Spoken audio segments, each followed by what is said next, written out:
Gosh, here we are. Yeah, it is 8:30. All right. There we go. Welcome everybody to day 2 of the Deschutes County Budget Committee meeting for fiscal year 26, May 13, 2025.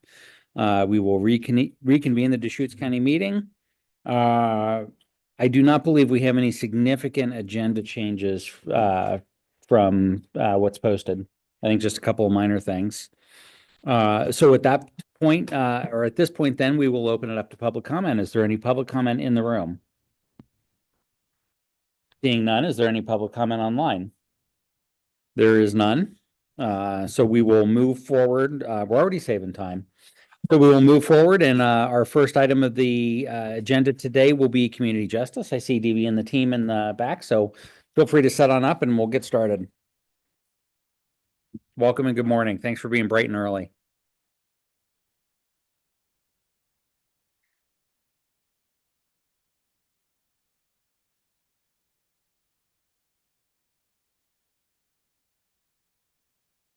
Andy, can we run the PowerPoint? We can run. Perfect. It's the arrows were lagging a little bit yesterday, so don't get okay. ambitious. All right. Or you'll be done. Right. Good morning. Nice to see everybody. I think I do know everyone, but and for the record, I am D.B. Holcomb, the Director of Community Justice. With me is Tanner Wark, who is the Deputy Director of our Adult Division, and Trevor Stevens, who is our Business Manager for both the Juvenile and the Adult Division. You will notice on our intro slide, we have another person who is not with us. She is on extended medical leave. Routine, everything's fine. But Sonia Little Deer Evans is not with us today, so I will do my best to represent our Juvenile Division. With that, I will get started. My glasses on. I see about the delay. All right. So I think this isn't anybody on the budget committee's first year, so you're probably familiar that the Community Justice Division, as I just mentioned, has 2 divisions. You'll see from the budget narrative, we have about 83 staff this year. We have had a budget reduction. We have the Adult Division and the Juvenile Division. Very similar missions, but a little bit different just given our population. So the juvenile side, our mission is to repair harm, reduce risk, create opportunity. The Adult Division or Adult Parole and Probation, very similar, protect the public, repair harm, hold clients accountable, and facilitate pro-social thinking. Here are some pictures that just kind of give a flavor of things that we do, and kind of on behalf of the folks in the pictures, the clients, the employees, really thank you for this opportunity to share what those individuals are able to do to protect our safety and create livability in Deschutes County. So I think the tagline for our budget presentation, probably other agencies as well this year, is resilience and innovation in times of uncertainty. So I hope that you see that theme throughout, and happy to take questions about those themes or any other themes as we go. We do have a handout, one handout that should be in your notebooks. It's very QR code based because they're kind of digital shares of either interviews that we've done with clients or employees, folks that kind of tell us and tell you in their own words what it is that we do and how important it is. So take a look at that when you have a free moment. Do you have that in your notebook? Be in the supplemental materials section. Thank you. Yes, it can't distract you now because they're just QR codes unless you take out your phone and do that. Hey, that might be more just as worthwhile. All right. Funny joke, maybe, I don't know. How many probation officers does it take to change a light bulb? They're men, none. Oh, wow. Spicy in the morning. You asked for it. One, but the light bulb has to want to change. Funny joke. That joke is, I'm sure you've seen that in different venues and professions. Often though, like in therapy, therapy land or psychotherapy. As you know, we have a really unique role in community supervision. Our staff have to work with people where they are at. That's where we're at. We don't really have a choice. We get folks. We don't have a choice about who comes to our table. We just have to work with people, and there's a beautiful combination of support and accountability that goes on every single day with our employees. And I just wanted to share that because this joke kind of highlights that. So again, in Sonia's place, let's just start off with juvenile. So accomplishments, what have we been able to do? I'll kind of walk you through this slide and image, but ultimately we've had a really positive impact again this past year. 75% of young people paid their entire restitution obligation. That's that green bar. So that's just year to year. So it starts with 2022 and ends with 2024 across the bottom there, up and down our percentages. So you see we had a little bit of improvement this year with restitution payment in green. 68% of young people completed their community service obligations. That's the blue bar. You'll see that's down from prior years, and there's kind of a direct budget link to that, which we will get to later on in the presentation. 85% of young people reduced their risk to reoffend. That's that yellow bar. That's our primary work that we're doing with that behavior change in the light bulb image, which is really good news. And finally, our recidivism numbers stayed pretty flat. That's the red line that goes across horizontally. If you're watching the news these days from the state of Oregon, Oregon Youth Authority is in the news. Just for your information, we only sent one youth all of 2024 to the Oregon Youth Authority's correctional facilities, which is really great news. So how many people are involved in this graph then? I was trying to figure it out. Which graph? Well, how many youth are involved? We have percentages, but like, what are the numbers? Well, each of those different bars is going to have a different number of youth, but the vertical bars that go up and down relate to the number, all the youth who finished supervision last year. And I believe that's about plus minus 200 youth. 200. Okay. I have good news. I just heard, and we actually had 681 youth in 4-H going up from 563. Yeah. So Lovely. That's trending the right way. Yeah, nice. Yeah, I know. I'm positive. Yes, very. Right, so that's kind of our direct work with youth, victims, and communities. If you go back to my tagline of innovation and resilience, we have been doing a lot of work this year to do this exact thing, not just within our organization, but working with other folks. So in particular, just some highlights. We've been building a really good relationship with the High Desert ESD to promote staff wellness, really important in this law enforcement and public safety field. We assessed our effectiveness in working with young women. Tanner will talk about that a little bit. And last year we spoke about this in terms of adults, but really very, very quickly, young women tend to come into the juvenile justice system for some different reasons than young men come in. And it's really important to understand those reasons and then address those specifically. We made progress finally on creating a family and community-based substance use disorder treatment program. We talked with you about this last year.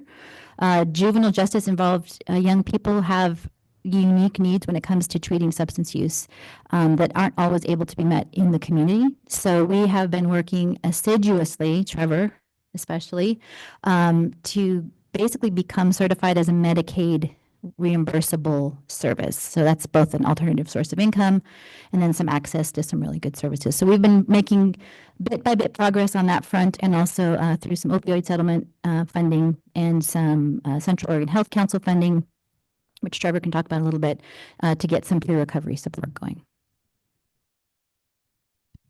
You have an S. Medicaid certified. I will let Trevor answer.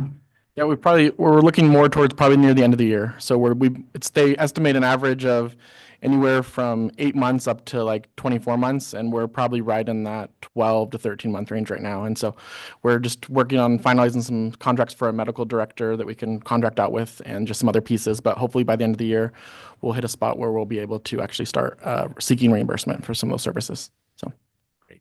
Thanks. And last but not least, we have been working with the ESD that you see above there as well on providing a different way or an alternative additional way for young people on supervision who get like a technical violation, maybe not following the rules, having a hard time with their supervision, to do what we call a restorative conferencing approach, which is really them getting in the room and talking a lot about what's going on, what's the impact of what's happening for them, and how they can make things better. So really good progress there. All right, I will continue on with challenges. Again, just some pictures there of people solving problems.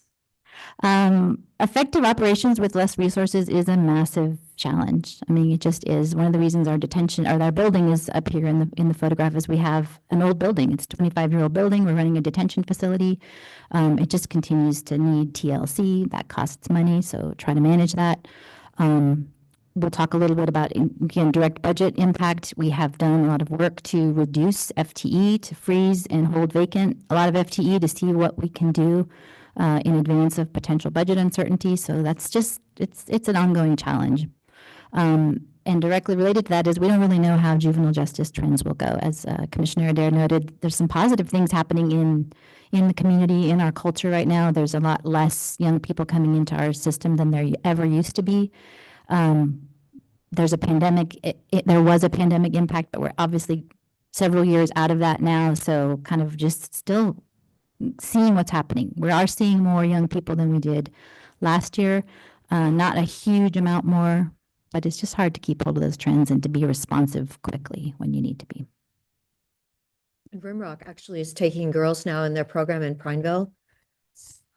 I was at their opening last Friday for their building, but anyway, thank goodness they finally, that's, I think, opening to capacity, maybe 15.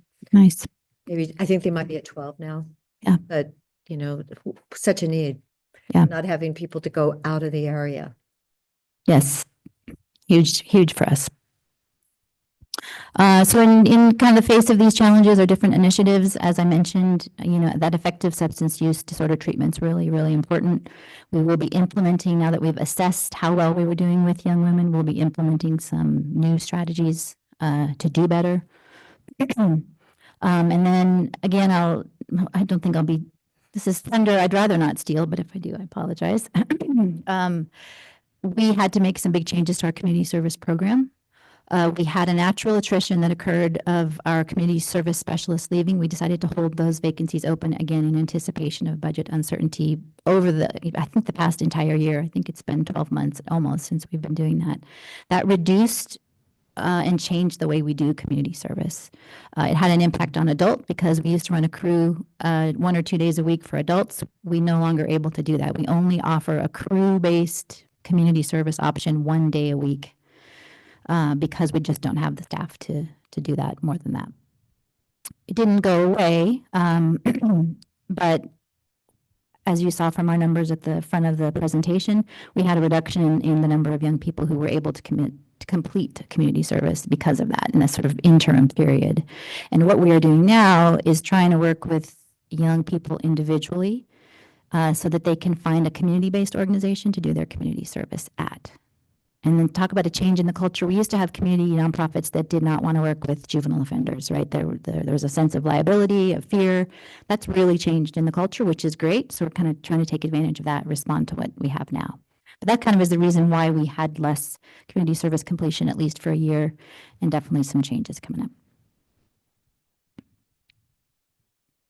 All right, now, additional opportunities for meaningful accountability. That's that restorative circle that we have for our restorative process with young people.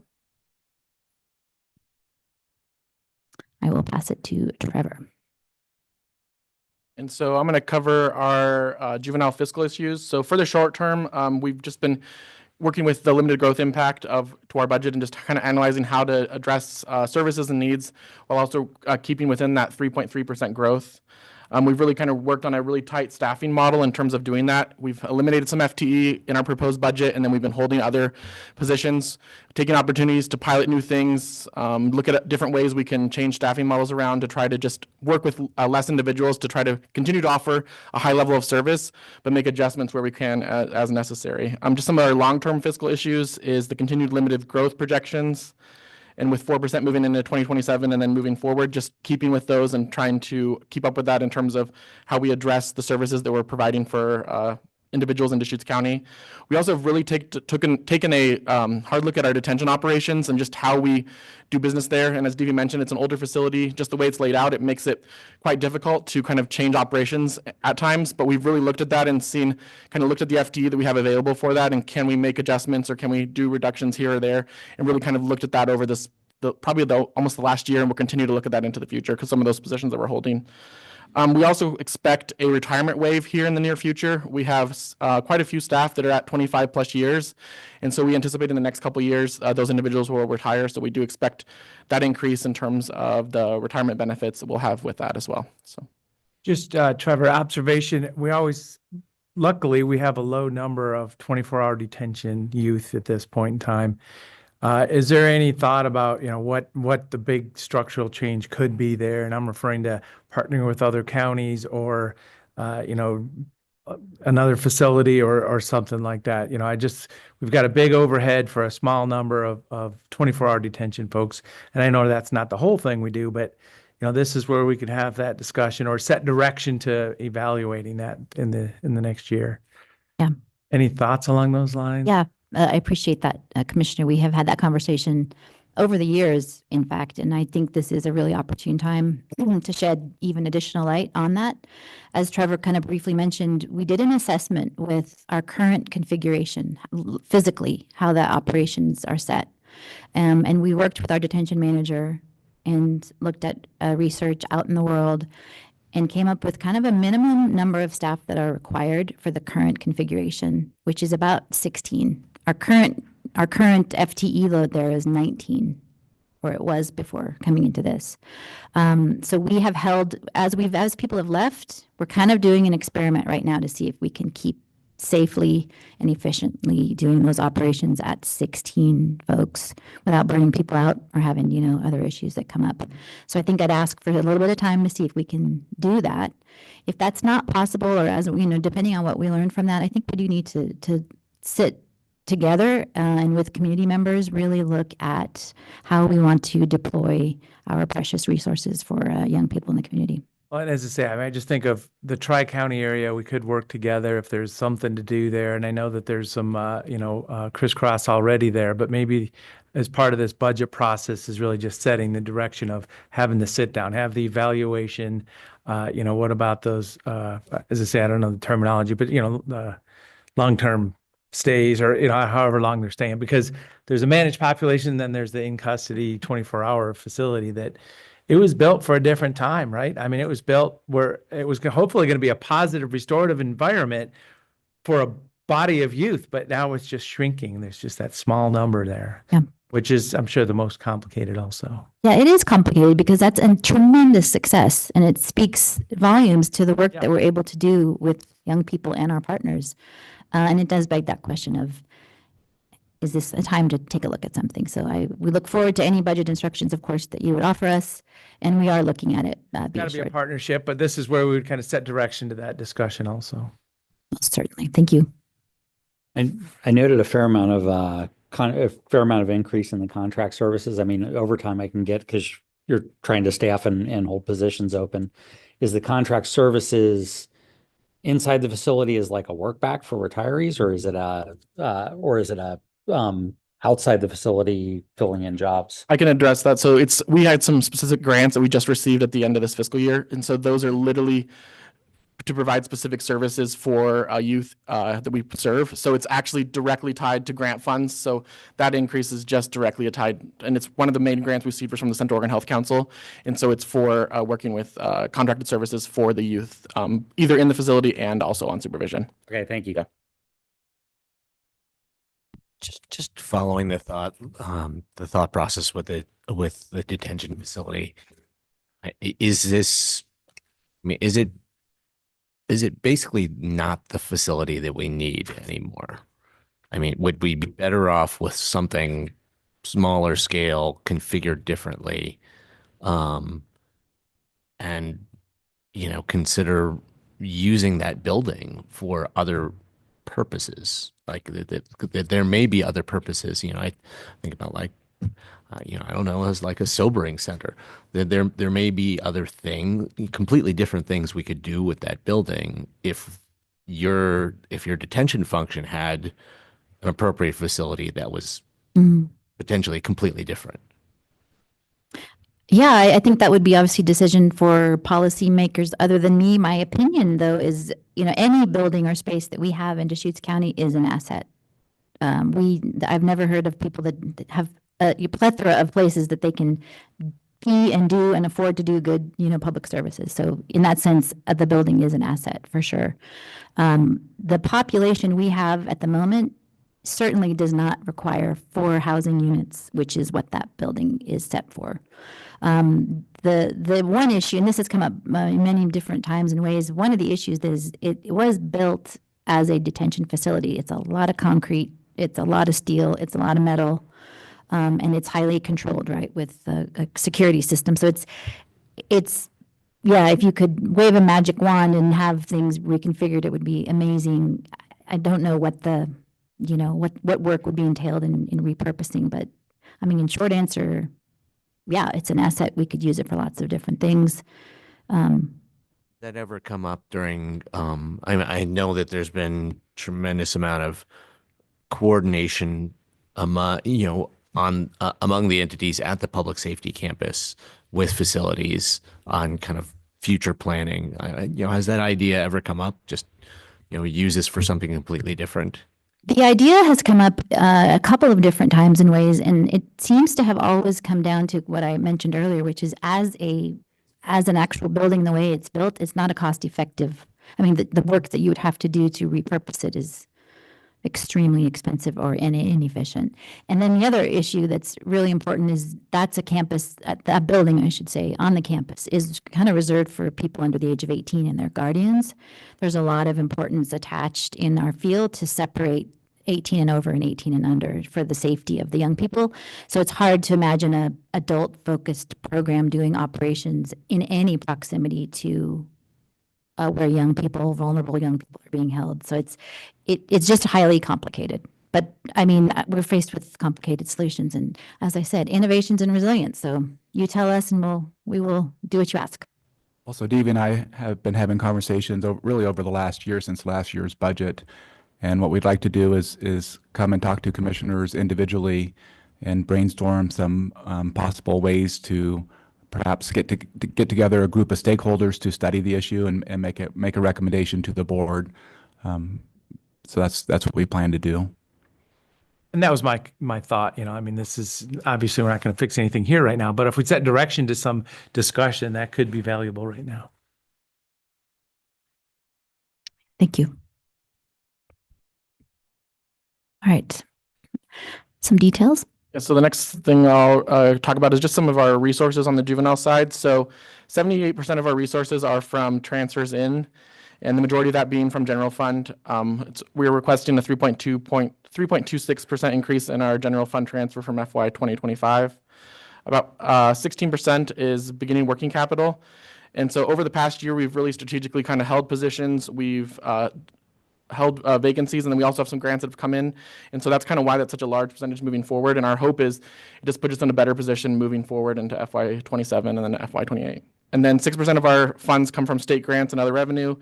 And we are actively pursuing other funding sources. We continue to seek outside revenue. We've applied for over $2 million in additional revenue. We've received roughly about $160,000 so far. So we're just continuing to seek additional revenue resources as we can throughout the year. So. Yeah, I've heard repeatedly in many cases or in many areas that this is not the year to be applying for grants successfully, because everybody else, I mean, the pool of people applying for a diminishing amount of money is not helping anybody. Yeah, that's what we're seeing as well. So, yeah. In terms of our requirements, overall, they're up about 6.6%. 72% of our requirements are our personnel expenses. We do anticipate some increases in the overtime category just because of staffing reductions. You also notice some of the increases for the retiree health insurance as we're preparing for that retirement possible wave of individuals. Materials and services are up about 18%. Now, anything that we had a major increase above that 3.26% is directly tied to grant revenue funding that we received to provide services. So we really kind of made sure we went through and kind of tied those directly to grant funds that we received from the outside. So they're not increases from the general fund. They're from grant funds that provide specific funding for those services to be able to offer them. So our contingency is a little bit higher just because we're actively using vacancy savings to put us in a better position for FY27 and moving forward, and kind of holding those positions and better understanding where we can make reductions in order to move forward. So here is just our 5-year forecast. We continue to take active steps within our department to put us in a better financial position. We strategically have held some of those positions and eliminated some. By FY28 and FY29, as you can see with this, with the table and with the graph, we really see the major decrease in terms of just that where our revenues and our expenses outpace each other. And so without additional revenue in those years or additional revenue sources, we just anticipate we'll have to make definitely some difficult decisions in terms of how we offer services in Deschutes County. We're piloting different scenarios now and just really kind of trying to take active steps to be proactive in terms of understanding how we can make changes to better serve and continue offering high level of services in Deschutes County. So. Do you have a question, Commissioner?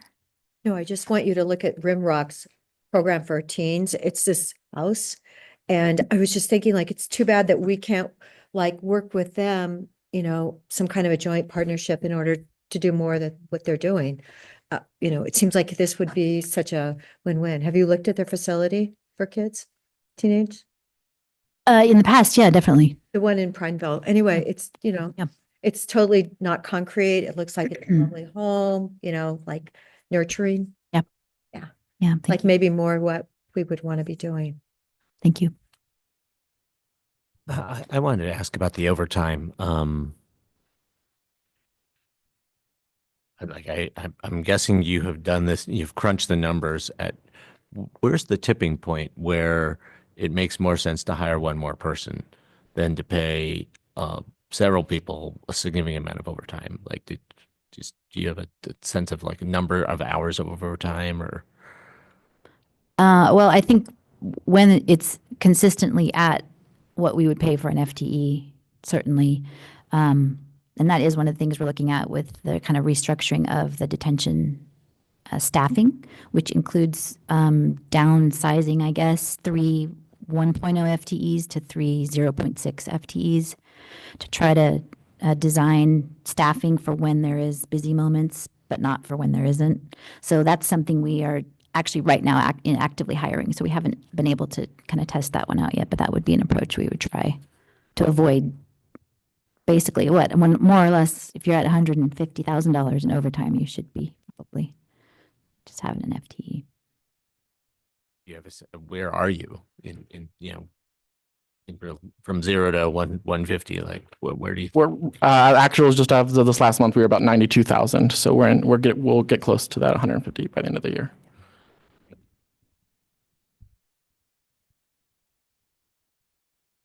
Why don't you just take this one? So we did some strategies in terms of looking at limited growth. So as I mentioned before, our target was that 301,000. So we eliminated 2 community service specialist FT, as DV mentioned.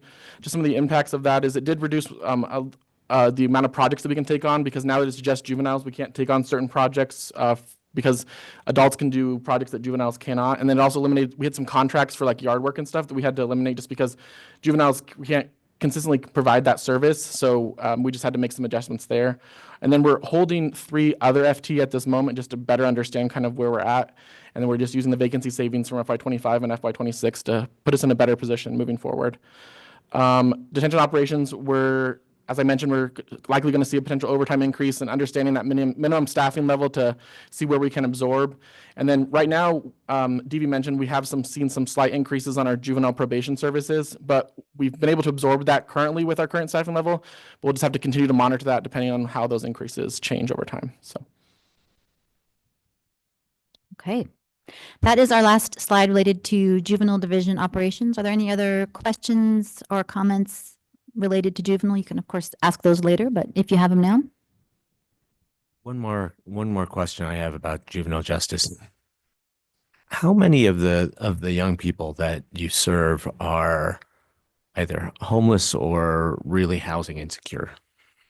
The That's a great question. It's not a great data point that we have, so I don't have anything quantitative to provide you. But what I can say is significantly less than our adult supervised population, first of all. We tend to not have a lot of requests or needs from our juvenile community justice officers related to housing for their family members. But what we see is a lot of housing instability, moving from one place to the next place to the next place, but not entirely clear on the picture of kind of as defined houseless or unsheltered houseless. Anecdotal information. Yeah. Okay. All right. So on to adult. I'm going to turn it over to Tanner to talk a little bit about what we've been up to with adult probation this year. Okay, for adult, some of the positive impacts for the community has been a sustained reduction in prison utilization that's had either neutral to negative impact on recidivism. This slide, essentially, this chart is from the inception of House Bill 3194, if you all remember JRI monies and such. So this is a good example that we've been able to sustain pretty low impact on the community with the reduction of prison utilization. Another item we've been working on in the past years, maintaining an average of 68% average on doing assessments for individuals coming onto probation and parole.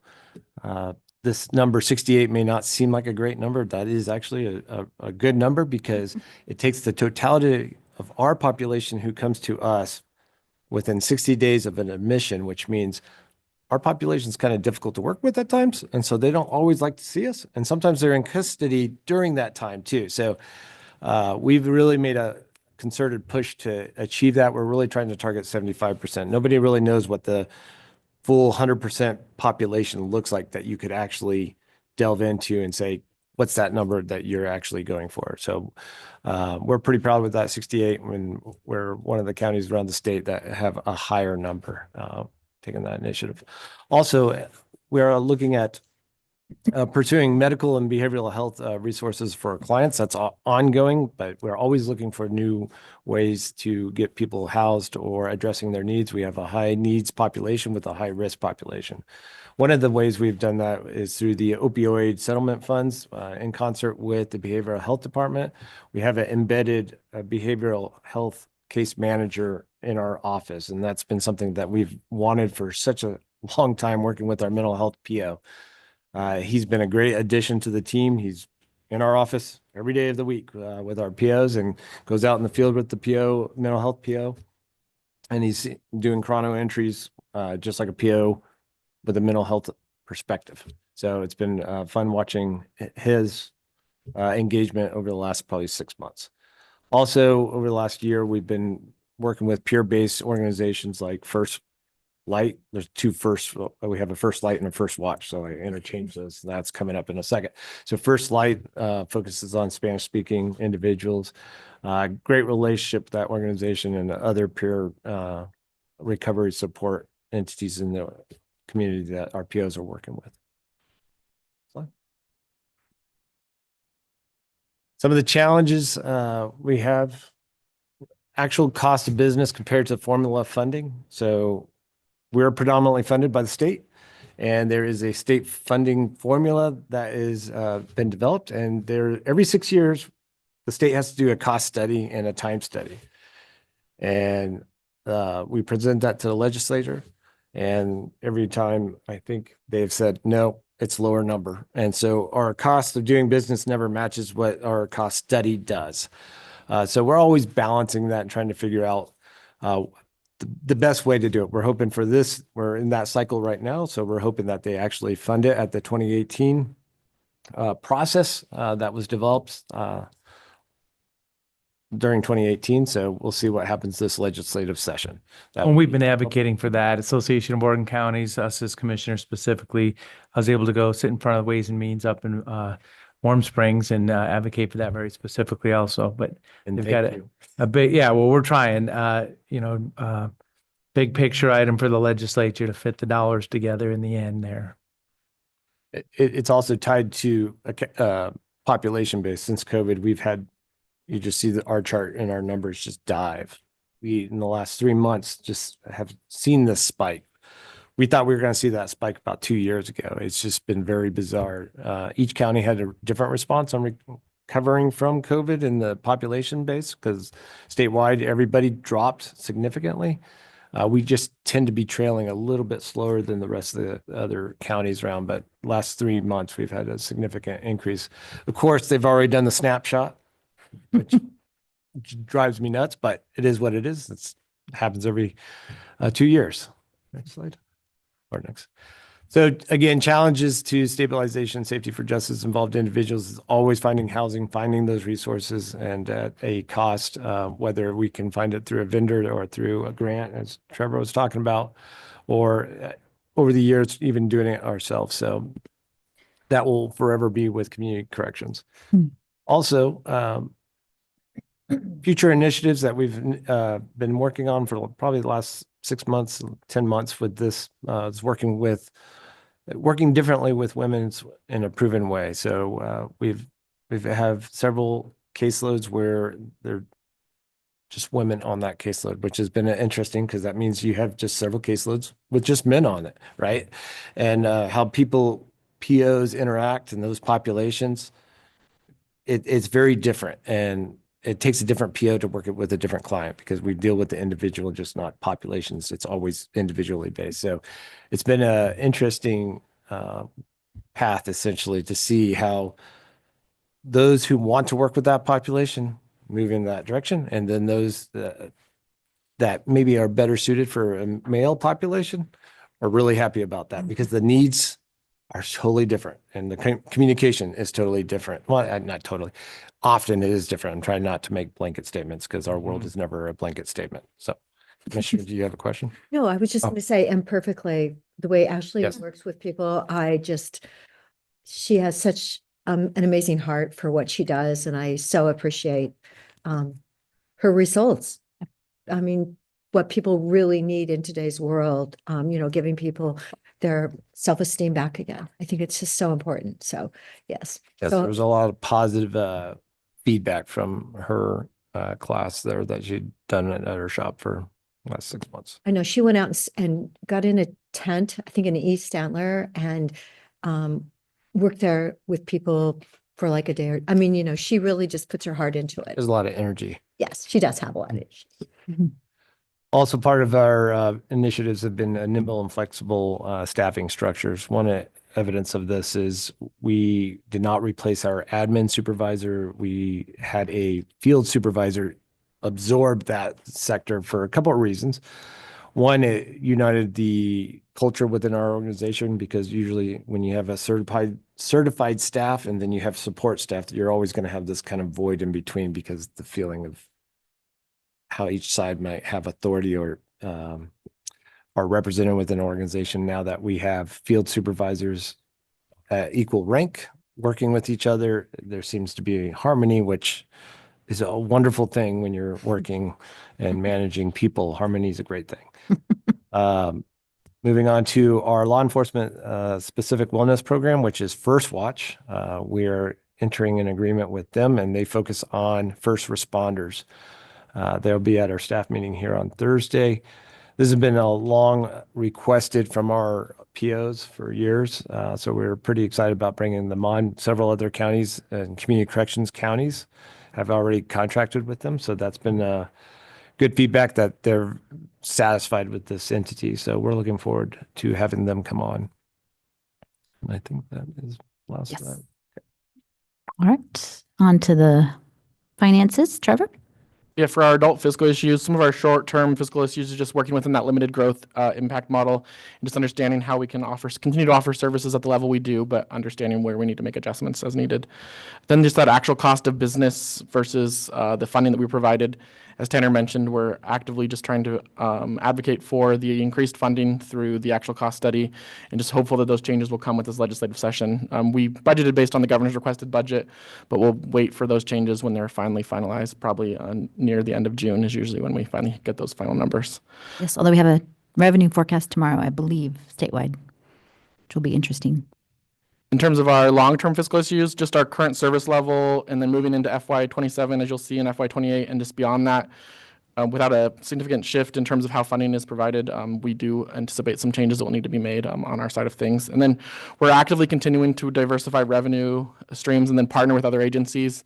We've looked at health-related social needs funding to kind of help support some of the housing funds that provide funding for our clients. We're looking at other active opportunities just to really kind of diversify those revenue streams and bring in more revenue from outside, just to hopefully offset some of those increased costs and then pay for things out of other areas where we can. So.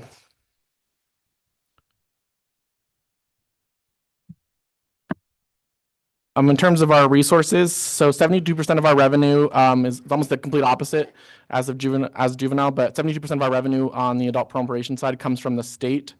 And that's through the grant and aid, which is the largest revenue stream, which is where I was talking about the actual cost study there. Then our justice reinvestment funds are the other funds that are in that stream, as well as our Measure 57 funding. Just we're waiting on the legislature for final numbers, but that's where the majority of our revenue comes from on the adult probation side. We have 18% coming from beginning working capital. We've been actively holding positions open using vacancy savings, and we also have had a reserve fund over the past few years that we keep moving forward. We have 7% transfers in. That's where our general fund request comes in, and that's about a 4% reduction from last year.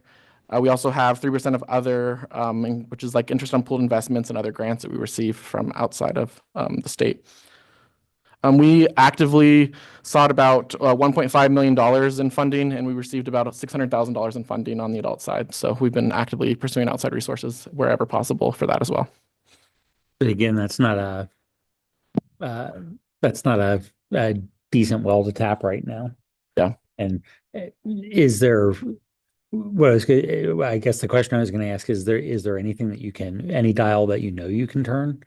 I mean, it looks like you're pretty much fixed on all these things. You're relying on a state formula, or you're relying on business efficiencies or operational efficiencies in this case. Is there anything that you think you can otherwise search for? No, because we're often in this model or in this posture. This is just getting hotter and hotter, if you will. So as like Trevor is always on the business side seeking out any of those grants and any other ways to bring in revenue. We used to 6 years ago, we used to collect supervision fees, and that would have been something that paid for the treatment services. But so many of those have dried up or are not permitted, which it makes sense. I mean, Who was paying those? It would be the clients that we supervise. They would pay? Some would pay. So you're always, it's one of these things where you're always, we haven't paid for treatment. We haven't paid for these things. So restitution should be the highest on that, right? Because the victim should be at the top of that pyramid, if you will. So POs were always trying to triage that.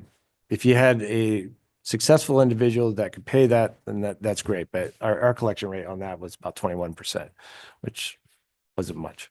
So, and you don't want to be debt collectors, it's criminal justice. So, and the administrative burden with that was Yes. a lot for us to manage. And I would not recommend us trying to do that again, just based on the administrative burden of trying to manage that from the internal side of things. I don't think it's permitted anymore in the state of Oregon. The other thing too is that most of the grants we're looking for are very specific to working with, clients. So they come into the materials and services line, which you can only sort of grant fund so much, and you still have FTE that you need to fund. So, I mean, we will maximize that to the extent we can. And I actually am hopefully not naively hopeful that, mostly where the funding that we are looking for is Medicaid based in one way or another. I know that Medicaid is not a stable source of funding. And I know that that's entirely reliant, or not entirely, but hugely reliant on what's happening in the federal sphere, which is not something we can control. So I don't mean to say that it's all great, but I do think that is a stream of funding that I think this state has a strong commitment to, Medicaid and Medicaid expansion and all that. So 34% of Oregonians are on Medicaid, 34%. Yeah. No, it's really, really high when you look at a lot of other states. Yeah. So we're already. Yeah, we got a big commitment to it. So to that extent, we're just trying to access those for this population that have great difficulty accessing it themselves without assistance. And then even when we come in to assist, there's just a lot of barriers that exist related to criminal background or instability or a variety of other things. So that's where we're kind of putting our efforts. But again, there is an administrative burden to, as you can imagine, with Medicaid. So we have to kind of balance it constantly. For success for us with the population is if we can have them employed. Mhm. That's one of the building blocks, and we're running about 73% of are employed in some capacity. So that's helpful, which has been good. And you know, Basics is really great about that. Mhm. Yeah. I was just meeting with Dave the other day, and I know he's no longer the owner, but yes, what they do is really phenomenal. Yeah. I mean, yes. And Yeah, they're a great every once in a employer. while he's been burned, but honestly, it's really fabulous that we have that kind of a major business that will hire. Yeah, it's huge for us. We always try to maintain those relationships with all the employers, and we try to encourage our clients and that is a value to them in the future of success. And everybody I've ever seen that has been successful has maintained employment after supervision. And you run into them in Safeway parking lot and they have a cart full of groceries and okay, you're doing all right. And so it's one of the small metrics, but it's one of the building blocks. And majority of our contracted providers we work with, like the BI or First Light, I mean, that's one of the active things that they're working on with our clients is employment and getting them to a stabilized point in time so they can kind of move forward. So we have contracted providers that are actively working to that at all the times. So yeah. Back to the state funding question. I'm tracking the cost study and whether allocation that comes out of that is going to be favorable. Did the grant and aid program, was that identified in the governor's recommended budget at a certain level, or did it not get down to that level of detail? The community corrections budget overall, bulk of which is grant and aid, does appear in her budget. And in fact, she included 20 million of the estimated 80 million in the actual cost study, which is the first time a governor had done so. Yeah, so I mean, we're hopeful. We're actually pretty hopeful that our budget projections are going to be pretty realistic based on even revenue forecast that's a little shaky and a reduction in population compared to what we initially thought where we might be right now.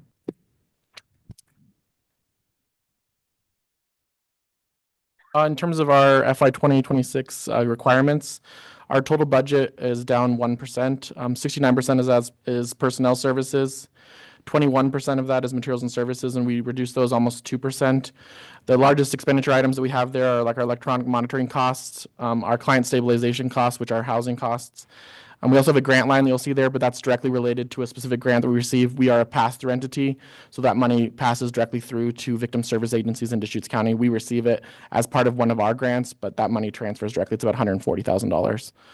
And then safety supplies, but otherwise we tried to make as many adjustments as we could or not increase where we could with materials and services on that side of things. 2% is reserves. We have a reserve for future expenditures, and then 1% on transfers out. I'm trying to recall correctly, but I believe last year you would come in, it was either with a proposal or a special grant for supporting specific housing for parole. One, I can't remember whether we approved it or not. If we did, how well did it work? You did approve it, and so right now it was $50,000 you guys provided for housing. We've spent roughly about $142,000 so far in housing, which kind of I tried to figure out the best way to equate it, and so I equated it to months, just because generally when we buy housing, it's in months. So that's roughly provided 227 months of housing for clients in Deschutes County. So that's definitely a benefit. I mean, not the 50,000 specifically, but that 142,000 specifically has provided about 227 months in Deschutes County. So. And you're seeing positive results out of that? Yes. Yeah, that's one of the major barriers for our clients is that housing piece. I mean, a lot of times they won't even get into treatment, or they can't get employment without that housing piece. So once that piece is in place, it really helps those other pieces fall better into place as well. So.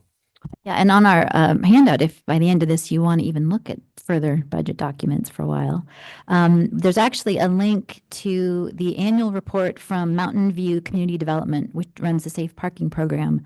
And somebody who actually works for them now as a peer support person in that program actually found stable housing through safe parking after conversation with their PO. So, I mean, it's just like it's a beautiful classic success story. So not everybody has that, but it's still a real one, and it's not something we make up. So I would check that out. It's a real brief snapshot, though. Okay, thank you. I have a question. How many of the clients that were in the housing program transitioned to their own housing and taking care of it? Because it's every program's kind of different, so I'd have to pull specific numbers, but I can get some numbers and kind of pull that back for you guys for real. Yeah. And when you said 227 months, that's person months. Yes, so that could be, so I mean, on average, I would say, I mean, we generally won't support, we generally try to stick to support of someone with 3 to 4 months. And then by that point, they're moved on to their own employment. And so then they can move forward and pay for their housing from that point forward. So it also depends on the grant streams and what program that person falls into to kind of understand where or how many housing months we provided. So that, I mean, that 227 definitely represents, people are duplicated in those counts. So that's why it's hard to do it by, months is probably the easiest way to look at it, just because some people get multiple months and then other people maybe 1 or 2 get them started. One of the things we're really working with is that, as I mentioned, is the health related social needs. So that allows us access to 6 months of funding through Medicare funds. You have to start the funding, so we would actually have to pay for that first month. But once we paid for that first month, if that person qualifies for HP, then we could potentially qualify that person for another 6 months of housing through Medicare funds. And so we could really expand that pool of funds that are available to provide housing resources for clients. So we're really actively pursuing that right now in terms of maybe expanding those available resources through Medicare funding for it's health-related social needs, which referred to HRSN, and they provide up to 6 months of benefits for that. Yeah. You mean Medicaid or do you mean Medicare? Medicaid. Medicaid, sorry, yeah. Okay. So if you take it like 4 months of average, that's like 57 people. So maybe 57 to 65 people or something you've been able to do housing for? Yeah, I can I'll try to get a better number of just a count, because it's some people we only do like 1 month. And so it's just really, it's hard to get that number. I'll go back and try to see if I can get a better count of the exact number of individuals that would be unduplicated.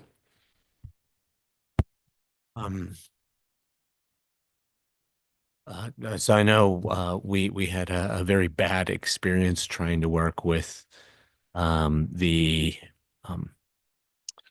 homelessness prevention funds that were provided by the legislature and the governor in the last couple of years. But I am wondering whether in the next shelter and homelessness prevention package that the legislature is working on, whether there's anything in there that would be worth looking at again and trying to do something maybe completely different, or whether there's some kind of opportunities in there to address this need for housing transition funds for parole and probation clients. Yeah, we are always scanning and always looking, for sure. Thank you. All right. Here's our 5-year forecast on the adult side.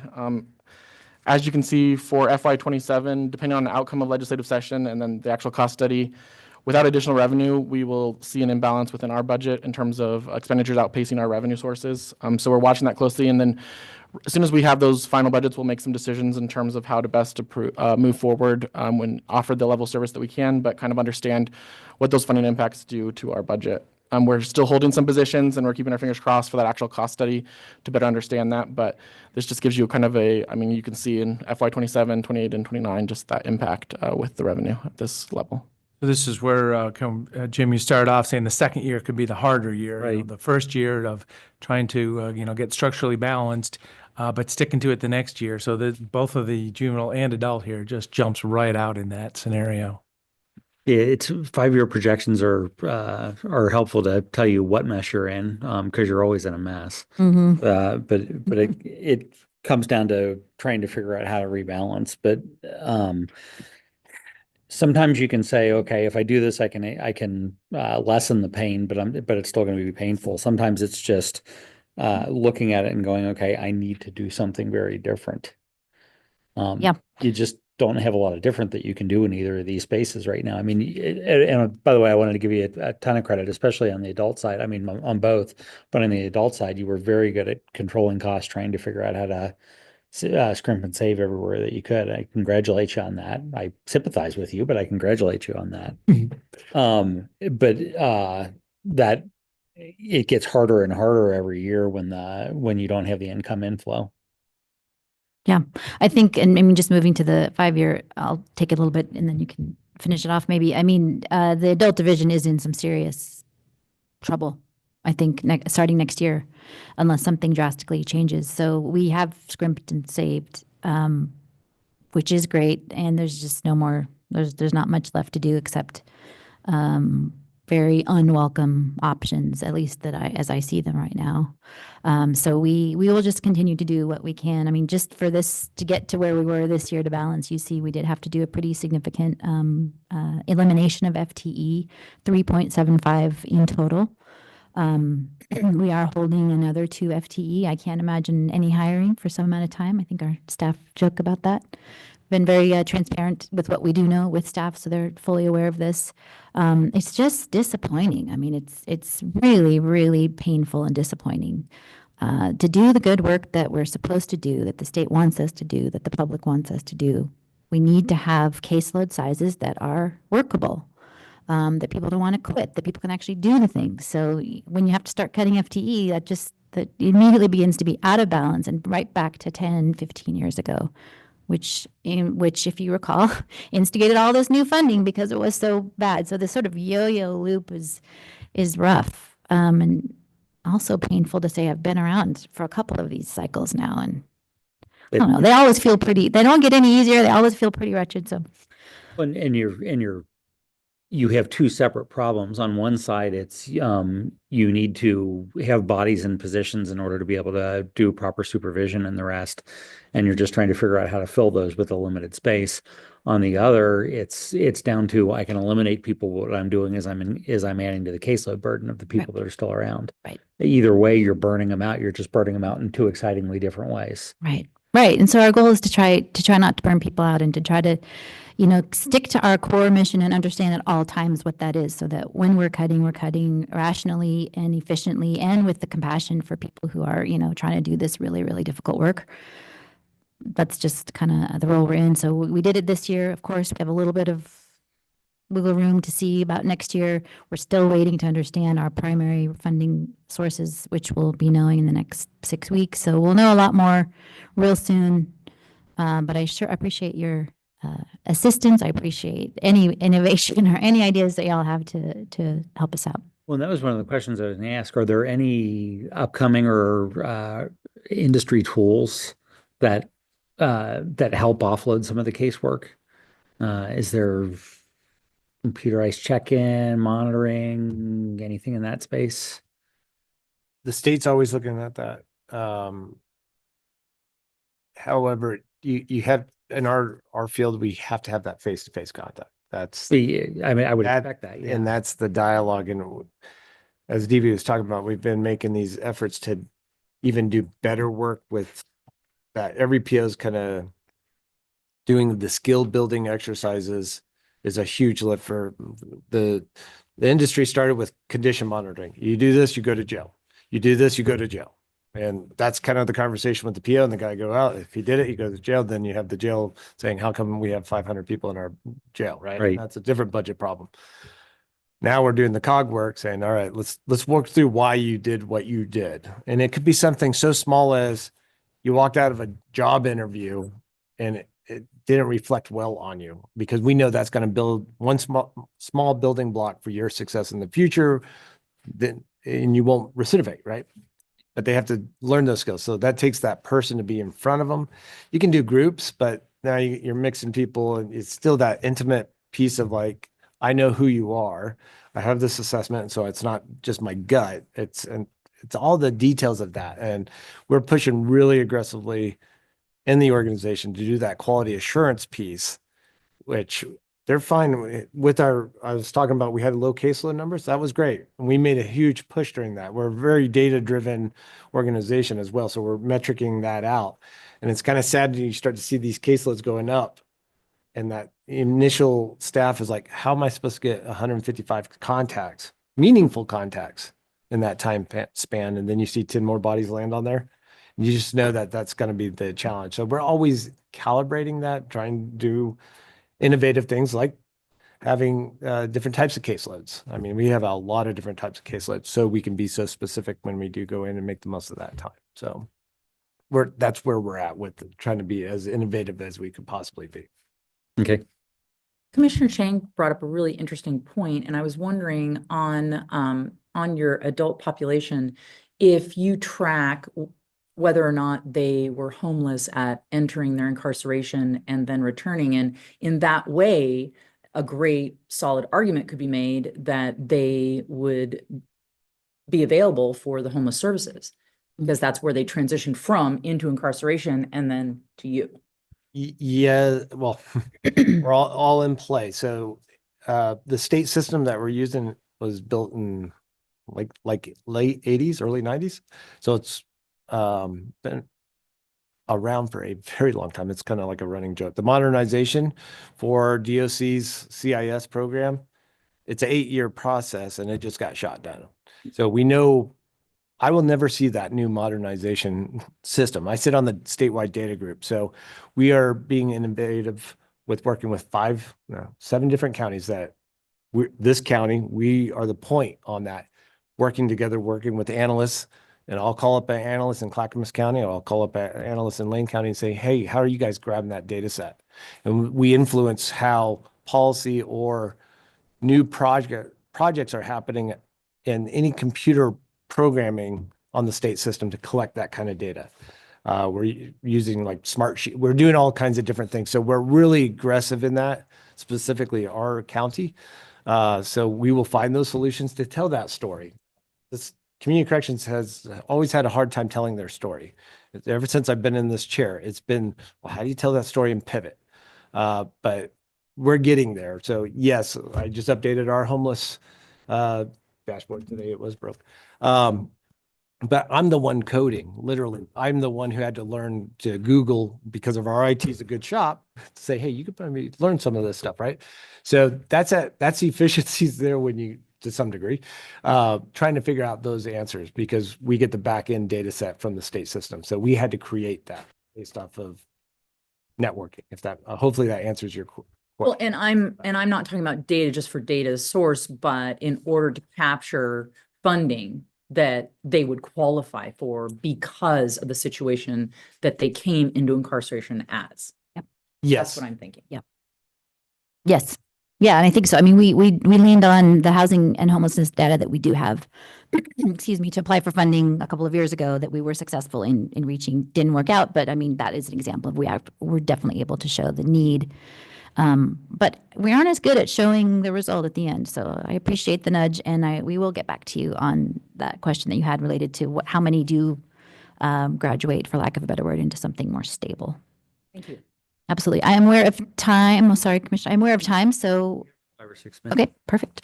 Can I just wanted to ask one more question, sort of following the discussion that you read, that you shared after Jim asked this question. So I very much appreciate, the need for face-to-face contact and supports to move people to a better place. I'm wondering about the record keeping. So, last time I went to my primary, for a physical, my primary care physician, all the charting was being done by AI while she was talking to me. And so how much, for your POs, how much time do they spend on their paperwork essentially after, or data recording after they visit with someone? And are there any ways of kind of using technology to assist or support that? I would say yes. I mean, we're a learning organization, so we're always looking for some kind of opportunity to do that. The data entry it's a decent amount. It's a decent amount. But we're more focused on what quality of the data that's going in. And that's the human component of, it's very frustrating when you talk to your primary care physician and you just fill out this form, right? And they have all that information, then they ask you the same questions. So it's a human process, right? So we're trying to marry all that together, short, concise, get an office visit where you do the totality of that in an hour or less. And so that way I can metric out how many contacts are you supposed to have with a high risk guy? If there's 3 hours a month based off of this, and this is the expectation per guy we would see. So we are doing those calculations constantly and trying to find that sweet spot of when's the tipping point when we're only focusing on high risk individuals to high mediums, right? And then these others, we're going to move to a reduced supervision caseload where they're still being monitored, but they're not getting the same quality of office visit. So from kind of the beginning here, I was just great conversation just now. So the legislature is going to do something, right? So Trevor, that's going to be your job to digest it and figure out what these charts look like after that's all done. But I'm just thinking this is definitely a content item for 6 months from now, the mid-year budget review. That's probably what we can set up for. This would be a good item to say, okay, where are we at? Have those trajectories changed? And especially setting up for that second year of structural balanced budgeting. So I'm just laying that out for the future here too. Thank you. I appreciate the support in being the thought partner with us on how to get through this particular time that we are in. Well, and it's the culture of Oregon too. The legislature is going to set a pace here, and these are the resources, these are your expectations. How are we going to plug in? And then, as I say, we're kind of naturally a leader around the state also about trying to be efficient. Yep. Yes, and I think with that, thank you very much. Appreciate your time and your interest and your questions. Right. Thank you very much. You're welcome. And I see the judges here, so we will switch over as we transition here, and we will start on juvenile court or justice court. One of those J's. Now I know why it was so hard for my mother to remember my name. Yeah. I almost thought yeah. I was number 6. She would work through all the kids and the dog. Oh yeah. I almost thought you were going to say, the last time I went to my parole officer. Nice. Nice. Who's charting everything? 95. Wearing my slim profile ankle bracelet. I just sawed mine off. That's what the grinder's for. Basically, somehow Thank you, where guys. you were. Thank you. Fun. What a nightmare. It's almost like you need. We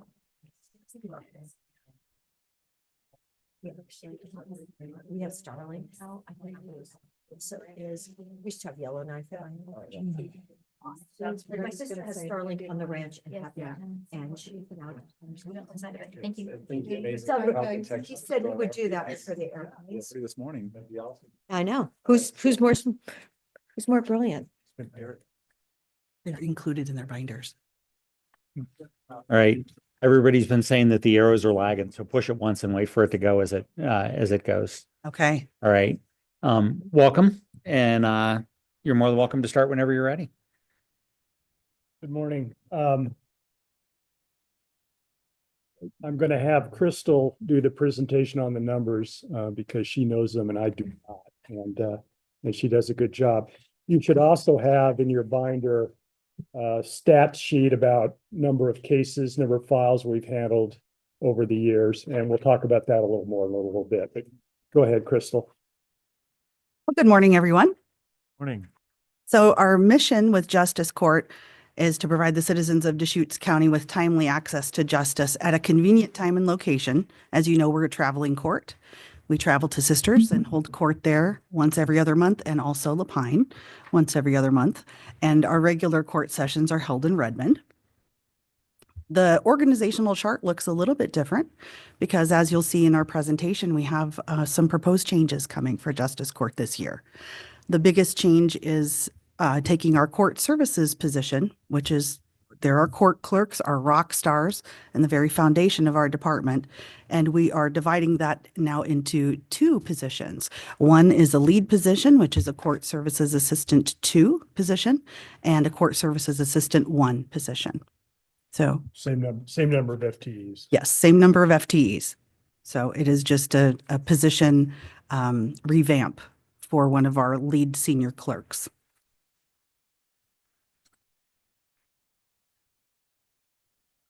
So we've had quite a few accomplishments this year, and I think we've had every staffing issue known to man thrown at us this year. The last quarter of the year, last year, we had 2 of our 3 clerks that were out. And so 2/3 of our staff were gone, and we had 1 normal clerk, our lead rock star clerk, and we had 2 temporary employees. So that posed a significant challenge for us, not only in training those temporary employees, but in monitoring their work and trying to fill the gaps, trying to make sure we had court coverage, which was very challenging at times. But it ultimately resulted in us really gelling as a team, and we were able to support our employees who were going through a very difficult time. We had one that had a death in the family, and then we had one that had a birth. So, I mean, it all balanced out well, but we were able to navigate leave policies, which was a tremendous education for me. And we maintained, despite everything, a very functional team. One of the most fun things we participated in last year was active threat training with the City of Redmond and also Redmond Fire and Rescue. So we do that every year or every other year. Last year was very fun because they actually used training rounds in the building.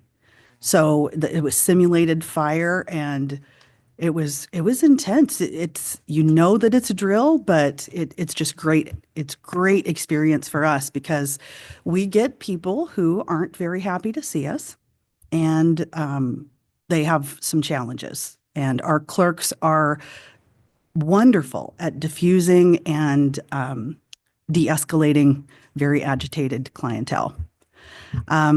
Again, we revised those court services positions and created 2 separate positions because we will need 2 separate positions moving forward in our department as we see some changes moving forward. Okay. So next year, we are projecting income around 543,000. And we held the transient room tax transfers flat, which is a good thing. So we're pretty proud of that. So that's what we will need to fill the requirements. We're estimated at 400,521.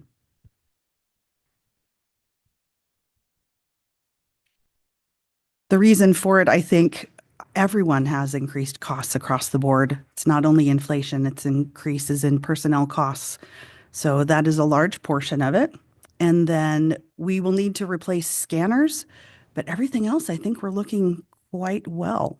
We were able to eliminate some expenditures and really dial everything down. We're going bare bones. We're watching every dime that goes out of our department.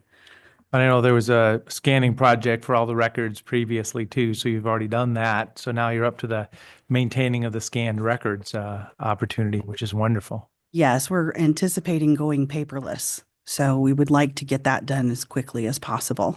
We have the digital images, so therefore there's no need for boxes of records. So we're really trying to get through that. We are still behind, and that's definitely a project going forward that we're hoping to get through.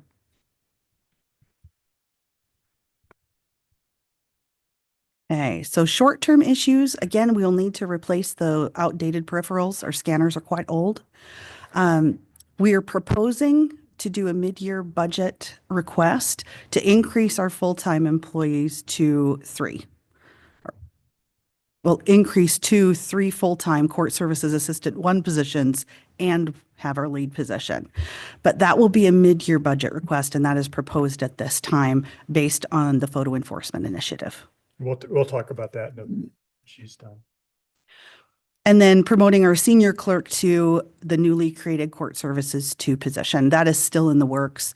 That is Annie from our office. She has been with us about 13 years, and she is truly a gem. Without her, our department would cease to function. I'm just sure of it. Long-term fiscal issues, we are probably going to need to upgrade our operating software at some point. Currently, we have Magic software.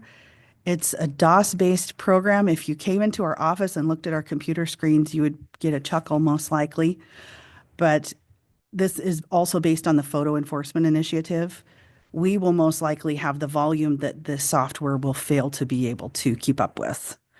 Right now, we're hoping it works well, and we will do everything we can to work with IT, both with the city of Redmond and the county, to ensure that that works as well as possible. But I'm just preparing everyone for on the horizon that may need to be an issue. It's upgrading software.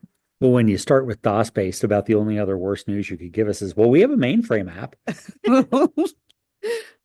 Exactly. And then, of course, increasing costs in health insurance and PERS. So hopefully that levels out. At least we can hope so.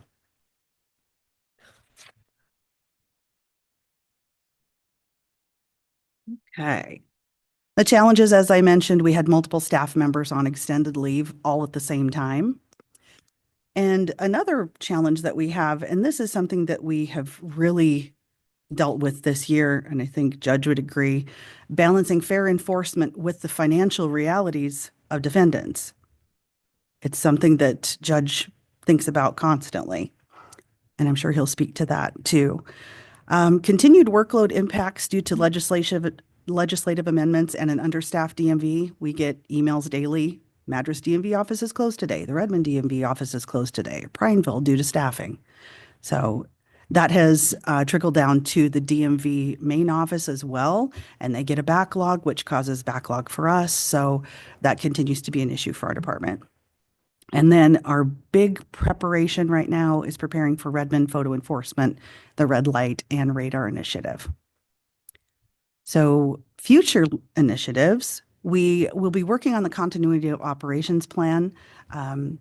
I'm in that work group, and as that continues to move forward, we will update that plan for our department as well. We are looking at internal procedures as well. There's some redundancy because procedures haven't been updated for a time. So with the promotion of Annie, she and I will both be looking at our procedures in the department to try to streamline things. Our workload's going to increase exponentially, and so processes have to be streamlined in order for us to get all of this work done. And that follows into anticipated citation volume, significantly impacting daily operations and staff workload.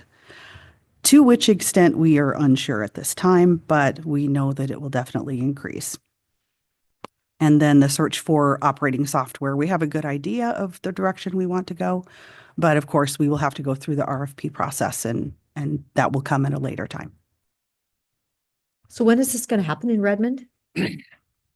The photo enforcement? Yes. Well, they are hoping by November. Okay, by November. That's aggressive. But they'll do a long period of, this is coming. They'll be informing the public that this will be happening before they actually start writing. And Ben's going to do it too. And Redmond's doing it first. Nope, Bend is, thank God. I don't know, we may beat them to it the way, we've got a real get her done lieutenant in that police department. So I don't know, maybe we will be first. I hope that isn't Mr. Lopez. He's a captain. Captain Lopez, So not him, huh? Well, they've got a lot of get it done guys, but this guy's a real crackerjack. His name is Curtis Chambers. He's very capable fellow. Hey, So for the DMV note on here, and I'm just deducing that this is because somebody that may get a violation for not having a license, suspended license, or driving without insurance, that's a bigger percentage of caseload, or, you can help me with that. Is that why that comes up? It's at least a third of our tickets. Yeah, so a third of the tickets, and going to the DMV, getting in good graces with your driver's license is the action to take, correct? Yeah, trying to get your license reinstated. Yep. And then actually the interface between them satisfying us and us telling DMV, and DMV making that happen on their record. So that's not an obstacle for them anymore. That's This might sound a little snarky, but this isn't the first time DMV has come up and, in front of me in the last few months. Salem seems to be relatively well staffed. Have we ever considered funding like a shuttle service through COIC over there to try and bulk process some of this? To Salem? Yeah, you can get an appointment at Salem. Oh, I'm not aware of any such discussions. Okay. You know, Throwing it out there. Like in I just Lapine, think their they office, want me when I drive over, right? There we go. Oh, shuttle service. You probably need a Which CDL. commissioner's going? Yeah. No. for license issues, Lapine is a place that needs help with that area, Yeah, theirs is more pretty much than entirely others, shut down. and their DMV office is open 1 day a week. Yeah, last time I went about 45 minutes early and I was about 30th in line. So that was interesting. So on this photo enforcement, we think based on experience of other sort of apples to apples communities that our citation volume will go from 6,000 citations a year to, at a minimum, over 20,000. And right now I'm 0.6. I hold court. We have 2 court days. And we'll probably have a court session at least 4 days a week. These tickets should be capable of more efficient processing than the tickets we have now. We're also going to have to change the way we do things to just survive with that volume. And we've been thinking about that. And we've got some ideas about that. And we're confident we can handle it, but it'll be a challenge. But, we won't have to spend as much time on a ticket. I'll go from if I had 50 people scheduled for an arraignment day, that would be a very full day. We'll be doing 4 sessions a day at 75 people per session. And other courts have been able to get through that a half an hour for 75 people. I don't know how they do that, but that's our challenge. The other thing that the committee would be interested in is, you go from fine revenue for 6,000 tickets to fine revenue for 20,000. So if that happens, we won't be running a deficit anymore. Help me understand what's the scenario? Just running a red light, or is it speeding also, or what? It's both, yeah. The technology is such that the cameras are at intersections and they trap the film when the car is dead red. It's a bad violation at the intersection. They take a picture of the driver, a picture of the license plate. They run the DMV record and they send the registered owner a citation, just like that. I got a $9 fee for driving across a bridge in San Francisco with the photo, and it came in my mail in Oregon. And I was like, oh, I didn't know I racked up a fee. It wasn't a violation. It was just a fee for driving over a bridge. But I was really surprised when we got back and there was a letter in the mail. Yeah, it's remarkable. And it's the same concept with photo radar. They're set to, if they're 10 miles over, then they So it is take the speed. That's my picture question, and send the letter. So the speed, Start practicing early. Well, do they need to see a judge at that point, or you just write your $25 ticket or What something? happens then is there's a package that's sent to them and it says, here's your fine. Yep. The package has a form called a certificate of innocence that you can claim that you weren't the driver, Oh, okay. and you send back a picture of your driver's license and you fill out the form. There's also something for, like for fleet vehicles where the owner is a company, and then the company sent the letter and they're asked to identify the driver. So, or they can plead not guilty and go to trial. So, Yeah. Okay. Interesting. Can I ask about the way that this court and are structured and financed? So am I tracking correctly? So the photo enforcement, they're going to do that in Bend, but it would be the Bend Municipal Court that processes. Yeah. For us, it'd be the Redmond Municipal Court. So through an intergovernmental agreement, the Justice Court is the Bend Municipal Court as well. And or the Redmond, excuse me. Yeah, I caused the confusion. I apologize. So this would be Redmond. So we're the Redmond Municipal Court. The way that works is that this is how the money's split. Yeah. The first $65 goes to the state, no matter what. Everything beyond that is split between the county and the city.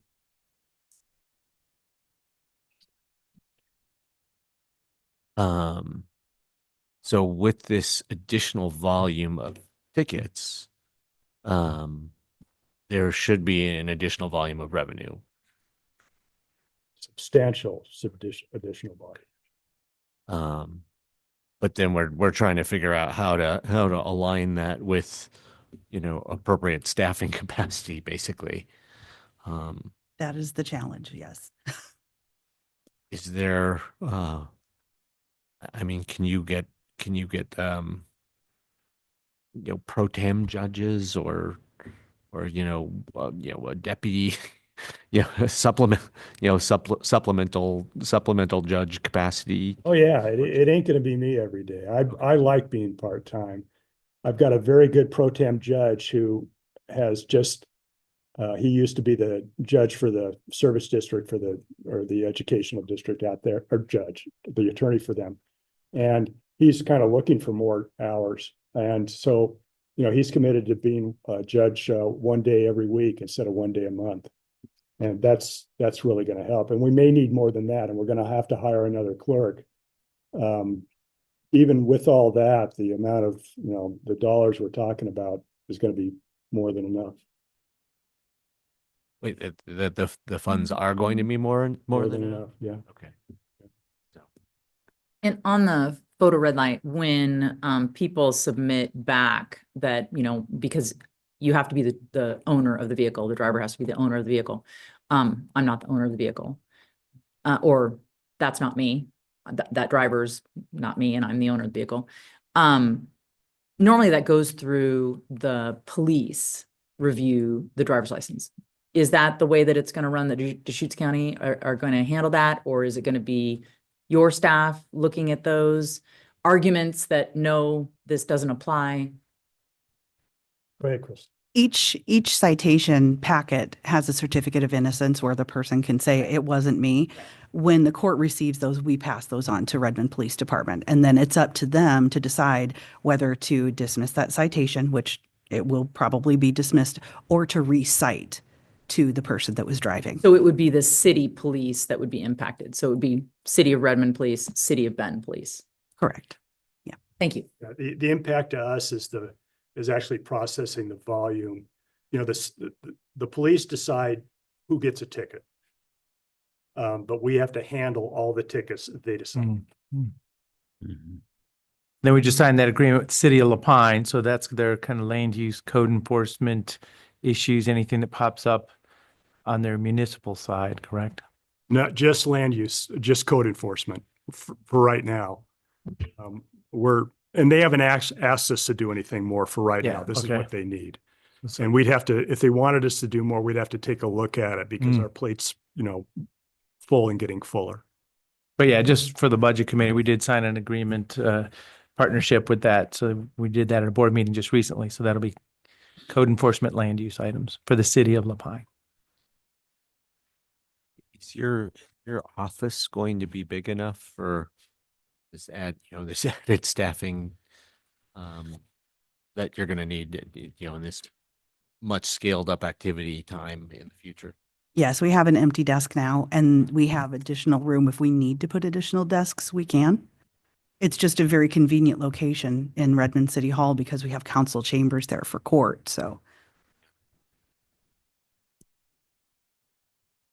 One more question. So, in the city of Bend, where they have their own municipal court, does the municipal court receive any funding from the city besides that portion of the fees from that portion of the ticket fees? I don't know how their finances work. I imagine they just give all their fine revenue to the city, and the city, and the city gives them their budget. Because they would handle tickets that are written by their own police force.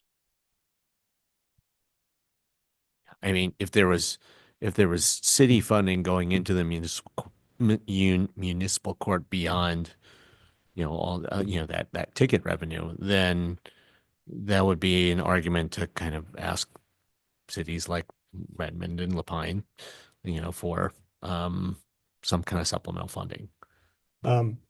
Yeah, that's a good point, Commissioner. I'd like to have that conversation with you at another time. Thanks. Right now, what is an average ticket in Redmond? If you get stopped by a policeman and you don't have insurance and your license is expired and you're speeding. Oh, my goodness. That's the triple. You can have up to Talking on three- your phone. up to Yeah, three don't forget counts that. on a citation. So if you don't have a driver's license, that would be a Class B infraction. It's $265. Okay. You said if you ran a red light, that is violating a traffic control device, Class B, also $265. And cell phone is also $265 Does the state get 65 every time or just 165? every time. The state always gets paid first. No, but I meant each ticket, Each Well, count. each count, they will get the 65 from each fine count. It's actually assessed. Yep, each fine. So speeding, they'd get 65. The running a red light, they'd get 65. Cell phone, they'd get 65. And we're left with splitting then 600 Yep, we're splitting that with the city of Redmond if if it's in Redmond. yes, if it's in Redmond. Commissioner, how it would typically work is that they would write a letter or show up in court and the soft-hearted judge would not fine them $265. He'd fine them maybe half of that.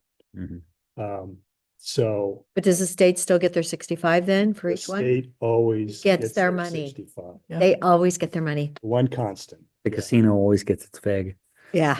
Well, that's just what I thought. So just a reminder, the current year budget or this upcoming budget doesn't take into account the additional expenses or the additional FT that you mentioned. It'll come later. So this budget is a status quo budget for as presented in the budget, but you'll come back, as you mentioned, mid-year on that. And just a heads up, that's where we would like to see a pro forma of kind of what you would anticipate for revenues and expenditures, because as you know, TRT fund is already subsidizing justice courts operations. It's not self-sufficient. And so given potential additional FTE, potential software increase costs, other regular costs.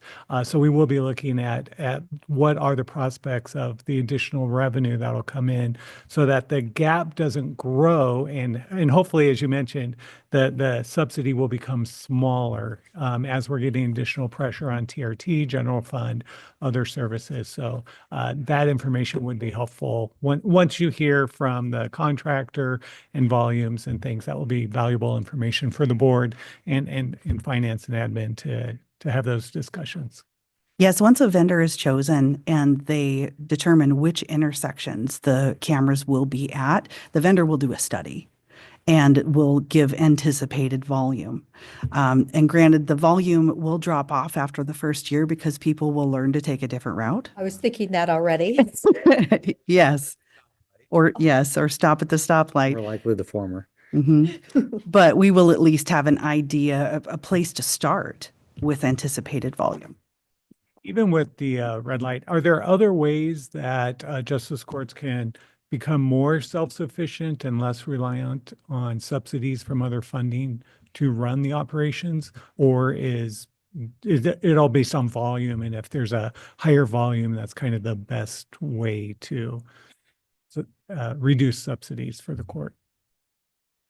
Well, one way we could cut our costs, which I would happily do, is get rid of small claims, but the state says I have to have a small claims department.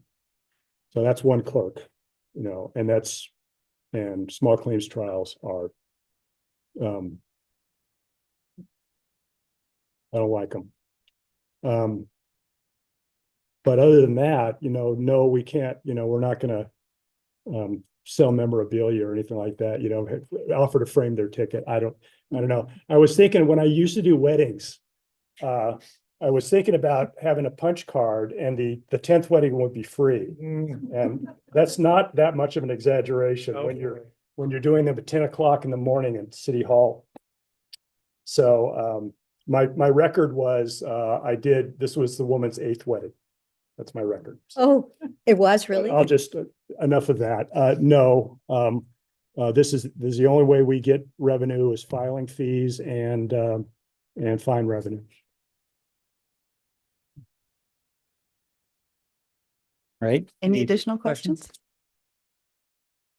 Right, thank you very much. All right, thank you all. Right, we got a minute, so we'll actually get a 6-minute break rather than a 5-minute break, and we will reconvene at 10:10 for the district attorney.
So yeah, I thought, yeah. I have a problem, Tony. Yeah, there you go. I've just got my one. All right, everybody, welcome back. We'll get started again. We are at 10:10 and it is time for the district's attorney and victims assistance fund. I will turn it over to DA Gunnels. Thank you. I'm Steve Gunnels. I'm the district attorney for Deschutes County. To my right is Stacy Neal. She's a supervisory deputy district attorney. To my left is Jessica Chandler. She is our business manager. And to the far left over there is Andrew Doyle, who's a lead deputy district attorney. He primarily focuses on drugs, and he's cross-designated as a federal prosecutor as well as a state prosecutor. And each of us have a part of this presentation to make to the budget committee today. Okay, so this is the flow chart or the org chart of the district attorney's office. We have 68.8 full-time employees in the district attorney's office, and the way that the structure works is that all positions are subordinate to the district attorney. All of the authority from the district attorney's office goes through the office of the district attorney, I will say not the person of the district attorney, but the office of the district attorney.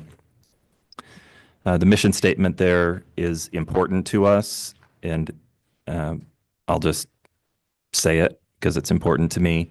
It's the mission of the Deschutes County District Attorney's Office to seek justice, advance public safety, and uphold the law. We strive to maintain public trust and to serve the people of Deschutes County with fairness, integrity, and honor.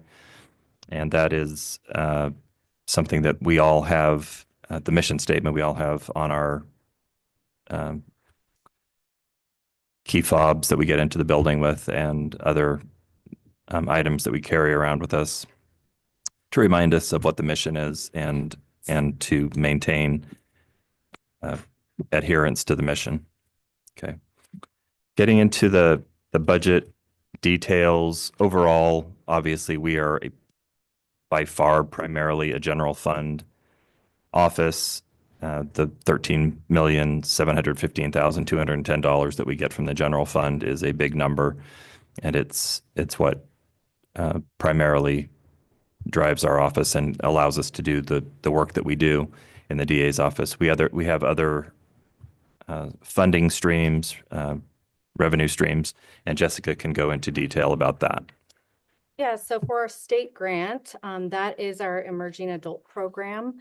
That funds a half-time DDA, a half-time program tech, and a half-time victim advocate. The current funding will end on 6/30, and we are reapplying for that. Of course, we have discovery fees, and that's in public records request fees, so on and so forth. For the transfer in, that is the sheriff's office transfer in from the marijuana grant. It's for illegal marijuana market enforcement that they administer. So we have 61,500 in that transfer. And then, as you can see, as Steve mentioned, our general fund is mainly personnel fees.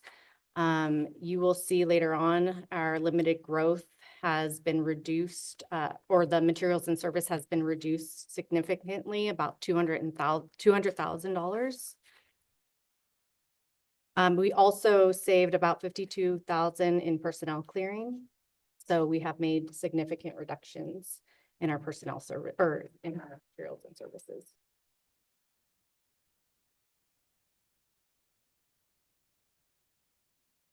Yeah, so the fact that we're living with regarding limited growth and essentially over both the DA's office and the victim assistance program, 545,000 reduction from the anticipated amount prior to the reduction. We are responding by doing a few different things to try to manage that. This year, Jessica has done really a masterful job of figuring out ways that we can make cuts while still maintaining essential services. And this year, I think we are in decent shape to do that. next year, if we have additional limited growth, I see the vice tightening to a point where it's going to be very difficult to maintain current services. And that's jumping ahead, I recognize, and we'll deal with it if it happens, and we'll be responsible stewards. But just as a, we see what I'm sure you're seeing as well with that.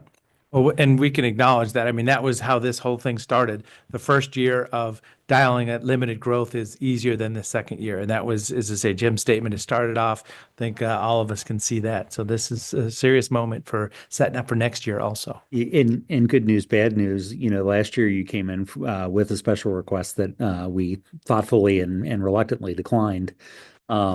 And I remember the conversation where we said, well, what happens if you don't get it? And you said, well, we'll do our job anyway. Congratulations, you've proved that you'll do that. Just wait till next year. Yeah, well, I mean, I can say that we who are still, in the DA's office will continue to do our jobs, and we'll do it as well as we can, and we'll do a professional job for the people of Deschutes County. We'll remember our mission statement, and we'll live up to that. It just becomes very difficult, and to jump ahead a little bit, it becomes very difficult to retain people when you're asking them to do much more individually. We're all individuals, right? To do more, to take on more work, to work longer hours, and then it wears on people, especially the work we do. The work we do is very challenging work emotionally sometimes, and in terms of the mental energy that you expend to deal with a homicide scene, working with victims or families of victims of homicide, working with families who are affected by domestic violence, things like that, child abuse. Those already take a toll, and then when you ask people to do cumulatively more work, it does tend to wear people out, just because that's human nature. And so that's my big worry, honestly, that we're going to burn people out and lose good people. And it's very hard to replace an experienced prosecutor. It's very hard. This market is not good for that. And it takes years to build somebody up from right out of law school to be a good experienced prosecutor. So we're meeting the limited growth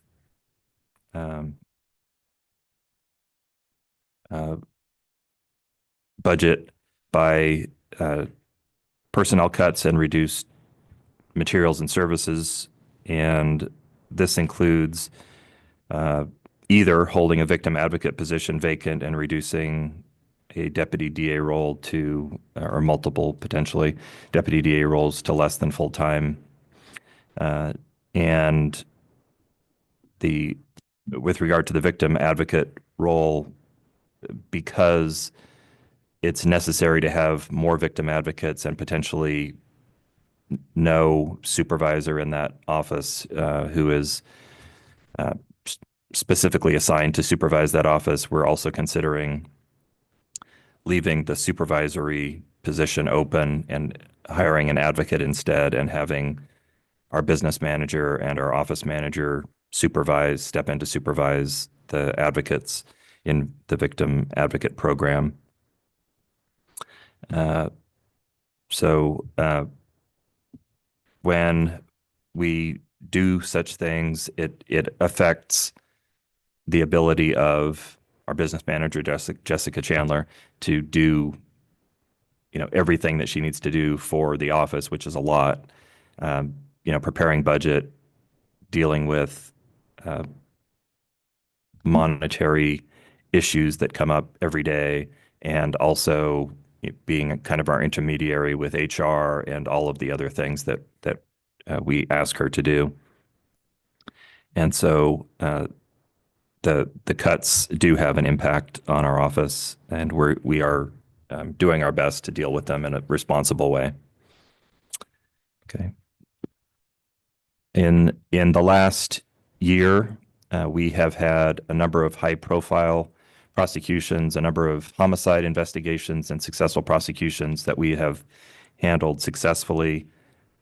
One of the horrible cases that we had in our office was a four-person fatal car crash on Highway 97 that in our office, we handled the prosecution of that case that resulted in a 24-year sentence for the individual who caused that crash, caused the death of a family of four. We resolved many complex sex abuse cases, and those individuals either have or will receive very, very significant prison sentences, including a life sentence that was handed down just earlier this week for an individual for sexual abuse of a child, and many successful prosecutions of drug dealers here in our community. Stacy Neal is I would say, primarily the sexual abuse prosecutor. She works with other prosecutors in the person crime team to handle those cases, and drops the hammer on sex offenders on the regular. Andrew Doyle handles this significant drug cases for our office. He's cross-designated, so if a case is appropriate to go to federal court, he takes those cases to federal court with the blessing of the U.S. Attorney's Office. That collaboration that we've had with the U.S. Attorney's Office has been very valuable to Deschutes County to get the appropriate sentence for the individuals who are selling fentanyl, methamphetamine, cocaine, you name it, to the people here in Deschutes County. On a more positive note, we've graduated over the course of the program 64 young adults from the Emerging Adult Program. We have an 11% recidivism rate, which is very low for an offender program. Veterans Intervention Strategy Program is a very innovative program to help veterans get back on track, veterans who were involved in the criminal justice system with charges, to get back on track and to find the person they were when they were in the military, and to get some order in their life, to get reacquainted or reconnected with veteran services, and also to deal with their criminal charges in a responsible way. The recidivism rate for that program is 5%, which is remarkably low for any kind of a program in the criminal justice system. I was in the drug court program for a number of years, and that program had a 25% recidivism rate, which is very good, but not 5%. We've started a organized retail theft program here in Deschutes County, working with retailers and law enforcement to communicate better among those individuals so that information is being shared, people are being identified who are problems in the community, people who are going into store after store after store and stealing little bits here or lots of bits there, and passing around images of those individuals and names of the individuals so that when they come into somebody else's store, they can be identified and watched while they're in the store. We've focused a lot of youth outreach with a junior law enforcement academy. We've offered and had some of our prosecutors go and help with those academies, a number of other community outreach events as well, and a number of trainings with law enforcement, 911, and so on. I'm just curious, what age ranges are you targeting for that? High school. Yep.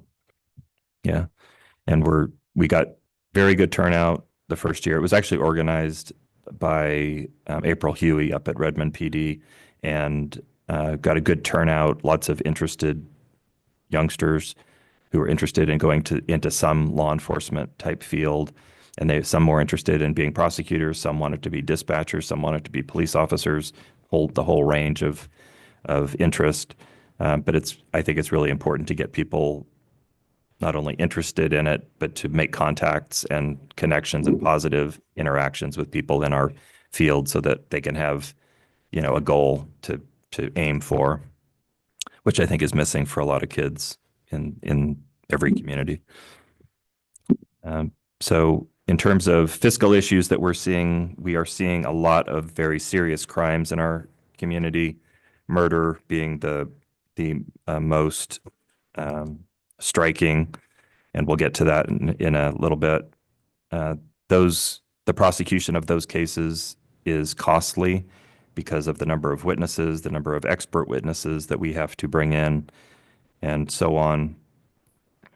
But we are seeing that increase. Digital evidence, we have every police officer now has a body-worn camera. We review all of the video and the body-worn camera before we make at least a final decision in a case. And we spent over 6,000 hours in our office last year reviewing body-worn camera and digital evidence, which is a big addition to the normal workload from 10 years ago, say, when nobody had body-worn cameras. That adding that on, it's important. It's actually very positive when you have that evidence there and the ability to see how the case progressed in real time. But it adds burden to the workload that we have. Okay.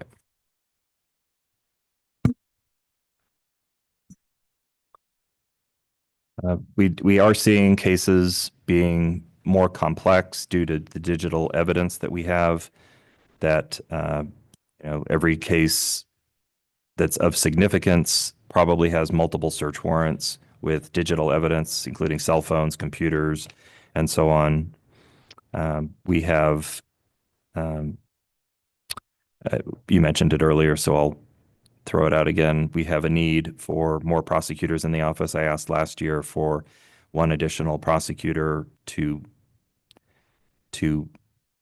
come closer to matching the PCE recommendation. The PCE study was commissioned by Deschutes County, and we in our office are not there. We're not where they were recommending that we be. At this point, their recommendation would add 2 additional deputy DAs to our office, and that would be a help for us. But one would be a blessing as well. So the overall effect of all of this, the rising case complexity, the workload, and the lack of increase in personnel does lead to burnout and strain in individuals, and so we're mindful of that, and we try to do everything we can to be accommodating to people about vacations, about time off, flexing time if they have family needs, things like that. But the overall effect of it will be that we're going to lose people, and we're aware of that. Some future innovations that we have in our office include adding a victim portal this year. It's already up and running. We're working on it to upgrade it, to make it better and more accessible to victims, so that when somebody has a case going, they can see the status of the case in real time as it's happening, so that they know the next date. They don't have to wait for us to notify them that they have access to it. We also notify them of the dates because they're entitled to have that notification. Okay.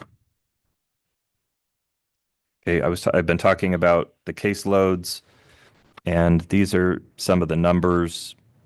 You all are numbers people, I know. So the DUI cases, these are back to pre-pandemic numbers and a little bit higher than pre-pandemic numbers, 2019 being the last normal year in criminal justice. And so we are a county that has a lot of DUIs, and we filed 1,119 DUIs last year, which is a lot. We are seeing that number increase. Back in 2020, when the COVID protocols went into effect, bars shut down, people were staying home, as as if you are willing to reach back in your memory to that year, you'll remember that the roads were fairly empty. And so DUI numbers dropped dramatically that year. And then they, once everything opened up again, things started to bounce back up in the DUI realm as well. These cases are, because we have so many of them, they take a long time to either get to trial or resolve. They take an average of 259 days in the court system before they're resolved. And so from the time of referral.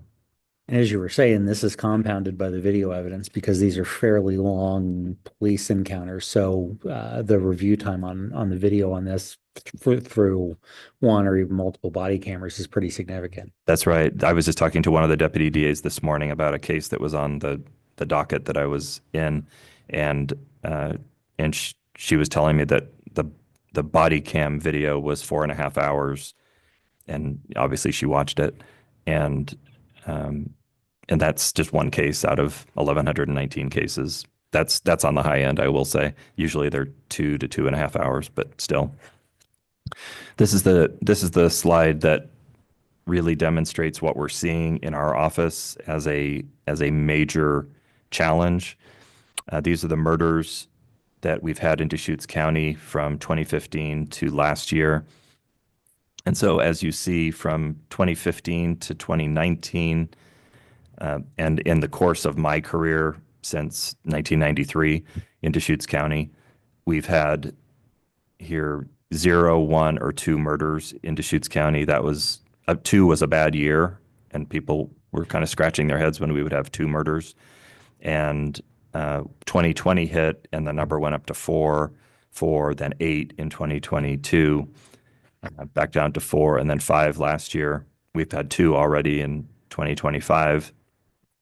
So it was six murders between 2015 and 2019 in those 5 years, and 25 in the 5 years after that, and which is a shocking trend. It has to do, in my view, with the increase in drug use, serious drug use, and the social isolation and the social effects of COVID, the COVID lockdown, and particularly with mentally ill people. And so when you look at these cases, there is a very high incidence of drug use and mental illness, almost 100%. And that's what we're seeing. And it's the problem has exacerbated since 2019 to a point where it's alarming, in my view. And this is charged murders, not necessarily because there's also suspicious death cases that you have to investigate to determine whether to charge. So that ratio is probably driving up as well. These are not necessarily charged, because you have some of these cases that are murder suicides. Okay. But all of these are classified as murders, and they are murders. They're not just maybe this is a murder. It's things that have been determined to be murders. I guess my point is there's a lot of stuff behind this. It's not murder that you're still needing to investigate to determine whether to charge. So this ratio is pushing that is correct. Yes. A couple of months ago, when we had that count in the jail of the 232 inmates and how it was 92% mentally ill, you had said, you walked by me and you said it was 100% of the cases, but now you said it's almost 100%. So there's just like, well, drug use. My only caveat to the 100% is that we have one case that's unsolved that I don't know. I can't say what the motivating force was for that individual, but the ones we know where there's a suspect, I believe it's 100% of mental illness and drug or alcohol use. So. And the person in Canada still, is that person in this count too already? The one that's we're trying to bring back? That incident is counted here, yes, in 2023. Yes. Right.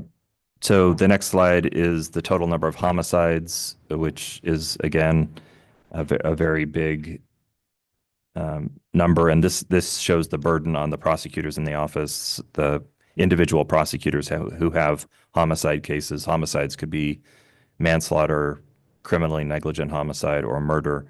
And so you see kind of the weight of those cases falling on individuals in the office and the load that they carry with those cases, which is a lot. The next slide just shows the number of days to trial, and that number is going up. Overall, a murder case takes on average 815 days to be resolved, either to be done with trial and sentenced, or to plead guilty and be sentenced.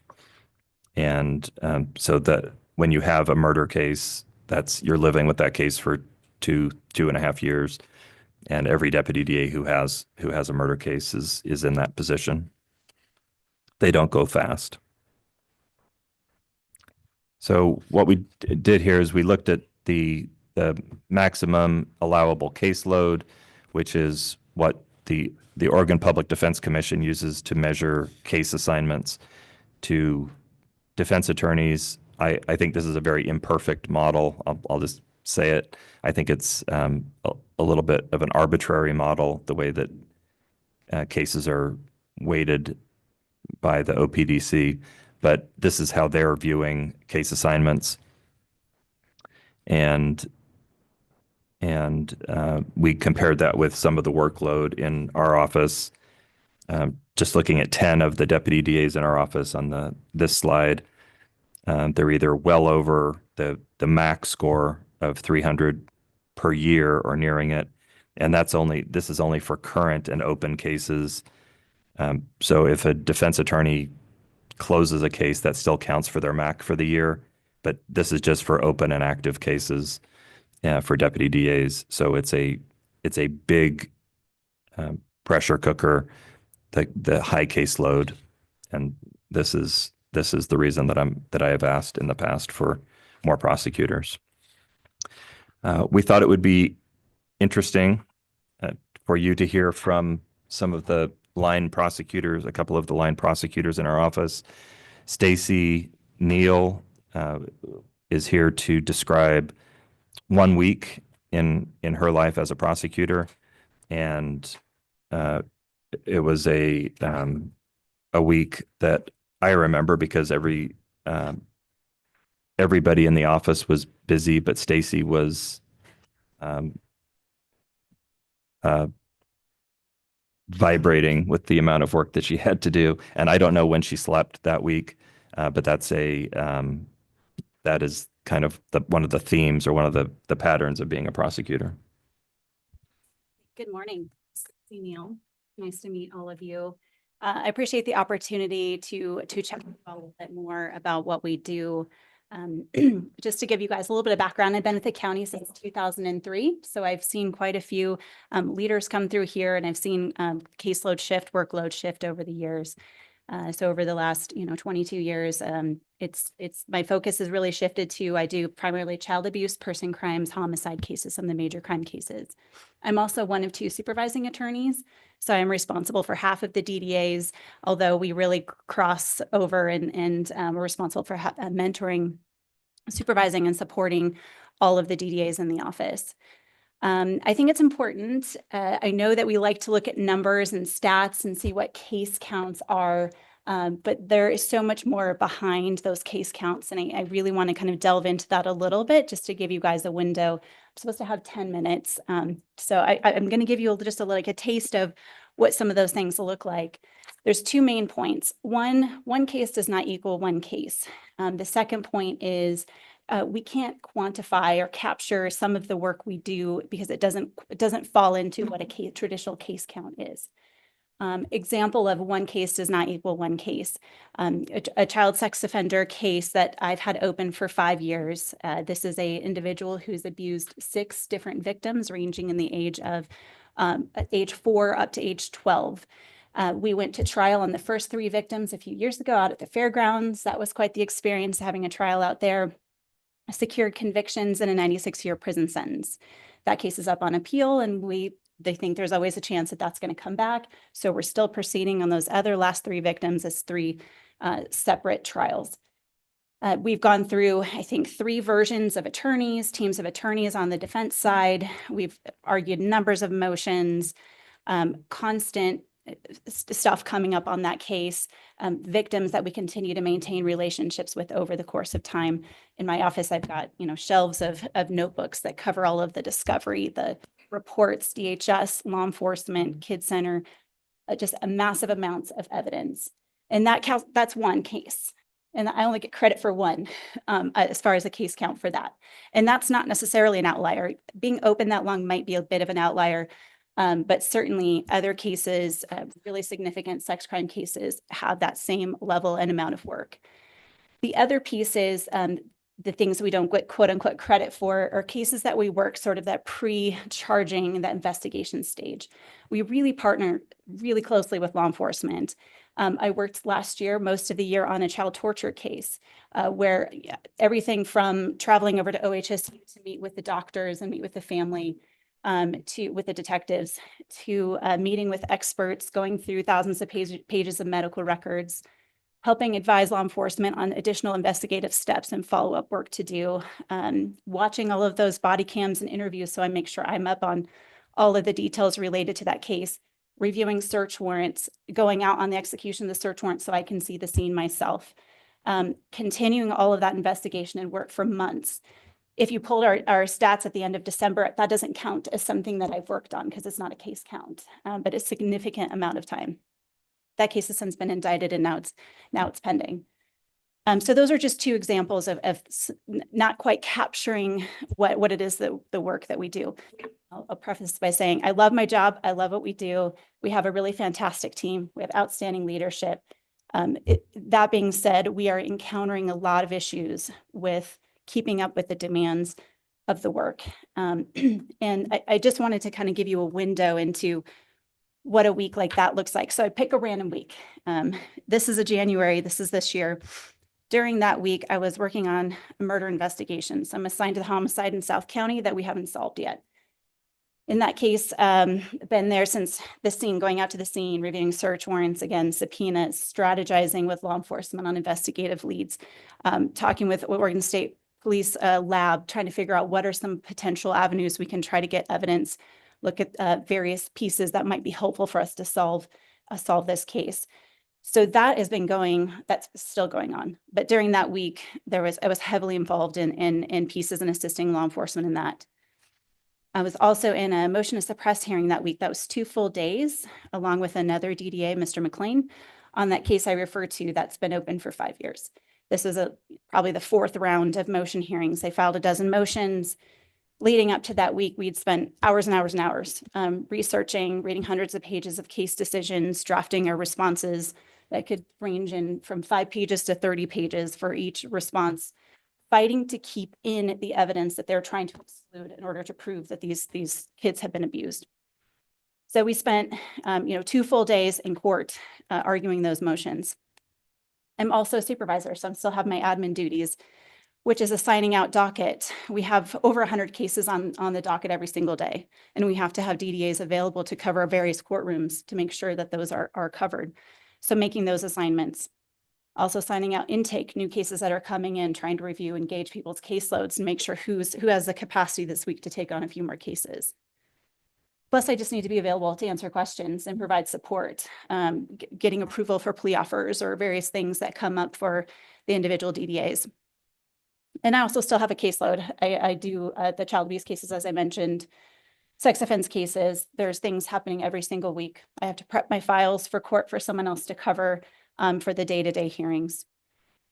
I was also on call. So we rotate between 5 of us. There's an on-call phone available 24/7 to law enforcement for an entire week. We get calls all day, all night, unattended deaths, asking for information on protective orders, asking for advice. What should I do here? What should I do there? Do I have enough to charge? What do you think? Kind of those types of questions, reviewing search warrants. So all of that was a typical week. It's a busy week. What's BWC? What? I'm sorry? You said hours of BWC Okay, here. that's body worn camera. Okay, there we go. Lots of I'm review. following everything, but I didn't know the acronym. Yes, sorry about that. I alluded to this, what one case number doesn't show you. There's a number of things. I mean, you look at preparing for one of these trials. I had a child abuse trial. It was a 4-day trial with 14 witnesses. 2 of those were a 7-year-old and a 6-year-old. And I have to spend, a significant amount of time reviewing all of my evidence again in preparation, meeting with those kids, taking them to the courtroom, getting them comfortable with the idea of having to testify. Prepping the rest, there's experts in that mix, DNA experts, there were Kids Center experts, a lot of work, and a lot of it is spent on weekends and evenings. And I'm not the only one that does that. That is across the board. People are putting in that work and doing that extra work to get ready for these cases. And I would say we're also getting more legal challenges than I think we have historically. And that is just the Court of Appeals and Supreme Court. There's sometimes they swing in one direction, and we've encountered more difficulty, I think, and challenges in some of the rulings that have encouraged the defense bar to file a lot more challenges. So we do a lot more litigating, sort of that pretrial timeframe. Stacy, did you say there were 5 people that you rotate with? So every 5th week you have this responsibility on top of everything else? Yes, and I will say though that I also make myself available all the time, and there's certain, and I know I'll Mr. talk Doyle about was that. like, he's on call all the time too. There's Yes. some of us that are just on call all the time. Your They life know is to on call me about any child abuse cases. And just last week, I get a call. I'm playing volleyball in a city league Tuesday night, and I'm running off the court to take calls because it's really important. A 3-year-old was sexually abused by her father, and law enforcement just needed help with guidance on, okay, SANE and DHS and the sexual assault exam, getting into Department of Human Services, all of the different pieces and strategizing, how do we handle this situation? And I would rather do that and be involved on the front end so that I can make sure we're preserving important evidence. We're making the right decisions for the child, their safety, all of those things, but also it cuts into some personal time as well. It's worth it. I would say the other thing I would add, the law enforcement support and guidance is a really big piece. We attend all the detective briefings. We attend patrol briefings. I'm always giving trainings to new detectives or to patrol teams on various issues. I give trainings to Kids Center just on how to prepare for court and how to testify and how to defend your interview. I assist DHS quite a bit on a number of things, Department of Human Services, Child Welfare. So trainings that we're doing just to try to improve the system's responses, because it's important for our community and our kids. My focus is obviously on the child abuse pieces. Collaboration and relationships are really important to us, but that takes time. I sit on the child abuse multidisciplinary team. We meet every 2 weeks. We meet for 2.5 hours and staff anywhere from 12 to 20 cases and talk about the investigation, what's DHS doing, what's law enforcement doing, what's behavioral health doing, how can we support the families, where are the gaps, what are we missing? Really trying to make sure our approaches to child safety are taken care of in our county. But that takes time. You really have to make yourself available to continue those relationships with these agencies. DHS knows to call me if they want to know what's going on with the criminal case, just wanting to maintain that good communication so that we're working together. And the areas that I would say are suffering the most are those 2 boxes at the bottom related to my supervision duties. As I try to triage, I need to take care of the cases. Community safety is my #1 focus, and I need to make sure that these cases are handled and they're handled well. So what I feel like I fall short on oftentimes is not having the time to really provide that mentoring and training and support for the younger attorneys to bring them up so they can take these cases on too. We're in crisis mode in the sense that there's a few of us attorneys who can take on the major crime cases, and we take them because we got to go. We got to go. We don't have time. We try to bring, hey, let's second chair this, or why don't you come along and see how this goes? But we really don't have the time to devote to bringing those people up so that they can do those cases on their own. I'm also really concerned about the burnout. I deal with overwhelm nearly daily. And really, it's my job to help navigate them through that and figure out strategies to deal with their time management, or how can we work through and triage and try to prioritize the things that they're working on. And I think that that's my biggest concern is when I'm not taking care of my people the way that I'd like to be. Stacey, There was what one- about the phone system? I know that the state took it over like in 2020, where we used to answer the phone here, and I know it was so critical with the detective and not ruining the cases. What if we push to bring that back? Would that help at all? Yes, it would, significantly. And the example I gave of that 3-year-old, it took, there was a significant delay in getting DHS's response that night because central office wouldn't refer it. They needed to say something specific, or we didn't know what it was. So I'm calling up favors, calling the supervisors that I know to say, hey, how can we make this happen? This child is here by herself with this father. We need someone to help. And it just, there was enough of a delay because of that extra step of having to go through central office. Okay, so maybe something we can actually work on because they've had it for a while and it's not working. It's not working. Yes. In my opinion. Yes, no, I mean, I hear it from other people. Yeah. Thanks. I think I can probably turn it over. The only thing I would add, and I think one of you alluded to, referring to things that, you know, we don't know who the suspects are. Again, that is not something that we can quantify. We have infant deaths or unexplained injury cases that I'm reviewing all of those and working with law enforcement and DHS to see what else can we do? What are other areas we can explore? And maybe we don't end up charging anything, but those are all, that's a lot of work that is put into those investigations. And we don't really have a way to quantify that for you. Just know we're doing it every single day. I get at least on average 3 calls a day from law enforcement asking to talk through a case. Hey, what do you think? What else could I do? Do we have enough? All of those things. That's just on average, let alone all of the other responsibilities. So I've gone on, but if there's any questions, let me know. I hope you got to spike the ball that night. I just took it out on the game. Or volleyball. Yes. He's a very Thank you for sharing. Yeah, Stacy's also a Division I athlete, so it's not fun. It's not fun to play intramural sports against her. I can tell you that Whoa. firsthand. On your team, it's great. Yeah. Andrew Doyle is going to address also a week in the life. Andrew is a lead deputy DA and a cross-designated federal prosecutor. Thanks, Steve, and committee. Thank you guys for having us. I think I know most of the people in the room. For those that I don't, nice to have you, and thank you for having us here. You know, it's interesting. I want to just start by noting, which is, and this has been touched on, even though the county's attorney, who I see has come down from upstairs to sit here, hello there, Chief Legal Counsel Dave Doyle, even though he may tell you that criminal law is about generalists, that statement may have been true 40 years ago. That statement's been dead and wrong for a long time. Criminal law is now the era of specialization. And there was a comment that was made earlier, I think Stacy said it, about defense and so seeing more things being filed. I've been an attorney 12 years. I started my career as a public defender in this county. By the end, I was the chief DUI defense attorney for the public defender's office. So I bring that up to tell you that's not just us saying it, that's fact.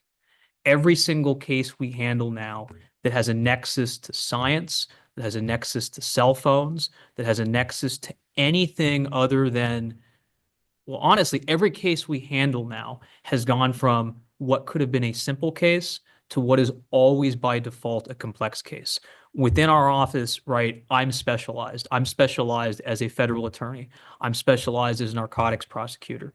Stacy is specialized. Matt Nelson is another one of our prosecutors who's a lead. He is specialized with something called the Digital Forensics Lab that's run through our DCSO. And, you know, some of the numbers, right? 150-month prison sentence, 135-month prison sentence, 115-month prison sentence. Those are the kind of sentences that we are getting on drug dealers and folks who are dealing in child sexual abuse material. And the reason that those are the outcomes is because you're able to put specialists in the correct role for them to thrive. And I'm going off script here. Steve knows I do this sometimes. That simply doesn't happen if the office isn't funded. And I'm not naive. I understand the financial monster will come for us all. I get that. I understand that. But at the end of the day, you know, something I would emphasize before I sort of go through what my week looks like, you know, law is the foundation of society, guys. And in terms of what this committee is designed to do, right, public safety and public order, Those are some of the highest, if not the highest thing that we have to keep in mind. And so, yeah, I get it. We're sitting up here telling you guys, we're worked, we're stressed, we have these things. But the flip side of that coin is I'd really urge you just to never lose sight of that. We are the people who are guarding against that monster at the door up here, and we do it every day. And we love to do it, and we're proud to do it. But it only works if we have the people and the ability and the funding to do that. So having said that, day in my week, well, yeah, I've reviewed search warrants from the top of Mount Bachelor. I've reviewed search warrants from the top of South Sister on my days off. I don't really get days off. I am tied to the code team, the Central Oregon Drug Enforcement team. I'm actually embedded with them out in the field. And so I field calls 24/7, 365. I am never not on call. And I love it. I mean, right? I enjoy taking those calls. I enjoy walking people through scenarios and reviewing warrants. But let it be known, I mean, there's a cost there, right? When you don't get days off, when you don't get personal time, when that becomes sort of blended together, you triage the best that you can. But at the end of the day, there's a human cost to that. And so much like Stacy, you know, being out at a game, trying to have some social time, it's no different on my side of the coin with narcotics and firearms and things like that. Like Steve alluded to, you know, narcotics cases have exploded, right? And that's just a product of society. To give you guys a sense of scale, you know, again, numbers, I know we like numbers. You know, back when Steve was in the role as the drug prosecutor, an ounce of methamphetamine, which is 28 grams, that might have been around $1,000. You get a pound, you get 454 grams for a comparable price. So that has just taken off and gone through the roof the last 20 years. And it's hard for us to keep up with that. We do our best, but it's hard to keep up with that. So I'm always on call, 24/7, 365. You heard the previous slides talking about the homicides and the major crimes. I'm on a homicide case. And that's not to say that I'm not capable of doing it. I am, but again, I'm the narcotics prosecutor, right? I'm the federal narcotics prosecutor, and I'm on a homicide case now because if you don't have enough people, you have to triage. And so things and people that could better be put in other places sometimes have to pick up that slack. You know, I'm a real big baseball fan, and if you've got a phenomenal starting pitcher, you put that person as a starting pitcher. You don't throw them in right field because their performance suffers and the team's performance suffers. And at the end of the day, this DA's office is a team, right? You want to put personnel in the right roles, and that's hard to do if you don't have enough personnel to at least keep the core functions going. And so really echoing what Steve said, you know, we're not in here just saying it to say it. We have to have prosecutors. We have to have people, because if we don't have people, the office cannot run. The team can't succeed. The SALSA thing, the federal thing, I think actually all the commissioners, you folks may have been here last year. We had the United States Attorney's Office. We had the actual United States Attorney came to a presentation in this very boardroom. And that's just an amazing partnership and an amazing collaboration. And it's really amazing that your elected DA or one of your prosecutors can pick up a phone and can call the United States Attorney for the state of Oregon and have them on speed dial. And that dynamic only exists, again, because we have enough people and we have enough bodies to let these specialities grow and thrive and flourish. And that's kudos to Steve, right? Those relationships that Steve has built over time, you're seeing the benefits of those down the line. And Steve can only do that if the core functions are able to be handled on a day in and day out basis. That number on the fourth one there, I can tell you that's now, that's well over 117 hours of overtime that I have worked. I'm keeping a log just because I'm curious, and I've been at Code for about 5 years now. So that's probably real consistent for the last 5 years. And so to get back into some of those numbers with the MAC and the caseloads and things like that, I mean, that's basically another person. That is the work of two people. And so the need for it is real. The need for it is real. And again, I think this is a benefit to Steve, right? I heard a comment once from someone, I won't say who, but it was basically, because we have less, we're going to do less with less. And, you know, kudos to Steve and the leadership of this office, because the position has been, we're going to continue to do what we have to do with less. But again, there's cracks in that foundation because there is a human cost. You know, I can do it for a certain window of time. I drink a lot of coffee. I run. For those of you know, I'm pretty hyper. I can do it for a while. but there's going to come a day that I can't do it. And there's going to come a day that a Stacy Neal can't do it. And there's going to come a day that a Steve Gunnels can't do it. And what then?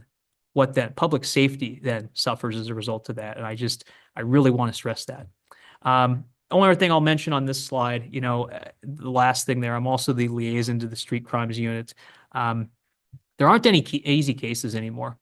I look at probably realistically, I'd say 5 search warrants a day is a reasonable estimate of what I review each and every day. But even a basic financial case, a check fraud case, so in our world, what is sort of a simple or run-of-the-mill case, that may have 2 and 3 warrants now. That may have 5 court dates.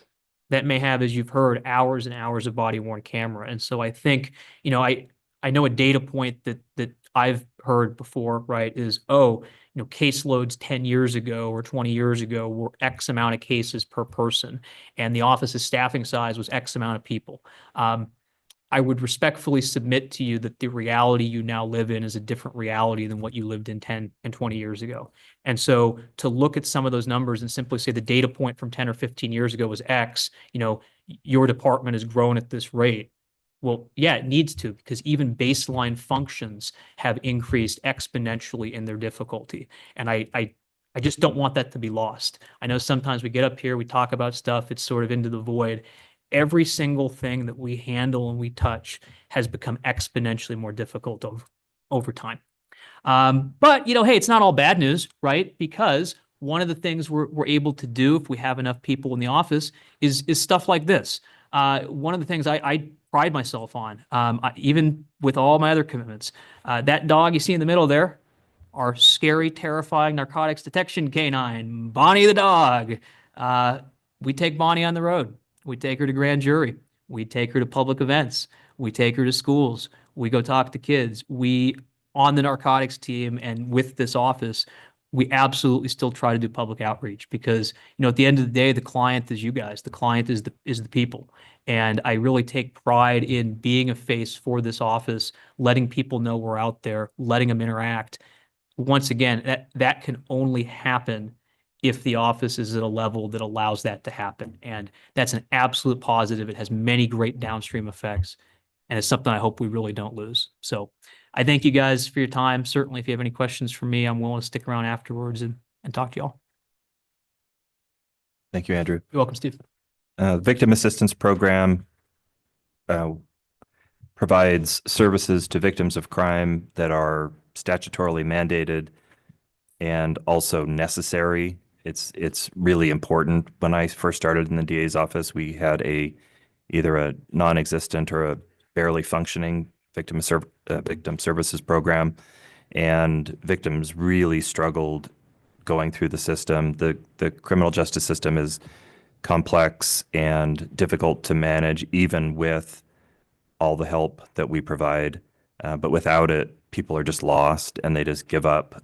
And it makes prosecution very difficult. It also makes surviving as a victim of crime very difficult for the individual. And so Jessica's going to talk to you a little bit about some of the budget details and how we are addressing the shortfall that we're going to see in this next fiscal year. Yeah, so currently we projected to hold a victim advocate position vacant just to kind of make up for some of that limited growth and kind of add it to the general fund or the funding for the DA's department. And that was great, but since that decision was made, our supervisor has resigned.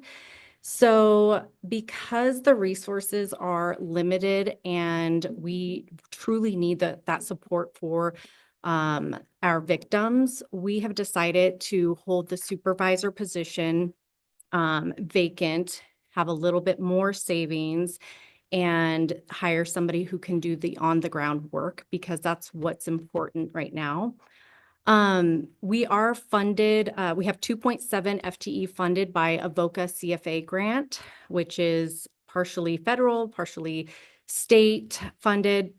It's a non-competitive grant and it used to be really consistent, but as you guys may have heard, grants are not as stable as they once were. And that funding is going to end on 9/30, and we anticipate a reduction in funding. So in our minds, we feel like we're probably going to be down an additional FTE, at least one. We won't know that until July, of course, when the RFP comes out and the details comes out to that grant. So with that being said, it's going to be reduced a bunch more. And, you know, we're in a rebuilding phase and it has been very, very challenging, and burnout is a real thing. Services may suffer, which is, you know, very sad. Let's see. As for the department, obviously, most of it is personnel. We've reduced materials and services by 56,000. I mean, I combed through every line item I could, both DA and VAP side. And we were able to reduce it by 56,000, which is huge. And then, of course, personnel clearing, which is 125. Except that's probably a bit more now that we're gonna hold that supervisor position. We also downgraded that supervisor position. And I just to project that we were going to have this limited growth. So we downgraded it from a program manager to a supervisor, hired the supervisor.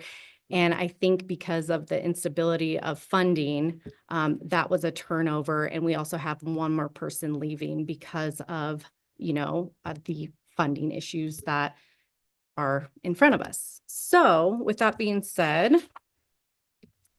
Steve is going to talk about maybe. Yeah, so the victims, as I mentioned previously, the victims services program is not an optional program for DA's offices. It's required by state law.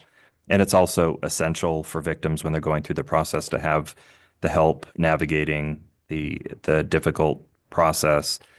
Victims essentially in Oregon have due process rights, which means notice and an opportunity to be heard, notice of a hearing coming up and an opportunity to be heard, meaning they can address the court at any of the hearings that are relevant to victim input, including plea, sentencing, release, and so on. So victims served, the number of victims served has gone up dramatically over the last 20 years. And in 2024, over 3,000 victims were served by our victim assistance program in one way or another. That could just be a letter letting somebody know that charges have been filed, and then a letter letting them know what the sentence was. And that's especially true for institutional victims, like, for example, Walmart, that doesn't want to be bombarded with information about every theft case that they deal with. And so they just ask for basic notifications. Or it could mean for family members of victims of homicide, you know, near daily contact with an individual to let them know what's going on in the process, to give them an opportunity to offer feedback to the prosecutor on the case about how the case is progressing, what the next steps are, and so on. And so it's a variety of services that are provided, and they're all very important to victims going through the process. And we are about out of time. Do you have any questions? Large increase in homicides too. Do you see like patterns with that? Is it like from the homeless population, drugs, from like domestic violence? Is there more in one sector than the other? Well, yeah, so it is a variety in terms of housing. They're disproportionately, I would say, and predictably, I would say, there is a disproportionate number of victims who are homeless, and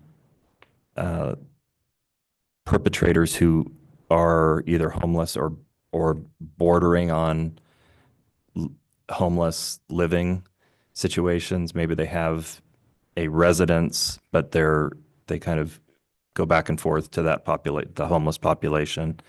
And that's particularly true for people who are on supervision at the time of the offense. who need to have a residence and also keep one foot in the homeless population. But the overall, it's not because somebody's homeless that they're doing, committing these crimes. It's because of drug use, and drug use is disproportionate in that population. And drug use and mental illness is that combination that we see over and over again with the homicides, either drugs or alcohol or a combination of those things, and mental illness. Along the lines of mental illness, what's the process for like civil commitments? I know that you had mentioned that those had grown quite a bit. Excuse me. So what's the tie-in, and how do you decide actually where are you sending them? Yeah, in terms of somebody who actually commits a homicide, there are different pathways. If they are so severely mentally ill that they can't aid and assist their attorney, which is very, very high level of mental illness, those people generally will be sent to the state hospital for treatment to be made able to aid and assist the attorney.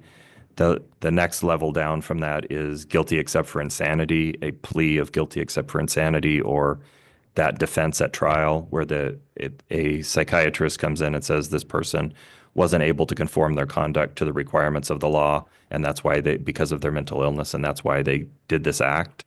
And if the judge agrees, or if that's a conclusion that our expert says as well, the person would be committed to the state hospital for a life term, if it's a murder that we're talking about. And we've had that happen. Civil commitment is on the front end before a serious crime occurs, where law enforcement, for example, contacts an individual who is a threat to themselves or others, and they get then taken into custody, protective custody, essentially, taken to the hospital at St. Charles, and they're treated by psychiatrists there and examined. And in some of those cases, the doctors there recommend civil commitment because they will not be able to protect themselves. They'll be a threat to themselves or to other people out in the community. And that's a fairly high standard to get a court to agree that they do pose that threat. But that happens all the time, and we have prosecutors in our office who handle those cases every week, and or review those cases every week and go to court on them regularly as well. So it's a variety, and it depends where you catch them in the system.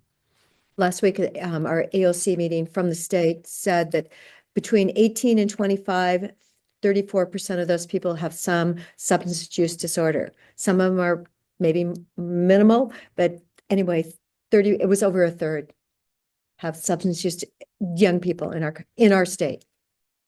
That's scary, that proportion. In the criminal justice world that I know, it's much, much higher than that. The percentage of people who abuse drugs or alcohol is extremely high. Yeah. So great presentation. I feel the urgency of having the right capacity there. We are in this limited growth strategy. We're not going backwards, we're going forwards, which is a good situation to be in. Once again, once the legislature is completed with what they may do this year, there may be a way to, loosen up this budget a little bit. So as I say, 6 months from now, go ahead and raise your hand and say, hey, what about us? And let's keep that in mind there too. And then also on a technical side, when you have the camera data, the video coming in, is it flowing well? Because I just think of City of Bend, City of Redmond, and Sheriff's Office probably have different systems, and it's either email or FTP or remote access, or I don't know what's going on. But is it flowing well, or could we improve that? It can always be improved. We have good people in our office, IT people who work with the agencies, and they are able to get. Ultimately, we're able to get what we need.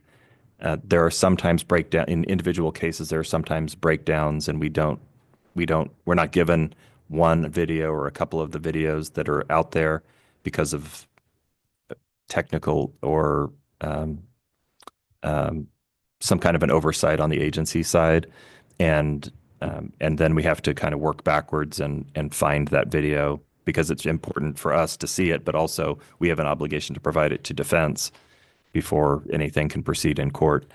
But it works very well.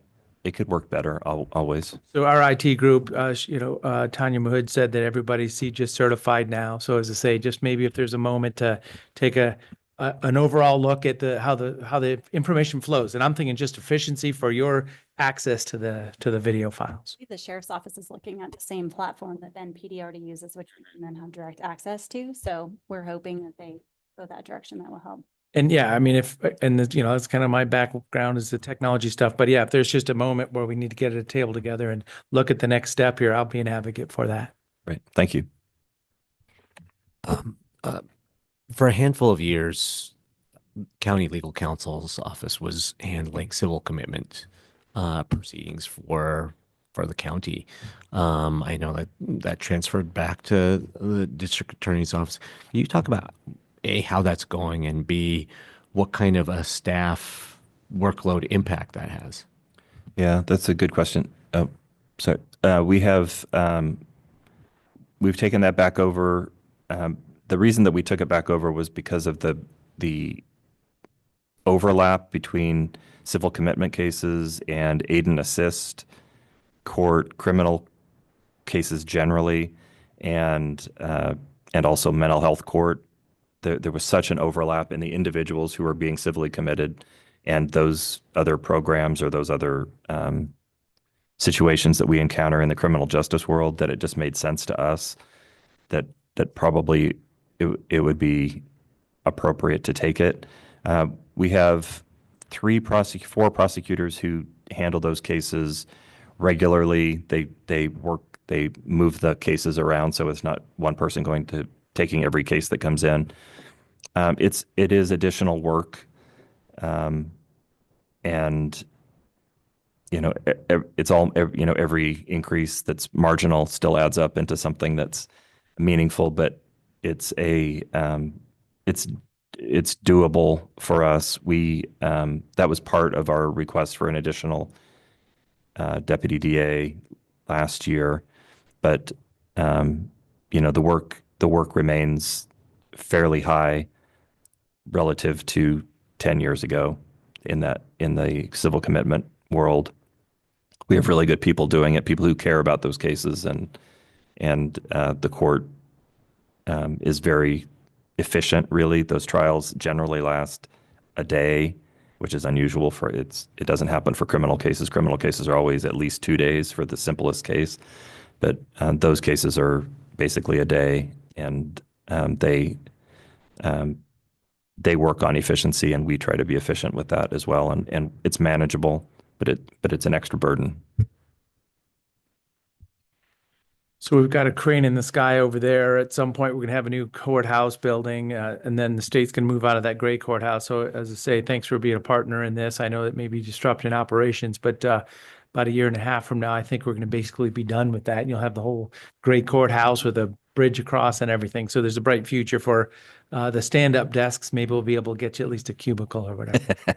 Yeah, we're looking forward to that. We're looking forward to having the second floor, the whole gray building, and putting a steak restaurant on the penthouse. That's what I'm looking for. The best view in town up there. We'll call it DeBones, and because it was T-Bones. T-Bones. But yeah, the tenant improvements are being planned for. So as I say, there's a bright future for that facility. Thank you. Thanks, everybody. Well, and thanks again for doing the hard job and doing it faithfully. Thank you. All right. We will move on. Next on the agenda is solid waste. I see Tim Burnell here.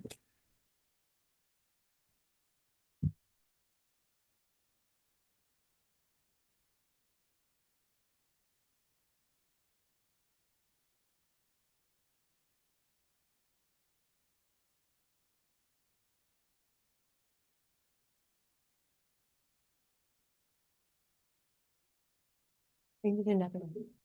This is ridiculous. Like, please, with all the murders, with all the crap, with all the drugs.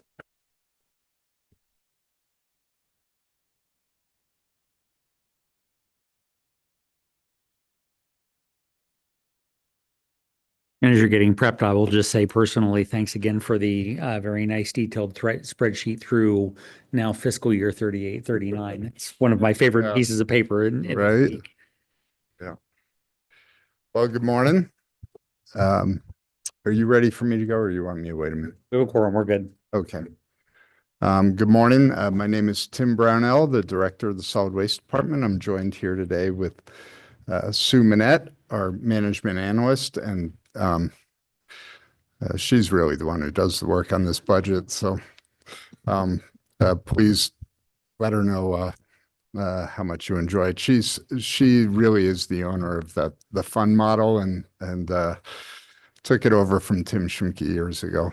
I want to start by thanking the finance department, Robert, Cam, Laura, Dan. Thank you for kind of the structure you provide to this and support as well. So you make this as easy as it can be. So thank you very much.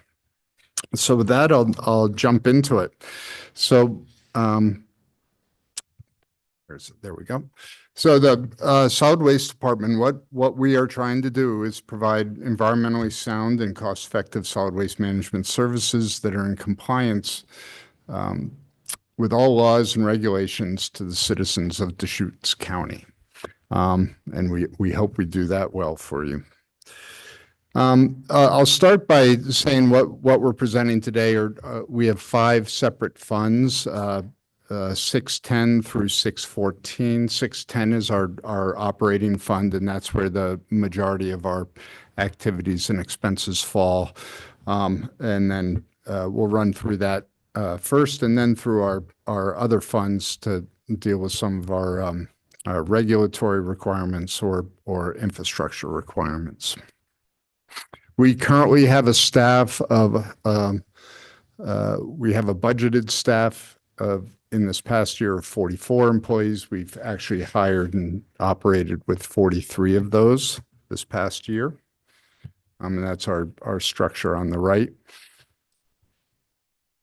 And then in this past year, there are several things we've done. One, we've brought our household hazardous waste program in-house. That had been something that we contracted with since its inception. There's a regulatory requirement that we provide hazardous waste services and collection services that keep materials out of landfills and out of our waterways and environment. This year, we just hired on 3 full-time staff people to provide those services a little more efficiently, but also more regularly. So where we were providing that service 4 days a month, we are now offering that service here at Knott Landfill 2 days a week, 52 weeks a year. That began in April when our staff took that over. We're also going to be expanding our activities at the other jurisdictions, Sisters and Lapine, as well as Redmond, at least two times a year. And at Redmond, we want to be offering that service at least 2 days a month, every month. That we're looking to do that during the course of this budget.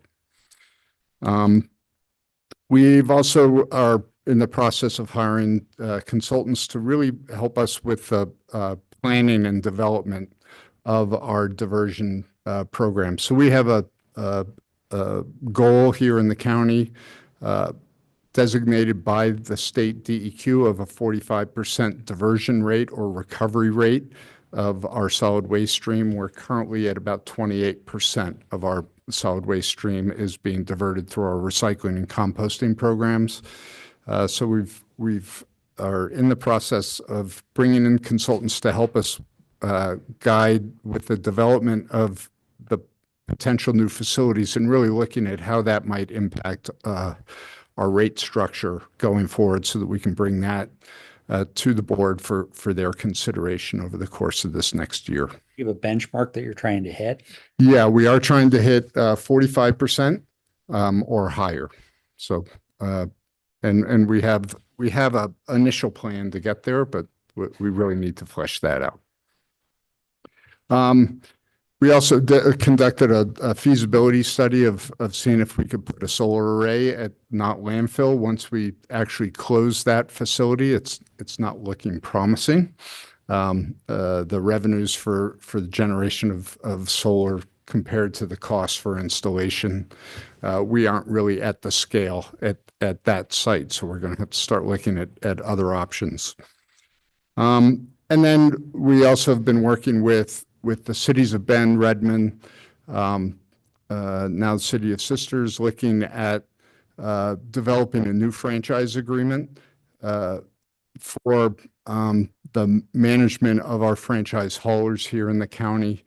What we want to do is have a universal agreement, one that fits each of the jurisdictions as well as the county, which would allow for consistent services as well as for the direction and dedication of different streams of materials to any new facilities that are developed here in the county.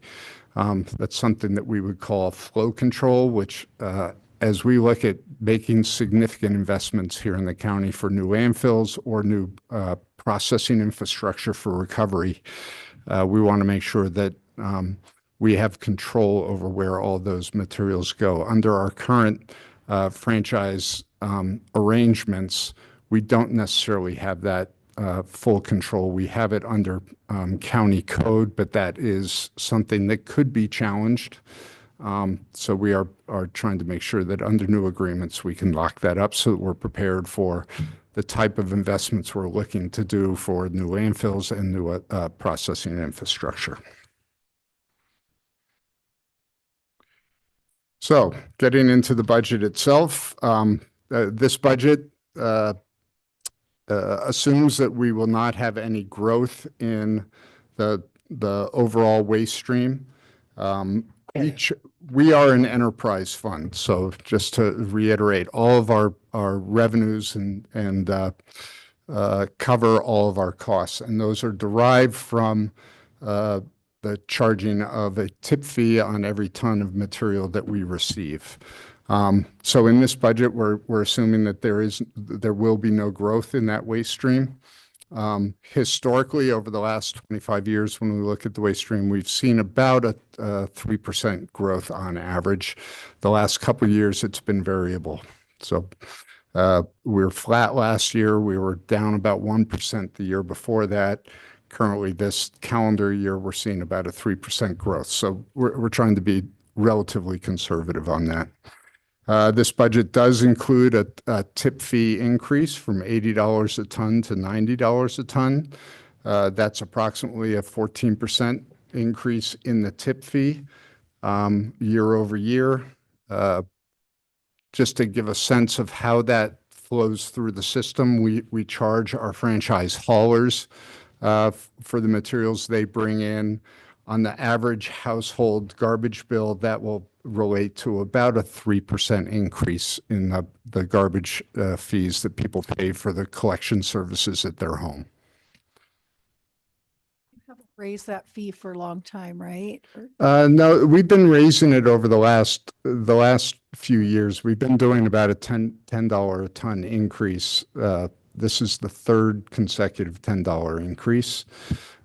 Largely, you'll see as we go through this, we're having to increase our transfers and projected transfers into our reserve funds to meet some of our capital infrastructure development as well as some of our regulatory requirements. So just one note of reference, talking to a consultant when the Western Interstate Region, WIR, was here at Sun River, and he was surprised it was below $100, and I was shocked that we're getting close to $100. Yeah. But it really put it in perspective. You know, the national numbers have been way above $100 in the big cities for a long time. So we should always celebrate that it has been very cost effective long term here, and that's what we're trying to hold on to. Yeah, and we will show where we are relative to different places in the state. So the range from $74 a ton in Pendleton to $153 in Portland. So we're still on the lower end of it, but yeah, we are starting to creep up as we're looking to make some significant investments here. Oop. One other thing, we do have, when we increase our tip fee from 80 to 90, that does impact a couple other fees. We have some things that we use for covering the landfill at the end of every day. That's a operational help. So we charge 50% of the tip fee for that. So a few of those things: contaminated soils, street sweepings from the city of Bend, Redmond, et cetera. In terms of our expenses, we are proposing a 17% increase in our personnel costs. That's due to the 6% increase of COLA and employee-related expenses. We do have our household hazardous waste folks will be full year on the budget, where last year they were budgeted for about 4%, 6 months in the budget. And then we are adding 4 new positions into this budget as well. And those are 3 of those are replacing contracted services. So we're bringing them in-house to do a lot of our on and off-site maintenance and litter pickup and those sorts of things. And then our regular M&S, our budget expenses are increased by about 5%. We're continuing to see a significant increase in the amount of wood debris, wood waste that were coming in as people are trying to reduce the woody debris around their homes and fireproof their properties. We're seeing more and more materials come in. Those materials that we collect at all of our transfer stations, we have to grind and transport back to the site, where it used to be about $350,000 2 years ago for that material. It's now close to $700,000 a year for handling. So it just gives you a sense of some of that is cost increase with the contractor, but only about 5 or 10%. Most of it is really the volumes that people are really pulling away from their homes and properties.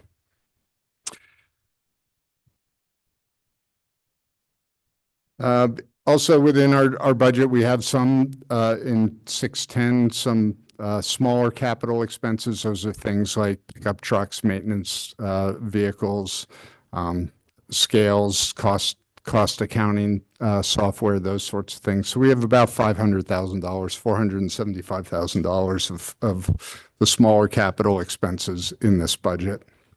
And then we also include $4.65 million in transfers into our other funds.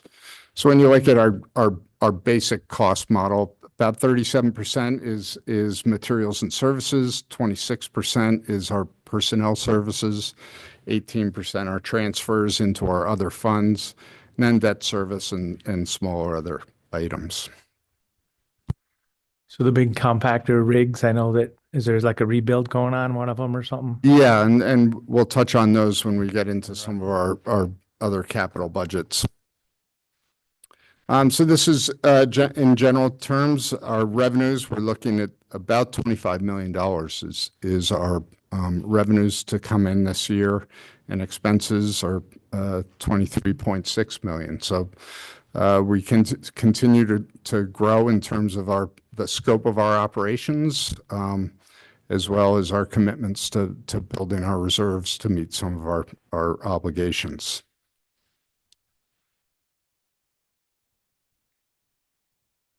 Oh, you're right, little delay.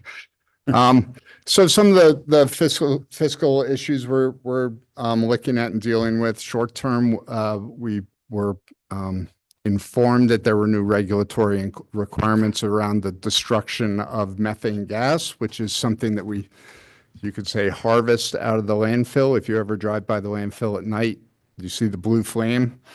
We are having to install something called an enclosed flare. So that beautiful blue flame at night that you see will soon be hidden in what's called an enclosed flare. And we have to do that because we have to measure and monitor the discharges that come off of that flare. That's part of the DEQ air permit requirements. They're becoming more and more stringent. So this was, we put in a flare probably 10 years ago. Now that over the course of this year and this coming budget, we're having to spend about $700,000 on a new flare to replace it because of the regulatory requirements. Longer term, we have some pretty significant investments that we're going to have to be making for a new transfer station, the landfill, transfer station down in La Pine, the Southwest transfer. We want to do there what we recently did up outside of Redmond, which is build a enclosed indoor transfer station.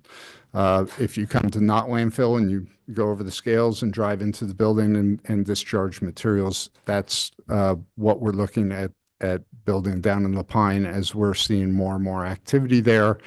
It's for safety, it's for litter control. There are a lot of reasons why we have to move in that direction. And then the landfill is approximately $50 million of investment for us to develop a new landfill here in the county. We're also looking at the potential development of new diversion infrastructure, processing facilities for construction demolition debris, expanding our compost facility. We're right now only able to compost about half of the woody debris that we receive. The other half is going into the landfill for either daily cover or being buried. So we do want to expand and recover that material. If we were just to recover all of that compostable material, we would increase our diversion rate by about 8 to 10%. You have an estimate on, obviously you don't have a new site yet for the next landfill. Do you have an estimate on, well, one, when you start sweating because you don't have a new site, and two, when the costs start to increase because that's going to impact your planning? So the new landfill, once we start to get the debt service, we would start to see those costs increase relative to that new landfill probably in 2028, 2029, as we start to make those significant investments. But we're feeling some of those costs now as we're doing the planning work. When are we going to sweat? Last year? Yeah, I'm sweating. Yeah, we have about 6 years. The landfill useful life, because we've seen slower growth in the waste volumes coming in, we were anticipating when we first started the landfill siting process that 2029 was the end of 2029 was when the landfill would be filled. We're now looking at spring to summer of 2031. That doesn't make us sweat any less. But we do have a little bit more room. But we are looking at, if needed, do we start transferring some of that material out to out-of-county landfills starting over the next couple of years to give ourselves a little more time, as well as the development of new composting infrastructure and potentially recycling processing to also buy another year or two. Okay. So. Wouldn't it be easier to haul it out in the summer than, let's say, I mean, if we really need to like push it out to haul in the summer? I know, what did they offer, Medford or something? Yeah, it kind of depends. We would have to look at the arrangements with haulers. They would prefer to dedicate specific equipment and do that year round as opposed to in batches. But we are going to explore both. To your point, it's going up 97 in the winter can be dicey on certain days. Can be. So.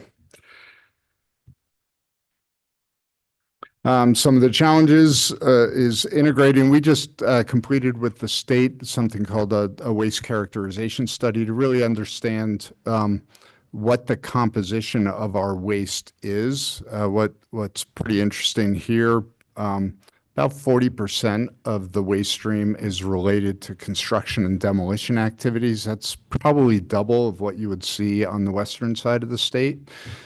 So it tells you that the amount of building activity really does impact our waste stream.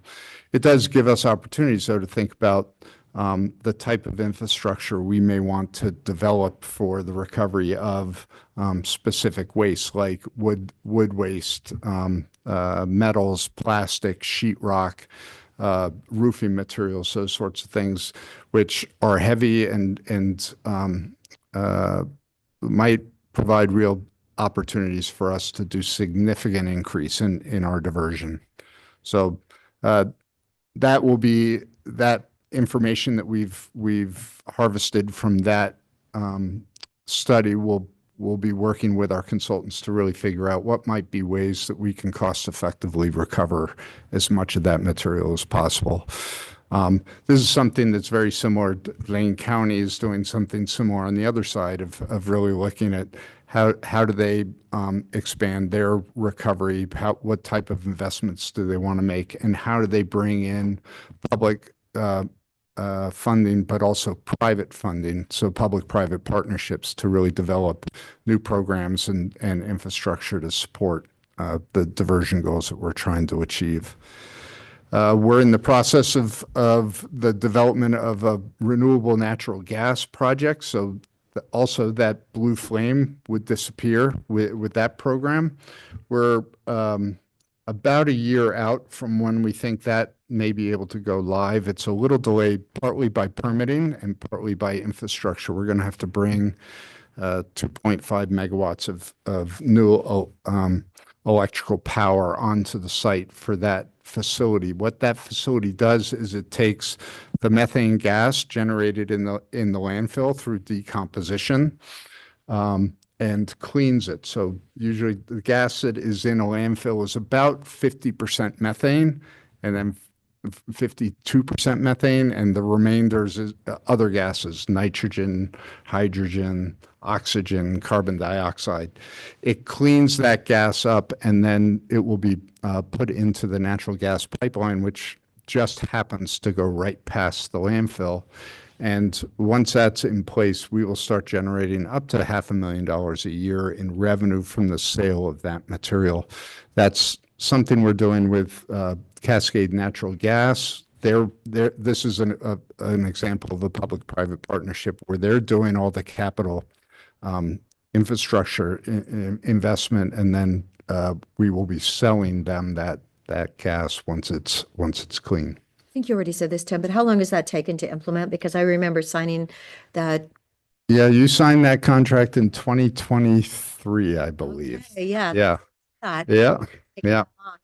Yeah. And a lot of it is really largely around the permitting process. There are quite a number of hurdles, not just construction permitting, but largely the Title V air permits is the biggest hurdle that we've been working through. So we're not talking Title IX, we're talking Title V. Okay. Title V, yeah. Continuing to work on the new landfill site, and then preparing for the post-closure plan, which has to be approved by the Department of Environmental Quality of how we close that landfill and then what its next use will be. So now going into a couple of our other funds. Move on to, can I just ask, so you talked about the waste characterization study, you talked about that very large volume of yard debris. I'd be curious, a long time ago, the county completed a solid waste management plan that identified, construction site, recycling, composting facility, a number of these things. Does anything that we've learned recently change what we think about, that plan was completed, 2019, 2020. Do we, at this point, knowing what we know about our waste streams, about diversion technology, are we thinking the plan is outdated, or are all the things in the plan still, yes, those are the right things? No, that's a good question. I would say that the waste characterization study actually affirmed the plan. It demonstrated that in fact there's even more construction demolition debris or construction related debris, and we actually call it bulky waste So it's also the self-haul that homeowners are bringing in, that it's even a higher percentage than was anticipated in the solid waste management plan. So no, it's affirming what that plan had laid out and is allowing us to move forward with it. We know that plan has guided us. Yeah. So there's things that we haven't finished yet, but Yeah. that's our guidepost. So it's good to. Correct. Yep.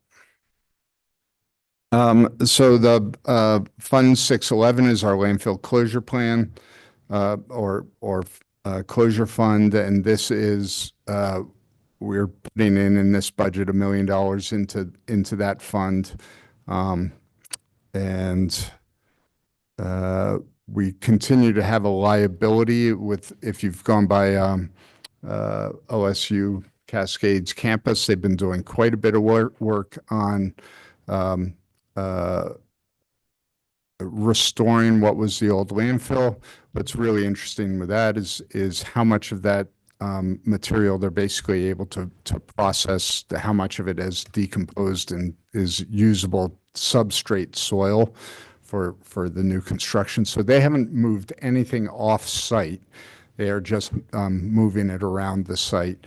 We budget for $500,000 a year from that. We have a potential liability of 1.5 million if they were to find hazardous materials or materials that they could not keep on site and had to dispose of, that was related to our activities when we were operating it.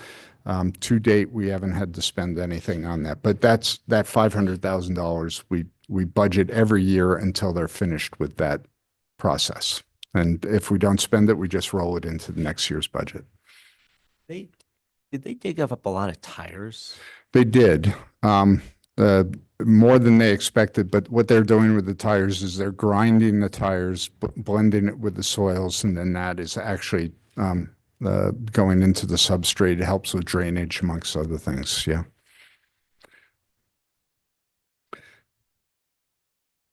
Here's our five-year outlook on this. You can see as we get into 27, 28, we're going to start spending the working capital in that.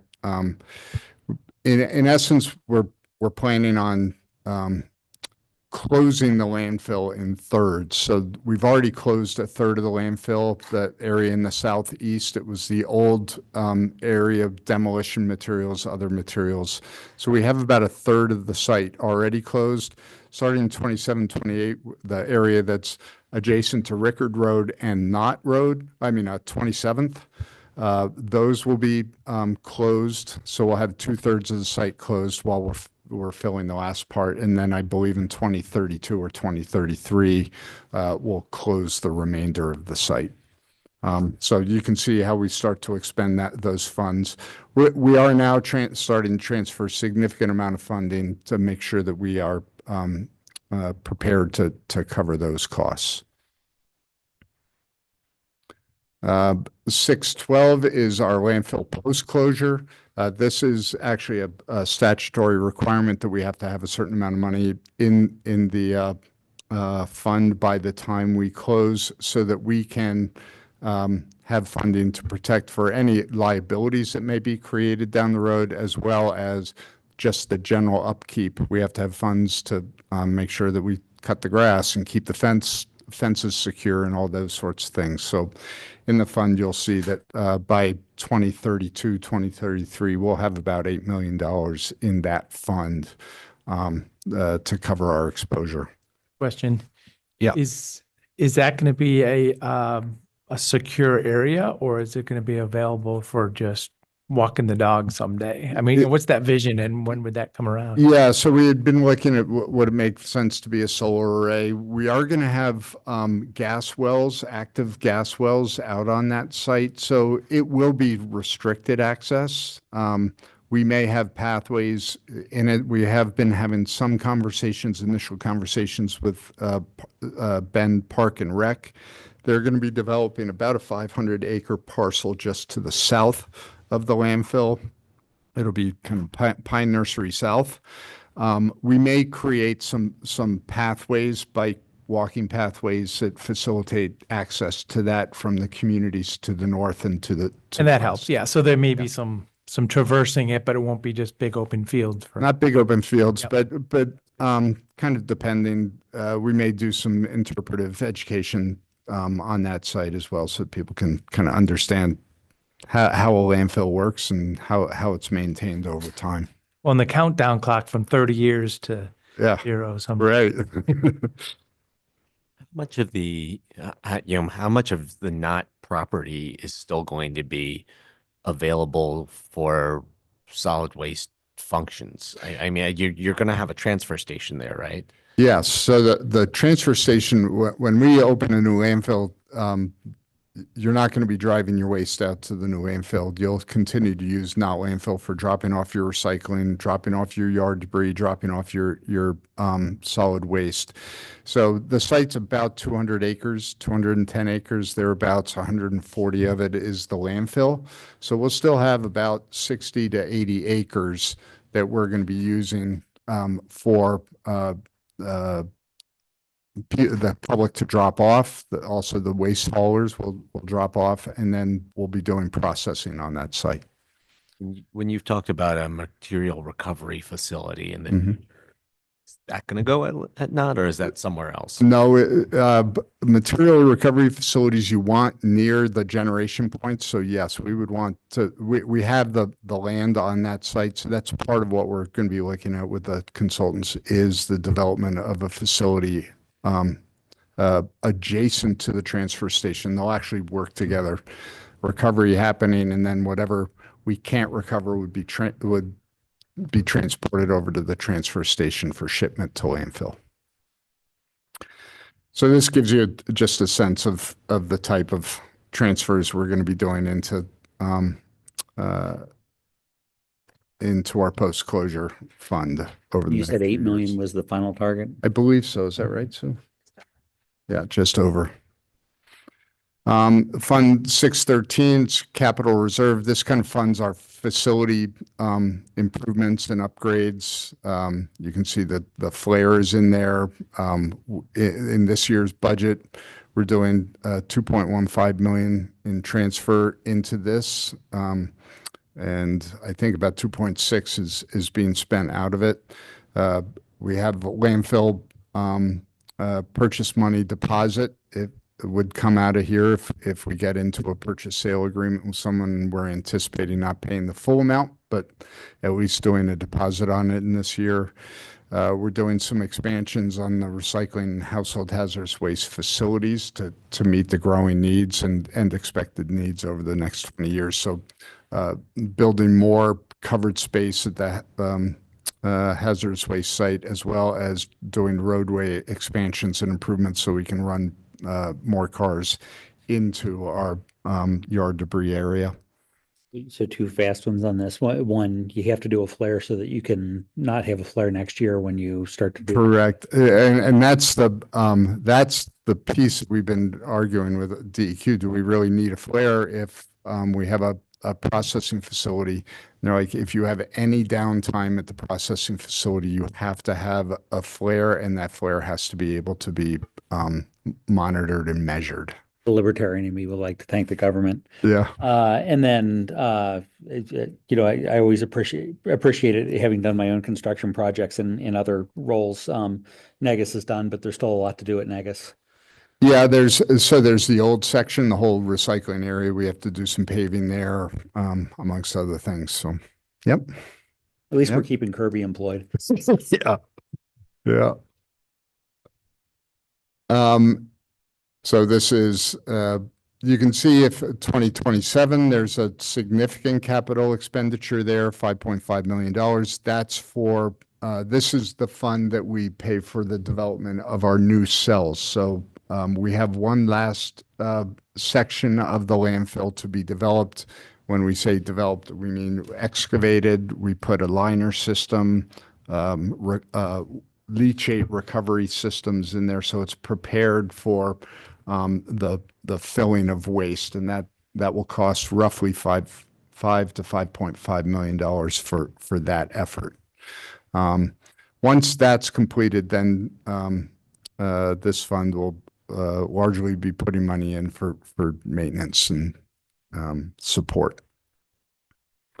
And then 614 is our equipment. So this is where the loader, buying a new loader, we have a compactor that we want to get rebuilt to last through the end of the not landfill operations, and then a couple other pieces of equipment, a new generator and excavator.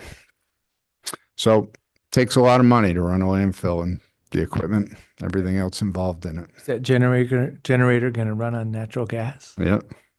Yeah, Or- right. or diesel?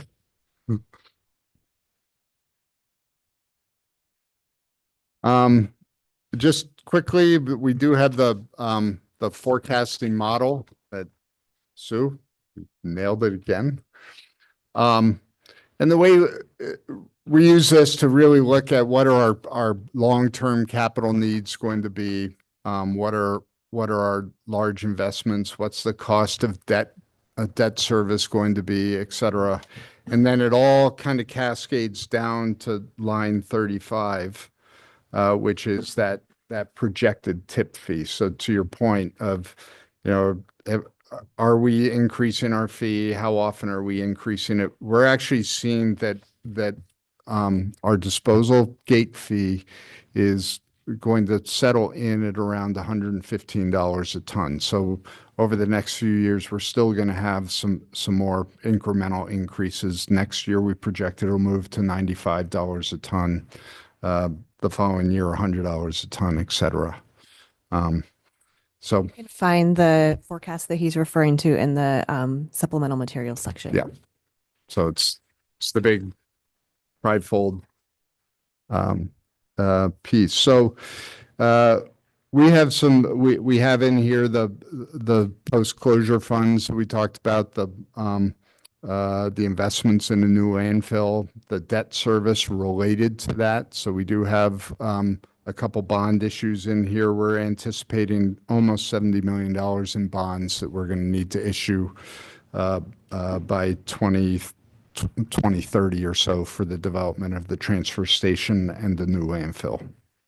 So it includes big hunks of money over the next 5 to 10 years. Any questions on this that people might have had, or thoughts, concerns? For the sake of time, I'm not going to go through all the line items here.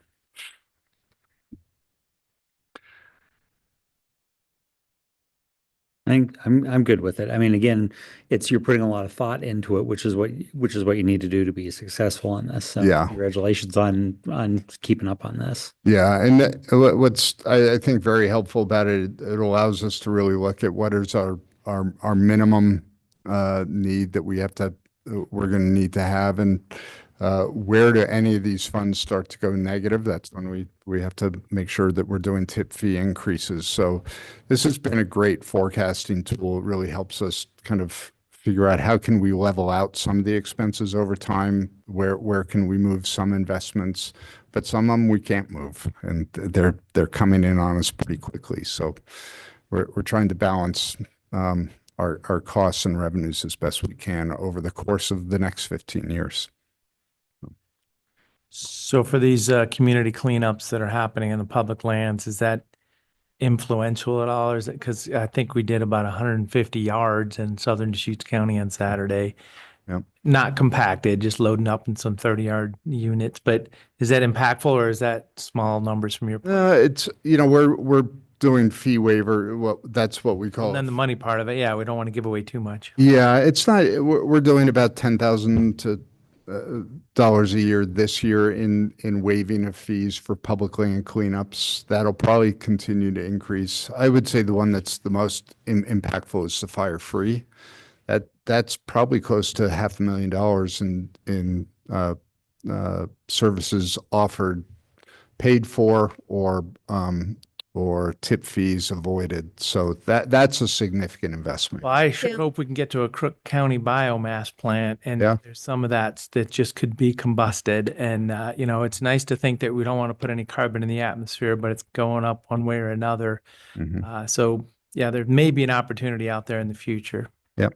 Well, thank you for saying it's a 500,000 because that's what when I first brought that up in 2020, they told me it was going to cost the county $500,000. Yeah. And I said, what does one fire cost Deschutes Yeah. County? Yeah. And definitely we've had a lot more fires since 2020, but thank goodness the community recognizes free is free. Yeah. And we only have 6 days in Sisters, South Yeah. County and Redmond. So it starts the 16th. Starts this Friday. Right, Yep. Friday. Yep. So I've got it down. I've told my husband we're going to be going. There you go. So thanks, Kevin and his team. They've done an amazing job this year on promoting it. And The other disposal opportunity that's in front of us is expanding our composting operations. Yep. We can move tens of thousands of materials, along a pathway, not into the landfill. yeah. Yeah. And that would sequester quite a bit of carbon.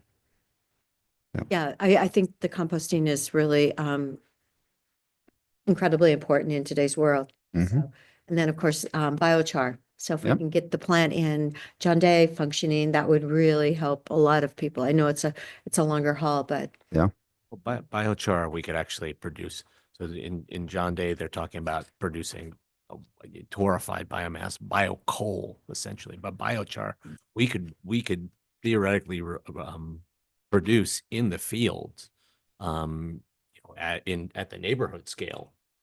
Looking at Kevin right now, with air curtain burners and other things. So Mhm. there are ways of that's another way to think about material not even coming to not.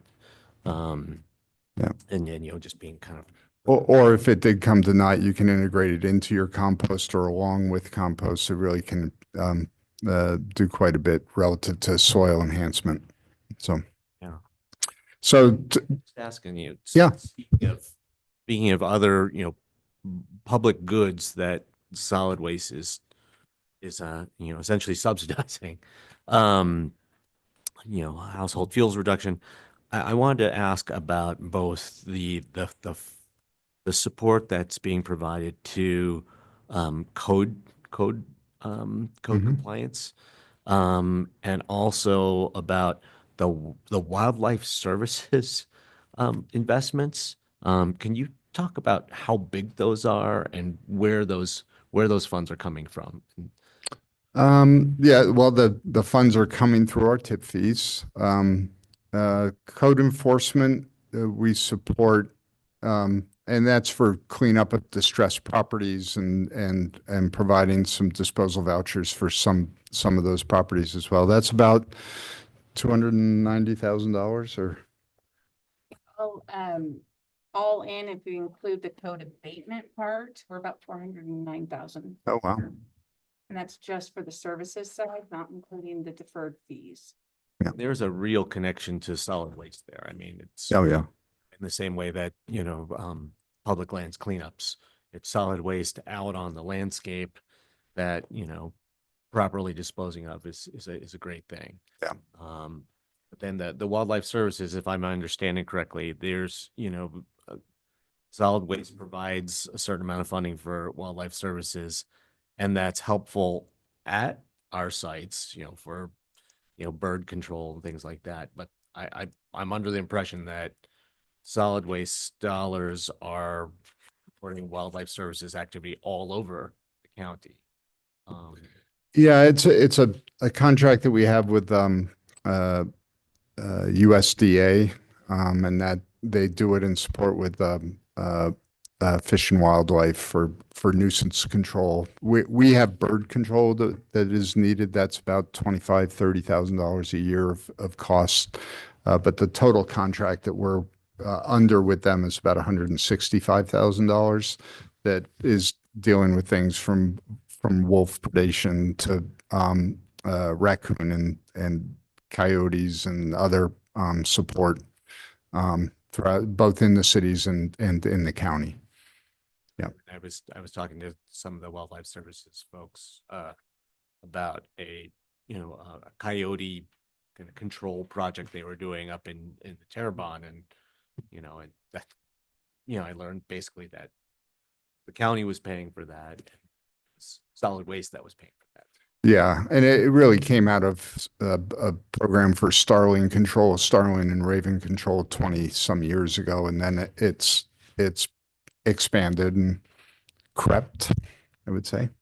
Can you wrap up in like 2 more minutes? Yeah, yeah, and so basically done. This just to get to the point of where are we relative to tip fees throughout the state. These are last year's rates, so they would have been equivalent to our $80 a ton. I'm not sure where they're going to be going this next year. We haven't gotten that information yet.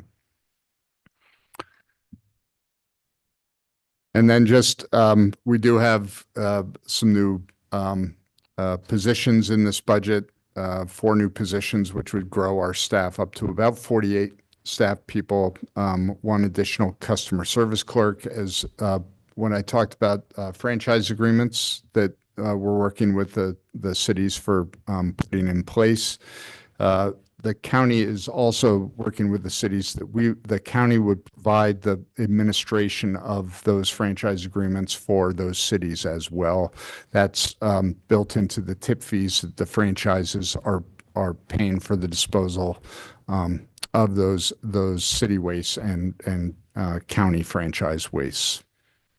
And then, as I mentioned before, 3 new site attendants, which will be supporting litter collection, maintenance, backup staff for our scale booths, et cetera. And that funding is coming out of what we were paying for contracted services. I mean, it's worth noting last year you had some special requests saying that bringing this in-house was going to create some efficiencies, and I think you proved that. So you've got a pretty solid case to make for why you would want to pull these in as well. Thank you. Unintended. Yeah. And I would just acknowledge Heart of Oregon Corps has been our partner there, and it's kind of the youth training and opportunities. So this is moving on from one of those long-term. Yeah, it's going to be coming into place this year. It's called the Recycling Modernization Act. That is revising and improving the state's recycling system and making it consistent throughout the state. There is some funding from that that will be coming into the county. We have not put that funding into this budget, particularly around what is called contamination reduction education work. And so we are talking with the Heart of Oregon of actually if we do see that funding is going to start when they say it's going to start, which is in July 1st, that we will transition them to doing actually on the street education as opposed to site cleanup. And so we're working with them on expanding the potential services that they provide. And just acknowledging our history there, because their world is changing in a few different ways, and this is just one of them. Yeah, and they're an extraordinary organization. They've been a huge benefit to our department, and we want to continue that relationship as we can. It's just moving it into something else. Thank you. So thank you all. Appreciate your time. All right, Kevin, why don't you come on up? And as you're coming up, we've got 2 choices ahead of us. We can give Kevin 15 minutes and hold him to 15 minutes, then take lunch, and then we'd probably be starting. We'd have a slightly shortened lunch and start with community development about 12:45, because I think we can catch up to 10 minutes in the afternoon. Or we can quietly start to get lunch while Kevin's talking, if he doesn't mind, because then we'll ask less questions. But then it's going to be a working lunch, and we'll probably stay on schedule. What's the thought process? I'd like to eat well. Okay, that's going to make it easier on you, Kevin. Hopefully. All right. As uninterruptedly as possible while Kevin's talking, feel free to go back and grab some lunch. But why don't you get us started on what it is that you're doing? I'll hang out and watch it while they eat for a little bit. Sure. I was Then at least somebody's paying attention to you. All right, so I guess it's good afternoon now. Good afternoon, everyone. I'm Kevin Moriarty. I'm the Deschutes County Forester. I manage the Natural Resources Department for the county.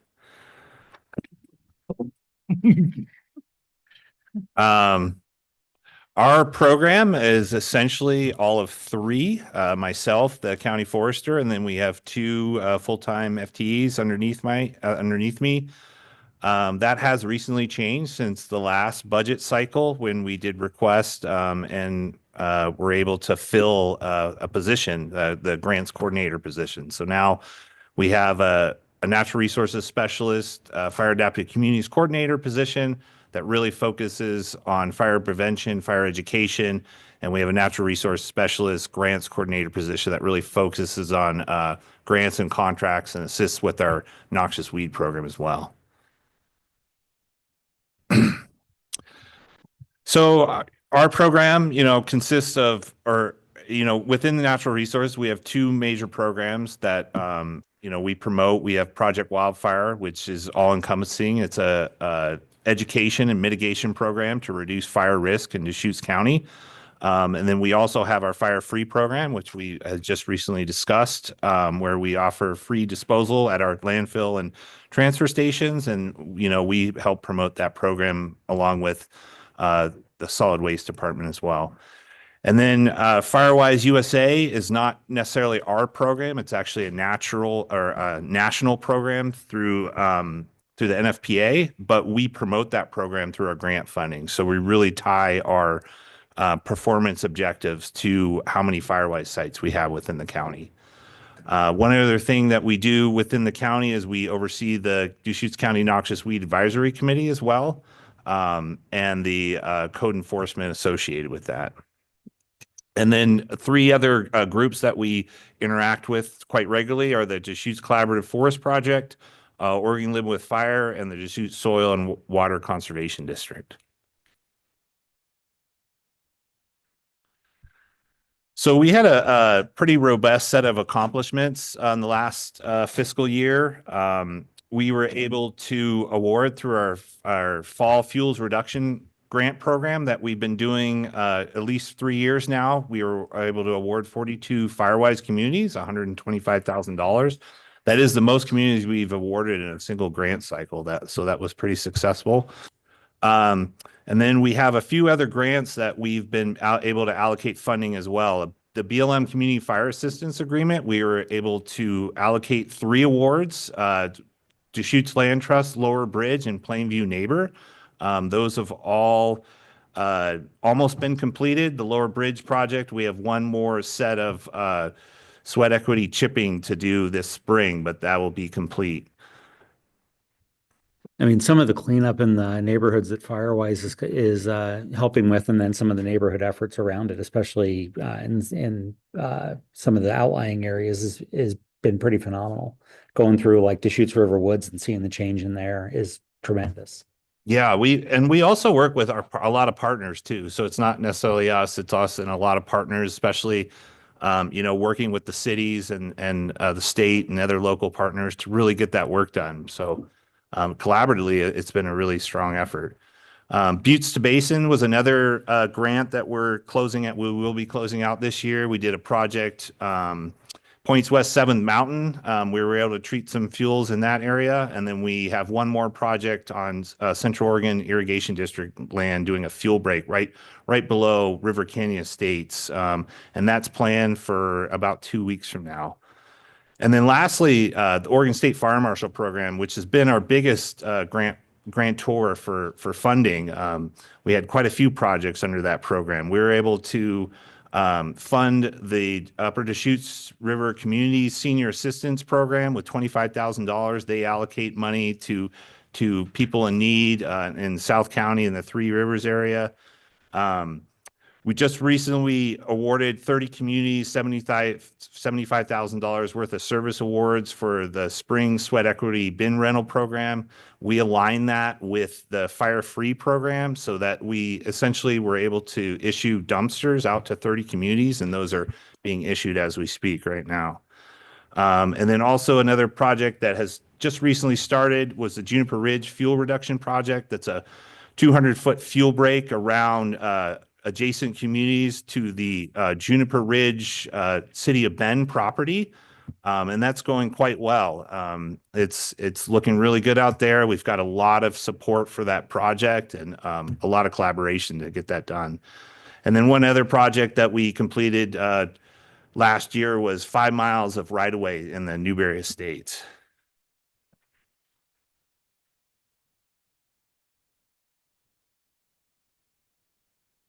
And again, Fire Free going on right now. So we've done a lot of promotion with that. We've put flyers, press releases. We have some stuff on social media with that. You know, our 10-year average has been roughly a little over 28,000 cubic yards. Last year we had 29,000. I just looked at the numbers for the landfill last year. We had 16,000 cubic yards. And we've already hit that mark already. So we will most likely exceed that 29,000 cubic yards this year. And that might have a little bit to do with some of the things that have happened in the last year.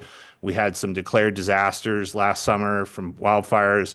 We had the LA fires, and then we had kind of that presence of the hazard map too, to get people a little more aware of doing defensible space work. I think it was good timing that the fire marshal organized that fire safety, fire awareness tour that's been going around this spring as well. Yeah. Right before the collection times. Yeah, the fire events, the fire safety events have been tremendous this year too.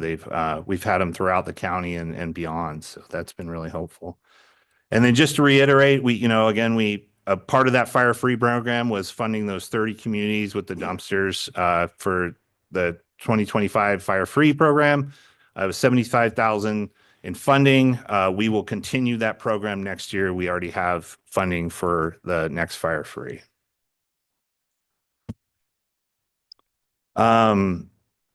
And, just to highlight some more of our accomplishments, right now, we currently have 78 active Firewise sites in Deschutes County. We are the #1 county in Oregon for Firewise sites. So we should tip our hat a little bit to that.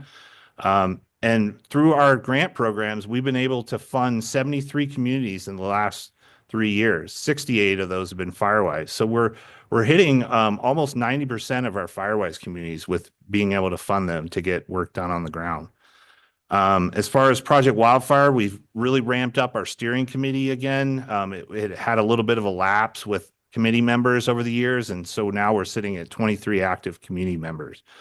And then our Neighborhood Coalition, which is a subcommittee of Project Wildfire, we started that last year. That has been going really well. That's one of the main ways that we get Firewise communities to get set up.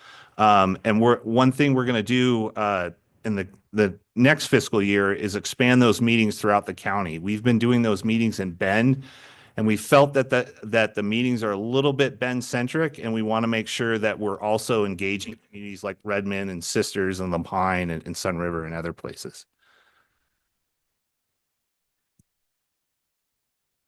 And so, we're actually, through the last 3 years of all this grant funding, we're actually starting to map what this looks like with all the funding that we've been able to, put out on the ground and out into the communities. And so the map you're seeing, all those gumball dots, I guess is what I would call them. Those are where we've funded communities throughout Deschutes County over the last 3 years. And then the purple stars are where we've done our contracts and our landscape type fuel reduction projects.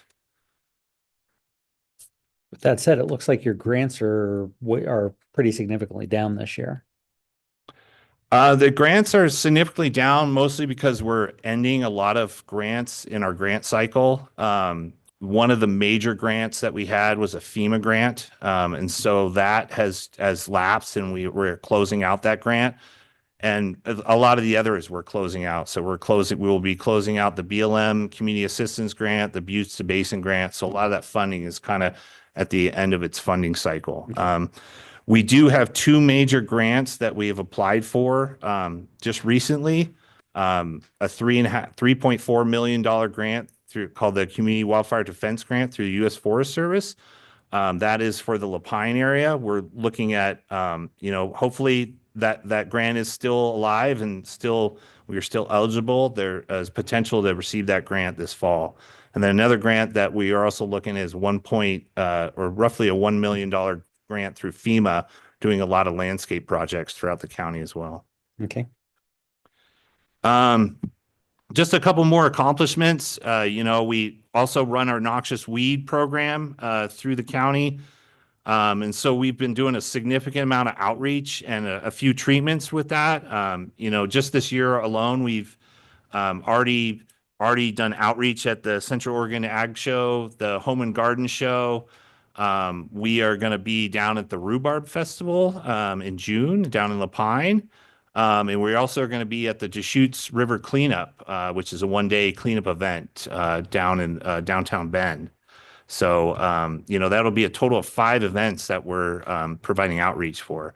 And then last year, other thing that we made is a really nice 5-minute video kind of highlighting, why you should care about noxious weeds. And we put that on our noxious weed website. We did complete a couple treatments last year as well through a grant that we got through the Oregon Department of Agriculture. 2 species in particular, Horiolisum, which is a species that we, until recently, thought was eradicated in Deschutes County. And is an A-listed species. So it's a really high priority species. And we found a couple properties that have that. And so we've been really combating trying to get that back to an eradicated state in Deschutes County. And then yellow flag iris, which we find is very abundant along the river. We've also been trying to eradicate that as well. We probably won't be able to eradicate it, but we really need to control it because it does affect riparian habitat like the spotted frog.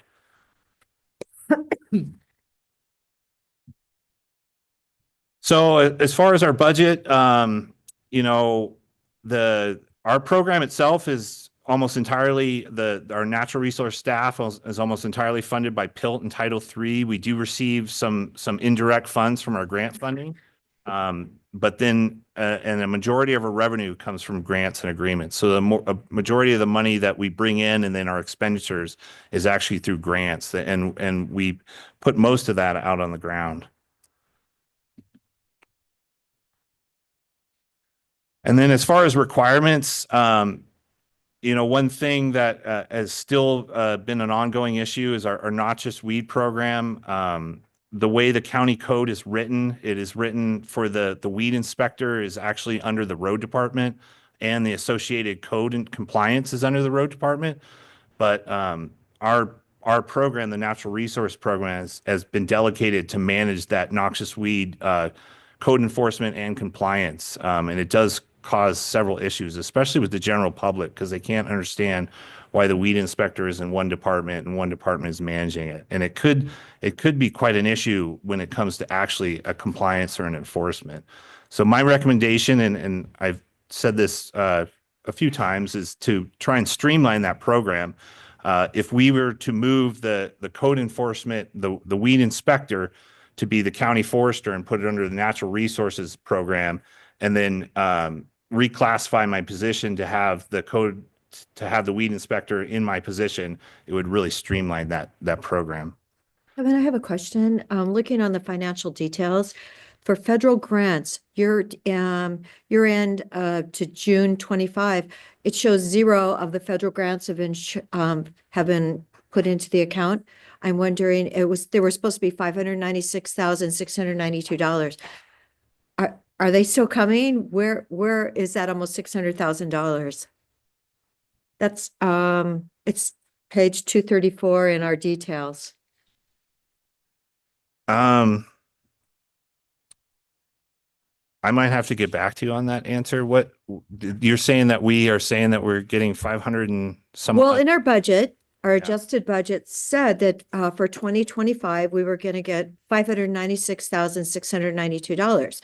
And there's 0 posted that it's actually been received. And then this next year, it's only showing that we're expecting 90,000. So you're saying that you're not going to get that much money from the feds in that count number 331001. I don't know. Am I missing something, Cam? We'll have to check into it. I'm not sure if it's an accounting treatment that possibly this money is in deferred revenue because it was received before we actually spent the funds. Right. So I'll have to take a look at that. Okay, yeah, because but for some reason now we're only projecting to get 90,000. So 600 down to 90,000 is pretty big. Okay, I- thanks. Yeah, and I don't know if this would account for that, but one thing we were doing prior to this year was projecting potential grants that we would receive. And I felt that was adequate for small grants, because it wouldn't have such a substantial effect on the budget. But since we've applied, the two most recent grants we applied were for so large that we didn't incorporate those into the budget, and we would add them if we did receive them. So the 90,000 I'm aware of is the Title III funding is what I would assume that is. Yeah. Yeah. And then one other thing is our increased ISF charges. Our ISF charges have increased significantly, especially in finance and administration. Looking into that further, we did find out that those charges are based on our contingency and our expenditures and not necessarily the amount of employees that we have in our department. And so one thing to kind of alleviate that a little bit is we brought in most of our contingency and put it into a reserve fund. So we wouldn't necessarily be charged a certain rate based on how much we had in contingency.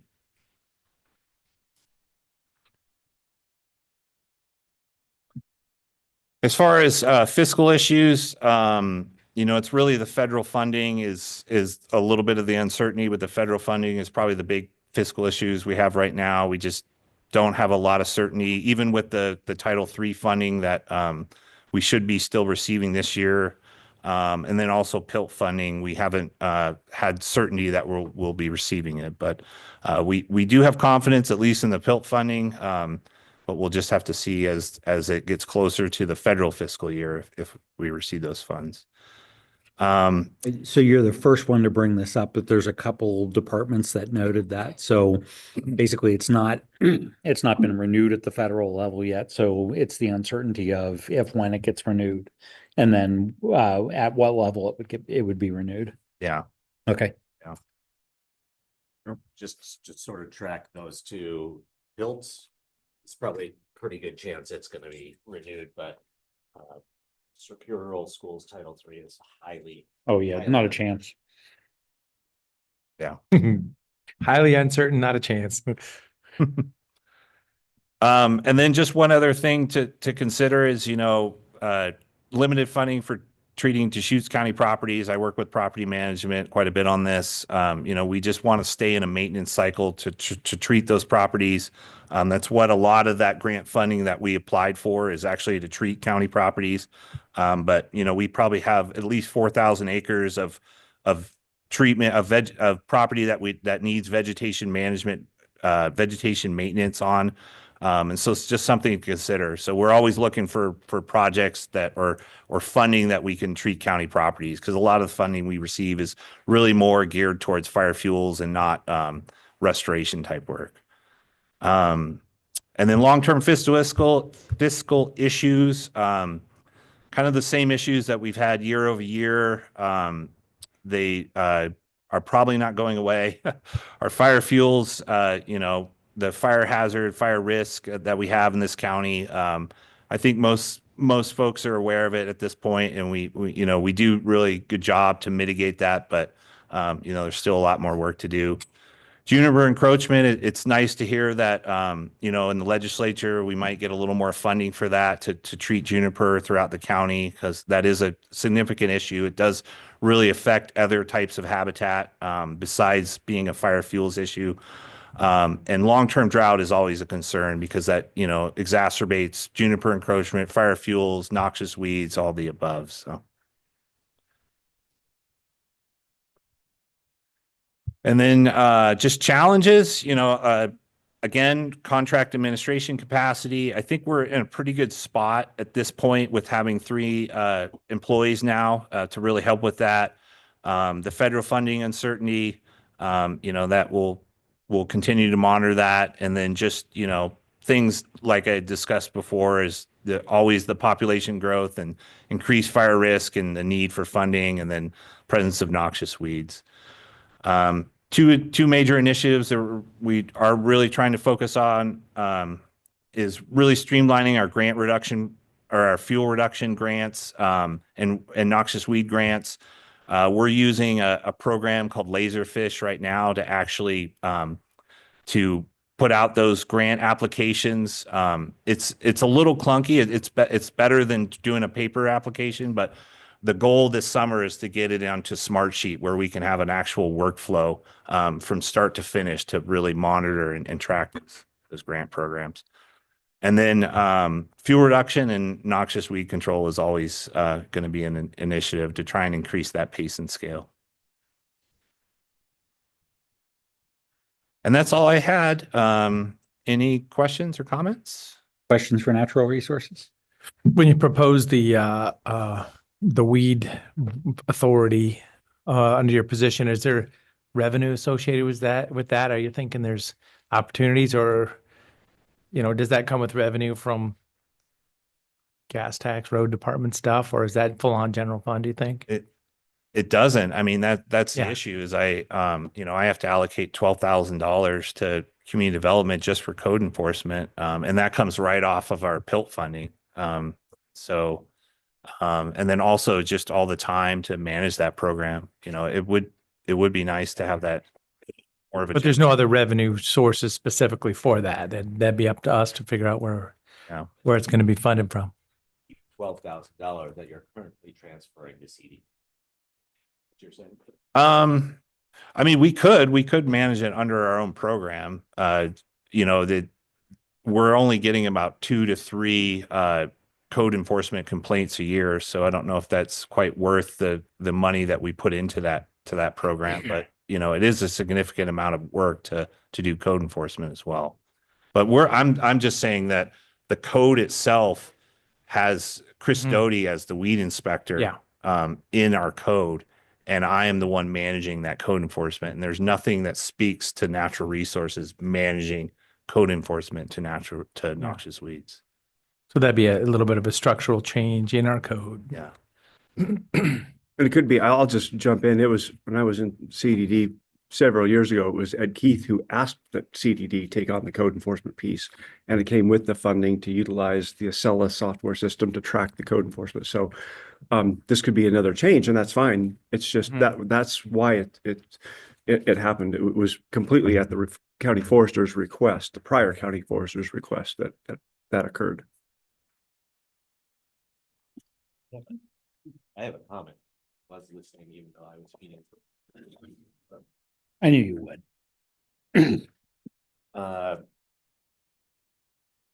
just want to note how important the work that this program is doing, and that it is, if you were tracking the money, this is basically entirely federal and state funded work.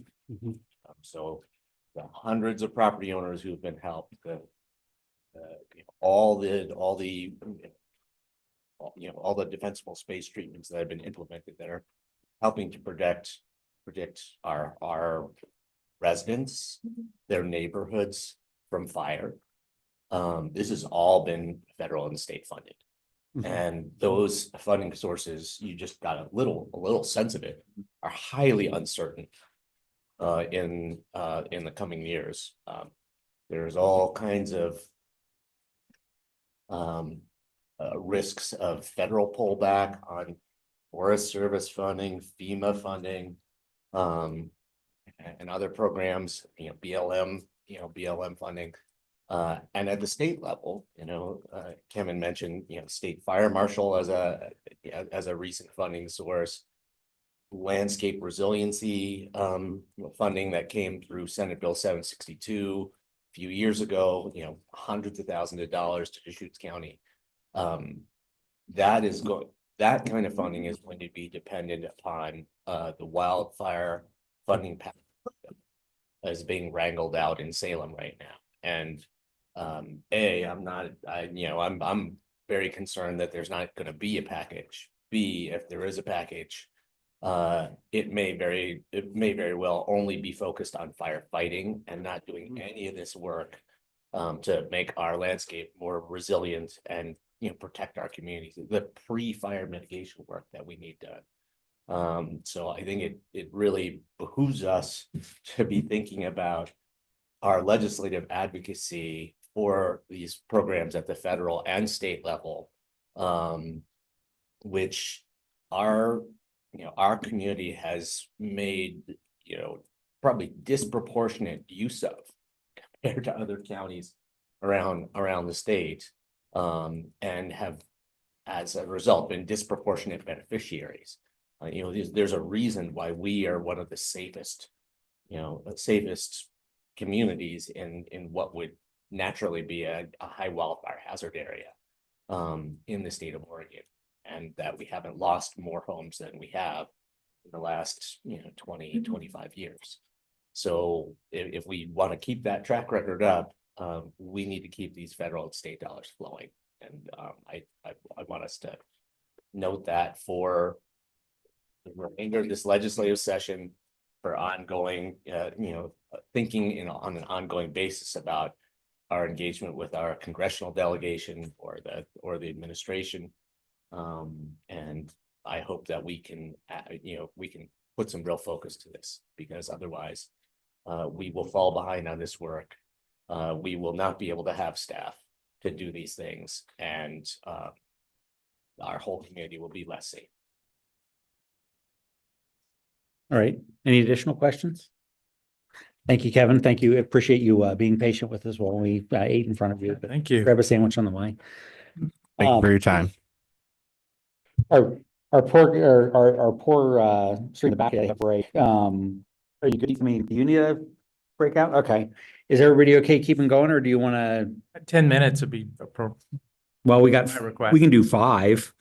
How about We'll do 5. We'll convene back at 20 and gives you a chance to get set up, Peter.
So Lacey.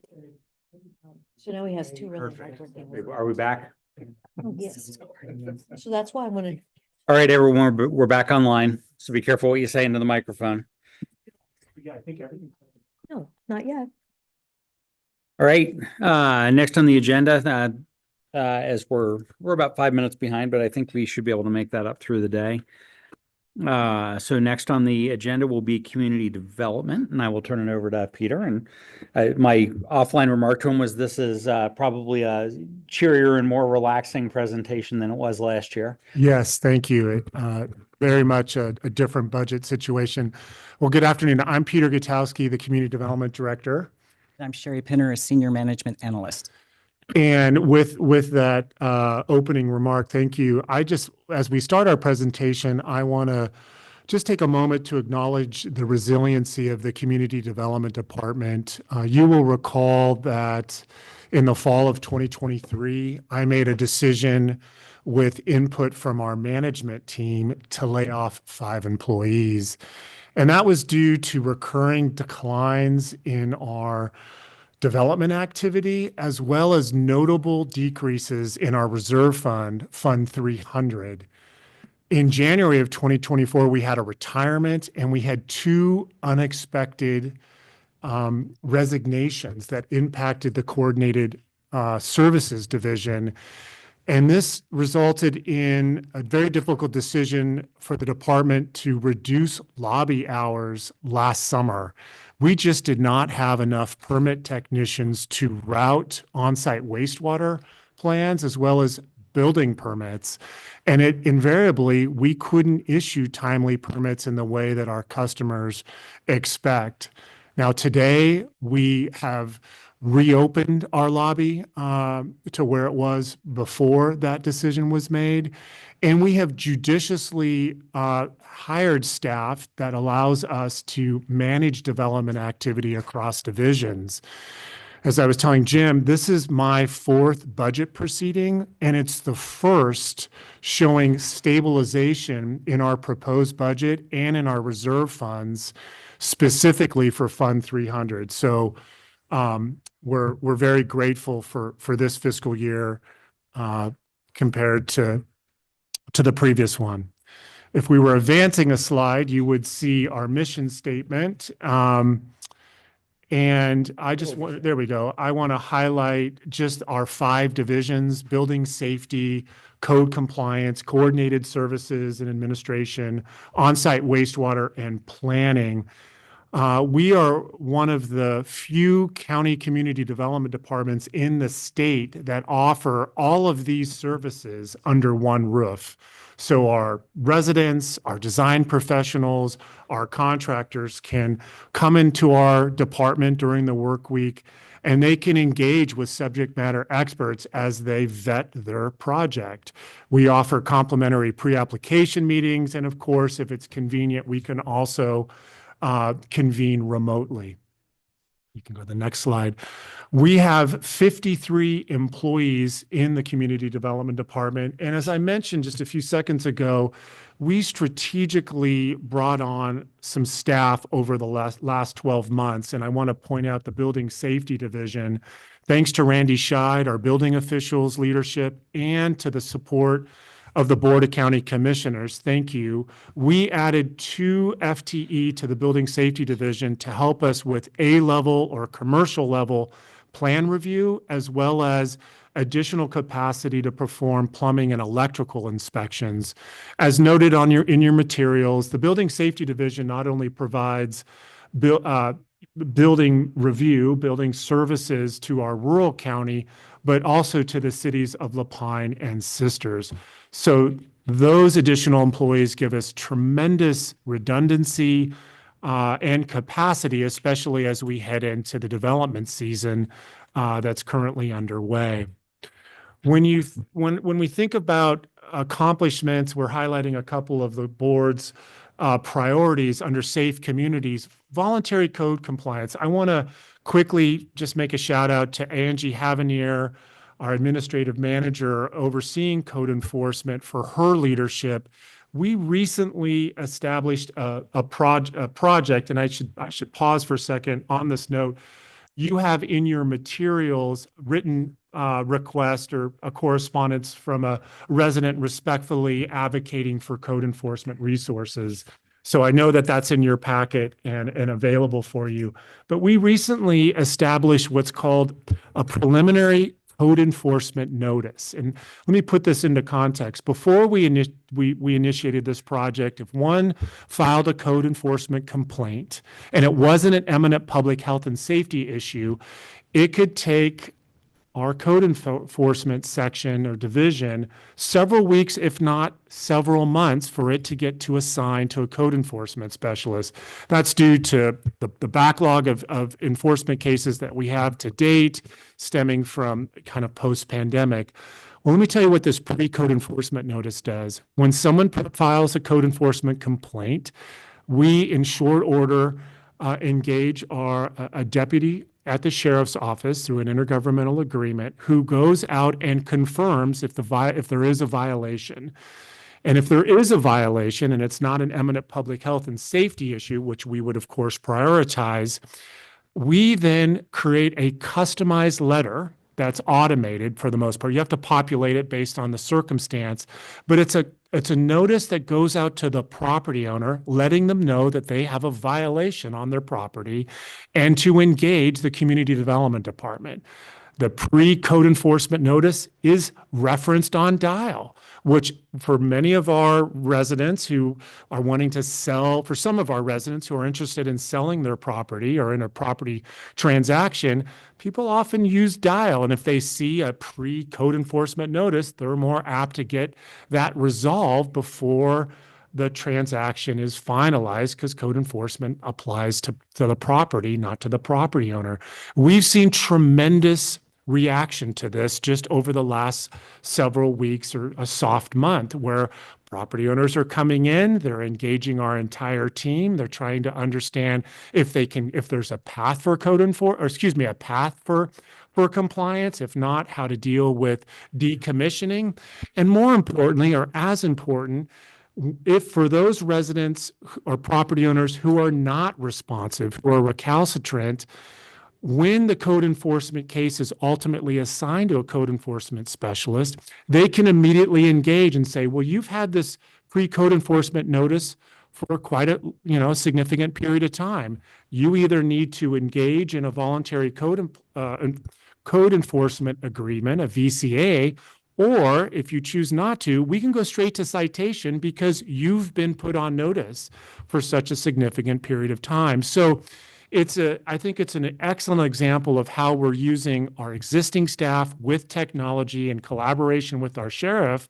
to let people know as soon as possible, as reasonably possible, of their violation, and then they can take corresponding action. So it's a tremendous success that I think speaks to safe communities. You can hit the next slide. So sunlight is still the best disinfectant. What's that? So sunlight is still the best disinfectant. Sunlight is definitely, most definitely, when we have heavy winters, code enforcement, we do see a little bit of a lag. But no, daylighting these issues is very important. And again, compliments to our team for embracing new approaches and new technology. Just very quickly, thanks to Sherry's leadership in monitoring as our systems senior management analyst, we are monitoring our daily inspections that we perform for building permit review. Our on-site wastewater team continues to issue on-site wastewater permits upon completion within 12 days. And then there are certain land use applications that we can issue administratively. So we are committed to that service delivery. And when we fall short, we let everyone know the reasons why. We've been very transparent with the Board of County Commissioners, and I believe we have an excellent relationship with the Central Oregon Builders Association and Central Oregon Association of Realtors. And incidentally, we met with them this morning, reminding them of this very meeting that we're having with all of you. Yeah, next slide. I want to talk about a resilient county goal that the board has, and to Will Grove's leadership and to the planning division. The success that just happened last week, the Board of County Commissioners adopted adopted new code that allows for recreational vehicles to be used as rental dwellings, Senate Bill 1013. We're one of the first counties in the state to take advantage of this legislation. And just behind the scenes, kind of how you bake this in, just the level of coordination that goes into the within the department to make the code as implementable and as streamlined as possible. So as the board adopted an ordinance for Senate Bill 1013, we had already coordinated with our planning team because requires a very, I dare say, simple land use permit, very straightforward, clear and objective standards. There's also an electrical permit that's required. You need a pedestal to plug in your RV for power. And then the law also requires that the on-site wastewater system is capable of handling that additional waste stream volume. And so our team coordinated a checklist. It's all updated on the internet. So qualified properties can get this information, understand the sequencing, and can make informed decisions if they want to go forward. And as I mentioned just a slide ago, that we have pre-application meetings, and of course we're available to answer those questions to take advantage of this new program. So a tremendous programmatic achievement to address housing. Has anybody called? We are receiving phone calls. I don't believe we have technically a new permit, but it's less than a week since its adopted. House Bill 3197, that's a requirement under state law for counties to establish clear and objective standards for housing. The Board of County Commissioners is going to be considering 2 modules later this month. And then I know this was talked about yesterday with the sheriff's presentation, but the Core 3 site, which is a multi-agency center for emergency operations and training, the Board of County Commissioners approved an urban growth boundary amendment over the last 12 months to bring this into Redmond's UGB. And right now, I know that conversations are happening with Christy Bollinger, Central Oregon Intergovernmental Council, to convey that property so that it can begin the process of getting that established. Next slide. The next slide is going to call out, if we can get that advanced. Thank you. Just some process improvements very quickly, and then I'll shift this over to Sherry. But just acknowledging, and this has been a theme I think you've heard throughout the Budget Committee process, is in our case, the Community Development Department's commitment to using technology, automating digital documents, using our website in ways to get information as it pertains to commercial permits. Our field inspectors are deployed with some of the best technology, iPads that allow them to access plans when they're doing inspections. And if they need to cross-reference the code, they can bring it up on a tablet. The ability to upload a code enforcement complaint with not only a narrative, but photographs and other spatial information that might be helpful. And then this is something that remains ongoing, our commitment to try to streamline our operation and maintenance responsibility for these advanced on-site septic systems. So we're beginning to do that with annual billing, and we're very hopeful that that's going to reduce the demands that it's currently creating for staffing. Lastly, I want to just call out the leadership of Todd Cleveland with our on-site wastewater division.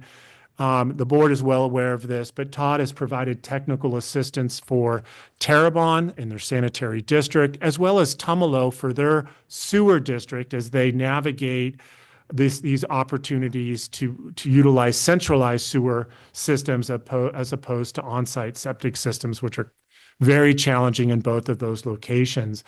And lastly, Todd has been instrumental in being available for Central Oregon Intergovernmental Council. They in the past received some pass-through funding from the Department of Environmental Quality for financial assistance to help qualified Central Oregons retrofit or upgrade their septic systems. And there's currently a bill, Senate Bill 830, which is still active, which would renew that funding through DEQ. And if they did, that money or revenue or funding would flow through Central Oregon, and Todd and his team can identify those areas and those residents that could really benefit by those specific resources. So I'll turn it over to you. Thank you. Thank you, Peter. Okay, what you have before you is a graph of our permit and application volume, and it's a comparison fiscal year 16 through fiscal year 25, time period July 1st through March 31st. A couple of things I would like to point out is if you look at the fiscal year 23, 24, and 25, with the exception of land use applications, which is that top red line, we really are experiencing some permitting stability. I also wanted to point out that current permitting volumes for the past 3 fiscal years have really remained in alignment with the permitting volumes we experienced in 2015 through 2016, which is when CDD was recovering from the Great Recession.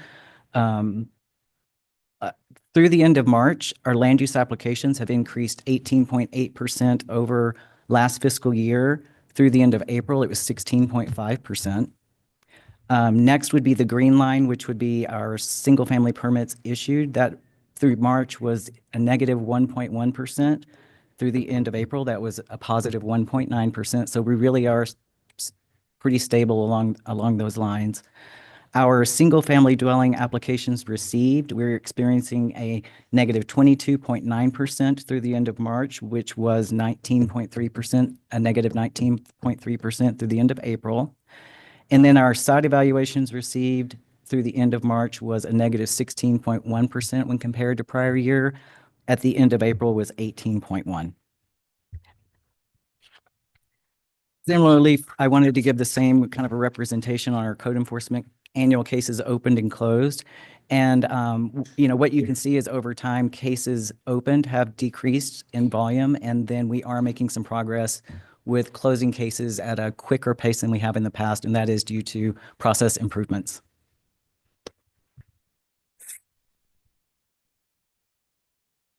Okay. So our fiscal year 26 submitted budget was 11.8 million, which is about requirements exceeded recent 4 million. I mean, and CDD is proposing that gap be closed with a combination of increases as well as reserve transfers.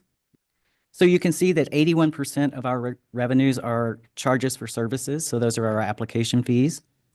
We have an other category of 1%. There's a handful of very small grants that we have. Transfers in represent reserves, and then interfund charges, which are mostly interfund contracts we have with other county departments. We are anticipating stability in our permitting volumes. We have included fee increases, which could generate up to approximately $640,000 in revenue. So in our electrical and on-site divisions, we're proposing a 20% fee increase. Current planning and administration fees would be 15%. And the administrative fees for code enforcement, public information counter, and advanced planning would be 0.2%. This funding and fee increase package would increase an average 2,600 square foot dwelling permit about 5% or $535,000. I'm sorry, $535. I wrote that. And just to give you a little context. So what's it going to cost now? For a 2,600 square foot house, it would be about 11,000. 11,000. Okay, because I just talked to Adair Homes and they said actually in the whole region, they can build houses anywhere else in Oregon that are way less than here. And Commissioner, to that point, I did reach out to our comparable jurisdictions, Lane County, Marion County, Washington County, and the city of Bend, and happy to just quickly articulate the kind of fee increases that we're seeing. Lane County is they're proposing to increase their fees across all divisions by 22.5%. They have a $1.4 million budget shortfall. Let's see, Washington County recently increased their fees across all divisions by 50%. Marion County, proposing So to, what, do you know what a 2,600 square foot house would cost in Washington I County? don't, but I I can mean, I certainly just, reach you know, out. if we're gonna talk numbers. Yeah, I mean, Washington County is not necessarily the greatest example. I was able to get that information. Washington County has the largest urban unincorporated area in the state. Over 200,000 residents, I believe, live in that area. And so they have engineering fees, and they in concert with the Clean Water Service, you know, there's big pipe, big sewer that are serving that particular area. In the city of Bend, which is, I think, an interesting comparison, and we talked to Morgan Greenwood about this today generally, but in speaking with their community development director, the Central Oregon Builders Association engaged the city of Bend for a phased approach to address their structural budget imbalance. They are going to be proposing a 10 to 20% increase in a biannual budget that will be evaluated and considered in 6-month intervals. You're talking about, you know, 10 to 20%, or maybe up to 40% increase in 1 year, factoring that and then multiplying that by another year. So, you know, I believe that that the community development department's fees, while not insignificant, that's certainly not the case, are well in line and certainly below many of our comparable jurisdictions. And the one thing that I'm very grateful about, and goes back to Sherry's leadership and monitoring our budget, is we're not proposing across the board fee increases. You'll notice that the building division is not seeing a fee increase because Reserve Fund 301 is so healthy. We need to draw that down. So we're targeting certain divisions. At the same time, we can't ignore the fact that this will add to the cost of development.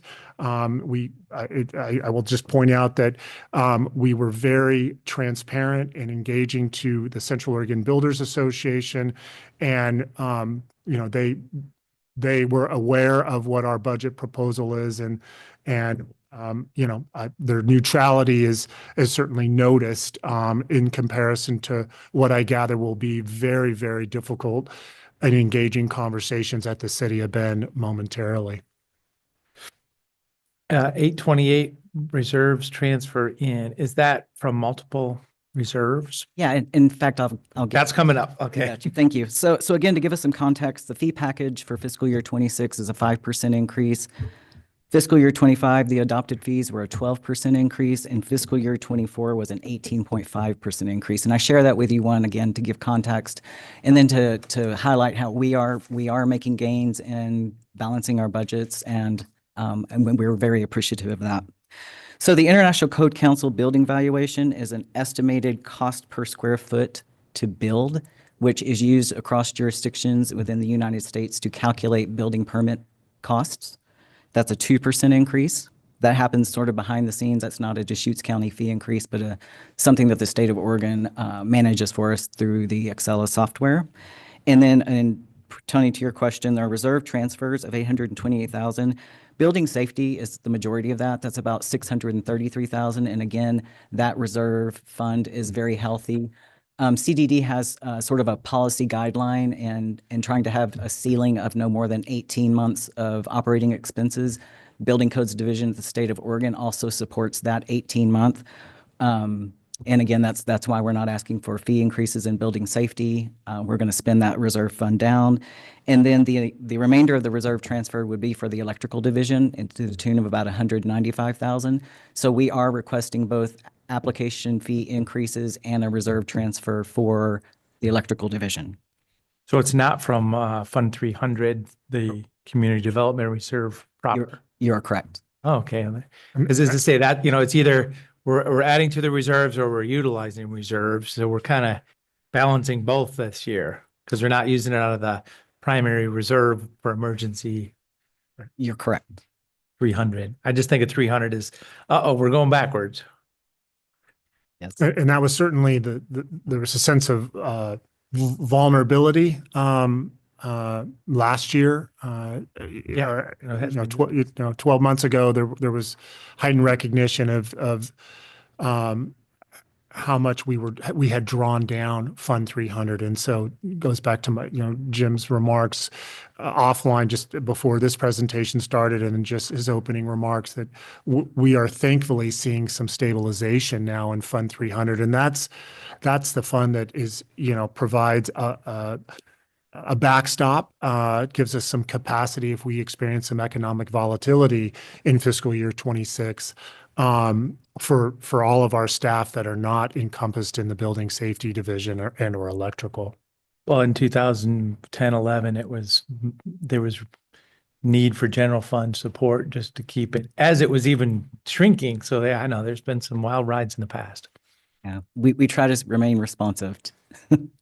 So on our requirement side, we have 53 FTE. Since we last met, we've added 2. So that's an on-site wastewater trainee and a building safety inspector, A-level plumbing, with an A-level plumbing certification. Personnel increases, your basics, COLAs, steps, health benefits, and PERS. CDD took advantage of a vacancy savings budget of $257,000 this year. That is to sort of account for staff who will use the Oregon Paid Leave Program, unfilled FTE, or FMLA staff outages. Materials and services, we were very appreciative of a 7.1% decrease in our internal service charges. We did budget a hearings service, $50,000 for hearings officer services for appeals and code enforcement, as well as planning. That's about a 50% between both those divisions, code enforcement and planning. And then another item I wanted to mention is that we are going through the process of upgrading our laptops in preparation for the migration to the latest software. So we plan on purchasing some of those this year in fiscal year 25, as well as fiscal year 26. We did budget $30,000 of capital outlay for a new vehicle for the A-level plumbing certification that was adopted and approved on March 5th. We will not purchase this car until that position is hired, and then we will always do a review of our current fleet before any purchases are made.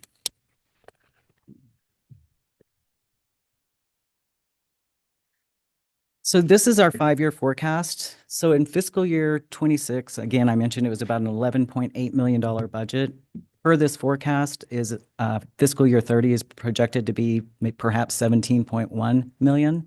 And all along the way, there's a use of reserve funds. Of course, as the projection reaches the 5 years, its reserve funds are used across all divisions. But how that plays out in reality, we will see. And this is a graph of our reserve funds in a 5-year forecast. And so the top line, the green line, the one that takes a pretty significant decline by fiscal year 2030, that is our building safety reserve. And that one, again, we'll see how it works out through time. But somewhere along the way, before we reach 2030, we would want to initiate fee increases, and certainly this is analyzed each and every year. Fund 300 remains is a center line, the blue line, and we are projecting that it will remain healthy. And then our electrical division appears to have some trouble in fiscal year 2028. And what I can tell you is as soon as we can wrap up this budget process and I can get some time, what I'm going to do is an in-depth analysis on how we're allocating our payroll expenses between building safety and electrical to make sure that we've got that in a more accurate and reasonable allocation, just to make sure that we're assigning the correct expenses to the correct division so that the reserve fund balances are accurate. Can you help me with the term building safety? I mean, in accounting, we have the building safety division and we have a division for the electrical. The building safety is just structural permit, correct, inspections, the engineering, plan reviews. That's just the overall term for everything. I just didn't think of it as building safety, but that's, yeah. The package of permits to put a structure up. Correct. Thank you. Okay. So our fiscal issues are going to probably sound very familiar to you. Some of them have been with us for a few years. So adapting to economic volatility, we are in constant conversations with Central Oregon Building Association. We keep our eyes on the news. We have conversations with our partnering jurisdictions and our development professionals to try to determine what they're seeing or feeling on the ground. Revenue fluctuations, again, I mentioned that the permitting volumes continue to align with the 2015, 2016 time period. And I didn't mention this before, but CDD did have some time-limited resources that are no longer represented in fiscal year 26. So some of that has affected our revenues. So that was to the tune of about 200,000. And then I also wanted to just again point out that we've had real success with our prior year fee increases in helping us balance our budget.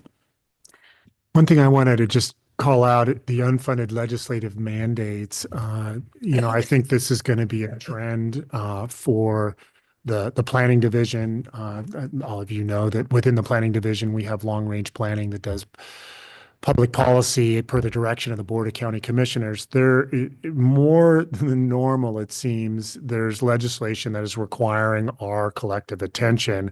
Just want to give you some examples. House Bill 3197, which I referenced earlier, that was legislation that requires local governments in Oregon to have clear and objective standards for housing in effect by July of 2025. There was a soft 2-year window for that. We are meeting those responsibilities. We did get a DLCD grant. I don't want to say all of that work was not compensated, but it's not covering the full cost. You think of Land Conservation and Development Commission rulemaking. We later this year will have to come back for the board to seek direction on the rules that pertain to Eastern Oregon solar siting. There's the Farm and Forest Improvement Project, where the state is modernizing their regulations that pertain to forest and farm uses. We're going to have to get our codes in alignment. The board has always been supportive to make sure that our codes are consistently in alignment with state law, so it's easier for our customers to understand those requirements. Just recently, the board updated our sage grouse wildlife inventory. And then just on the horizon as well, I know that, you just had the budget presentation by Kevin Moriarty, our county forester, but we're tracking Senate Bill 83 and Senate Bill 75. Senate Bill 83 looks like it's going to repeal the statewide wildfire hazard map. Senate Bill 75 basically cleans up rural ADU and replacement dwelling regulations. And one of the things that we're going to bring back for the board is if the wildfire hazard map is repealed and Senate Bill 75 is enacted, there's an opportunity to remove fire hardening requirements from rural ADUs. And if there's no wildfire hazard map, it's hard to have a nexus for why we would be fire hardening rural ADUs. Well, that's an example of us needing to stay nimble. We'll be tracking that legislation and engaging the board. And, if the board so directs us, we will initiate an amendment immediately to expedite a hearings process so we can get our codes in alignment with state law. So those are several examples, but I just think we're seeing more and more rulemaking and legislation that is requiring us to kind of bring our codes up to a certain standard as determined by certain legislators. And then in addition, there's always legislation that provides opportunities like rural accessory dwelling units, RVs as rental dwellings that the board wants us to do. I'm not at all suggesting that that's an unfunded mandate, but we want to keep our code as responsive as possible, and those types of projects that I just listed, consume resources. Okay.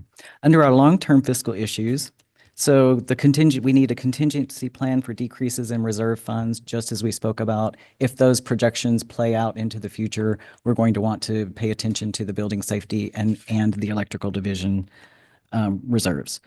Staff recruitment and retention, turnover has slowed, but recruitment is still challenging. Retirement and succession planning is something we've talked about for a number of years. So in the next 3 to 8 years, 15% of our staff are eligible for retirement based on length of service, and many of those staff sit on the management team. And this isn't a challenge, but I just want to acknowledge the extraordinary staff that we have in the community development department. We have a blend of emerging professionals, right, that have just a few years in that profession, what I would call mid-year or mid-tier professionals that are have a significant background to help them navigate the responsibilities that come with working with the community development department. And then we have other staff, myself included, Sherry included, that have over a decade with the community development department. So we are seeing I think tremendous diversity. I think Sherry mentioned earlier, we are seeing staff taking family medical leave, Oregon paid leave. Some are having families, which is very, very exciting. So it is an extraordinary blend of staff that really keeps our department quite vibrant. And lastly, we're awaiting the results of the Oregon Pay Equity and Market Evaluation Study to see how that might affect the department. Under challenges and future initiatives, so managing difficult customer interactions, we are trying to come up with ways of supporting our staff when they have these experiences in our lobby. Sometimes we have staff who are followed in their vehicles, and we're just trying to support them. Complexity of applications and code compliance cases continues. I heard early on in my hiring at the community development department that all the easy lots are developed, and that I believe continues to be the case. I mentioned succession planning. Next 3 to 8 years, we're likely going to have a bit of a turnover. And then currently, an estimated 45% of our staff have 5 years or less experience with the department, and that is significant in that it can take up to sometimes 2 to 3 years to fully train a staff person. So we're happy that the retention has improved. Future initiatives, so we're addressing housing and environmental issues by collaborating with cities and county property manager and other local partners.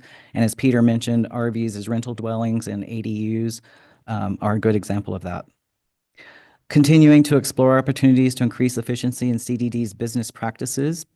Peter mentioned we're working on the O&M software, trying to make improvements so that installers can upload their own contracts and get that into our system rather than having a manual process within the department.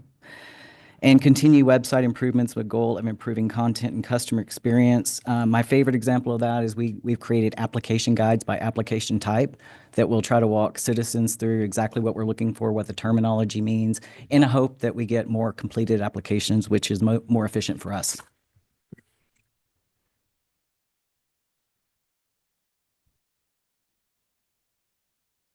So on to our reserve funds, we have 4. So we have the CDD General Reserve, which covers planning, on-site, code enforcement, administration, and coordinated services. Fund 301 and 302 for building safety and electrical are requirements of an Oregon revised statute. And we have Fund 303 for capital improvements.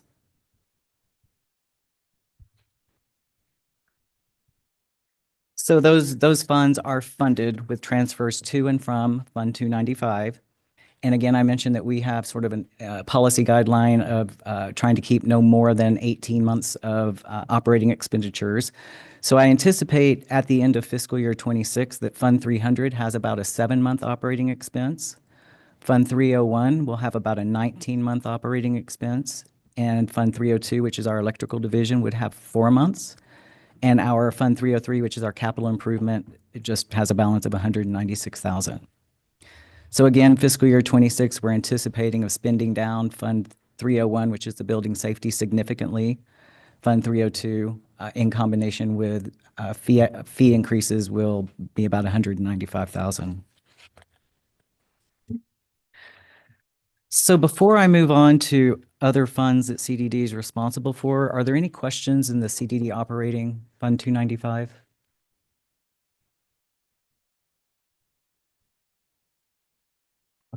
Okay, great.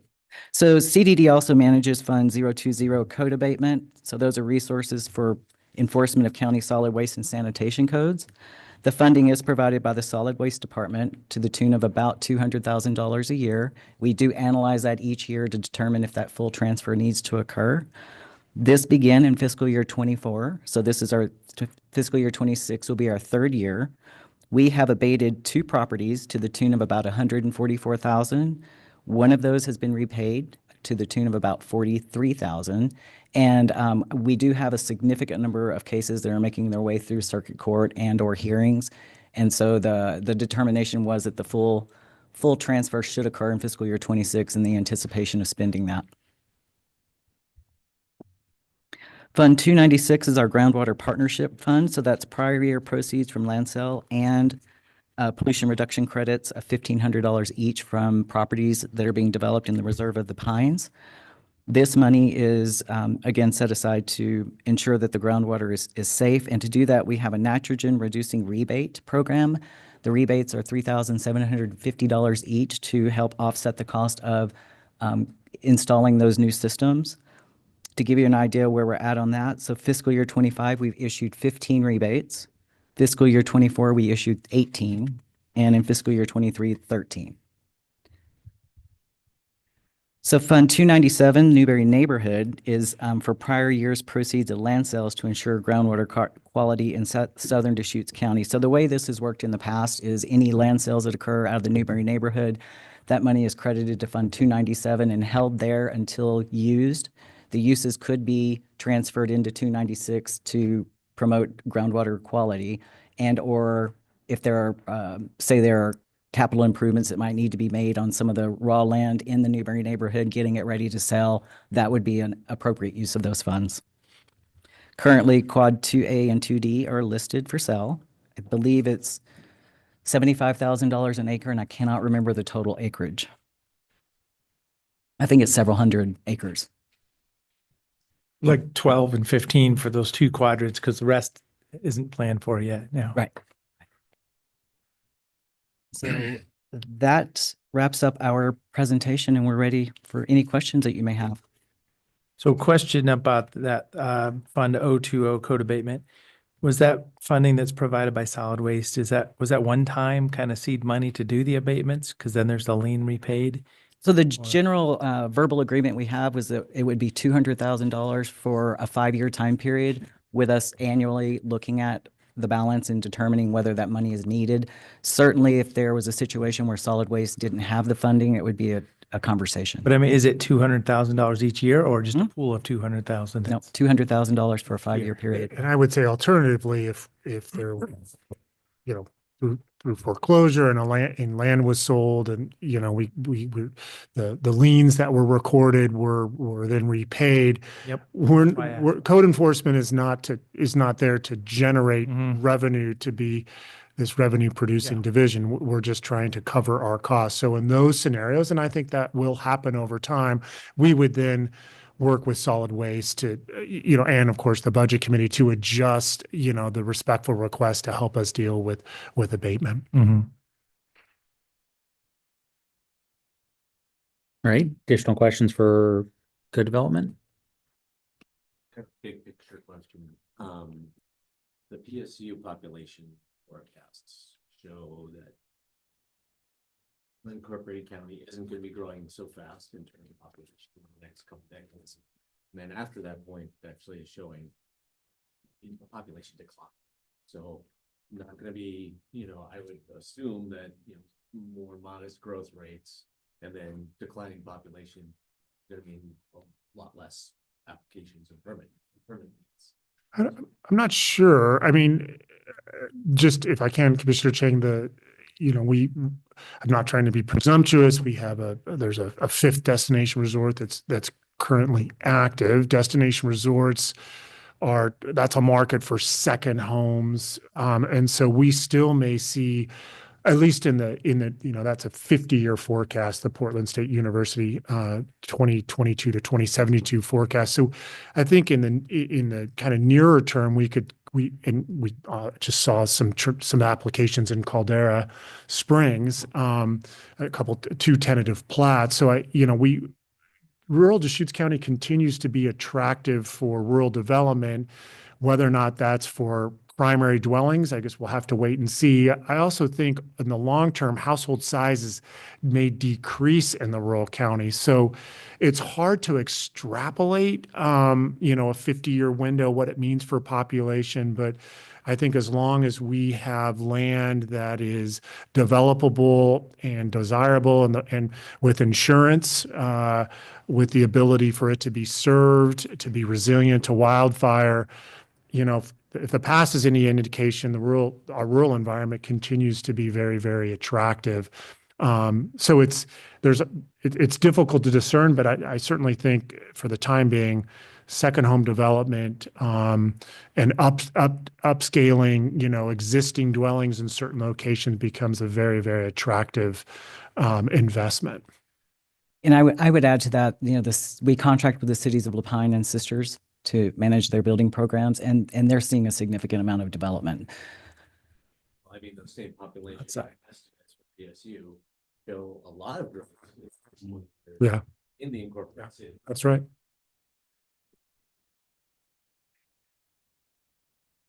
In a scenario where development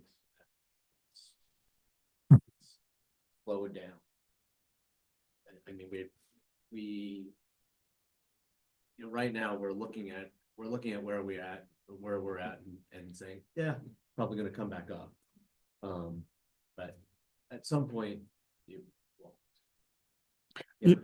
it'll taper off. I mean, we're not establishing more land unless there's dramatic changes in the Oregon land use system or federal properties are getting conveyed to state and local entities. I'm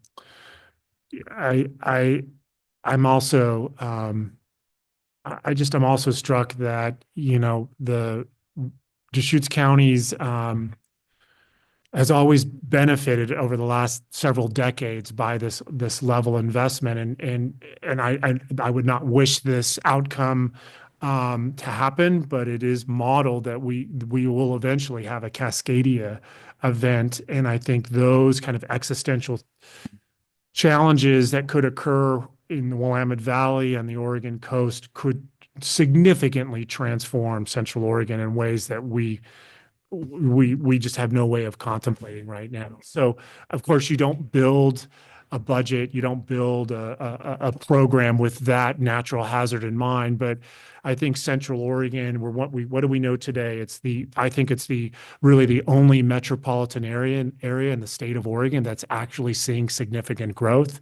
All of you have The only one, yes. You've seen the articles about kind of the spiraling that's happening in the Portland metropolitan region. So for the time being, there's significant investment, but you're not wrong that the models, the forecasting shows our cities really taking a lion's share of that development, as they should, because they've got the requisite infrastructure for it. So where I'm trying to get to is how looks at other counties around the state where population growth is relative, has sort of leveled out. And do we understand, you know, how much, oh, I gotta do a new septic system, I need a permit for that. Oh, I'm gonna, you know, do an expansion of my house, you know, what is the volume of applications and fee revenue from a stable population area? And how do they have sustainability of staffing and, you know, operational capacity in a community development department, a place like that? That's a really good question. Worry about that for 15, 20, whatever years, but no, it's a good question, and I think it's hard to find a county quite like ours with so many destination resorts, resort communities, what I would call vibrant rural residential areas, north and south. You know, to the point, Todd mentions this often, Todd Cleveland, our on-site wastewater manager. You know, there's even if growth were to slow down, there are some divisions that are still going to see demands. Septic systems have a life expectancy. Many of our rural residential subdivisions have been in existence for quite some time.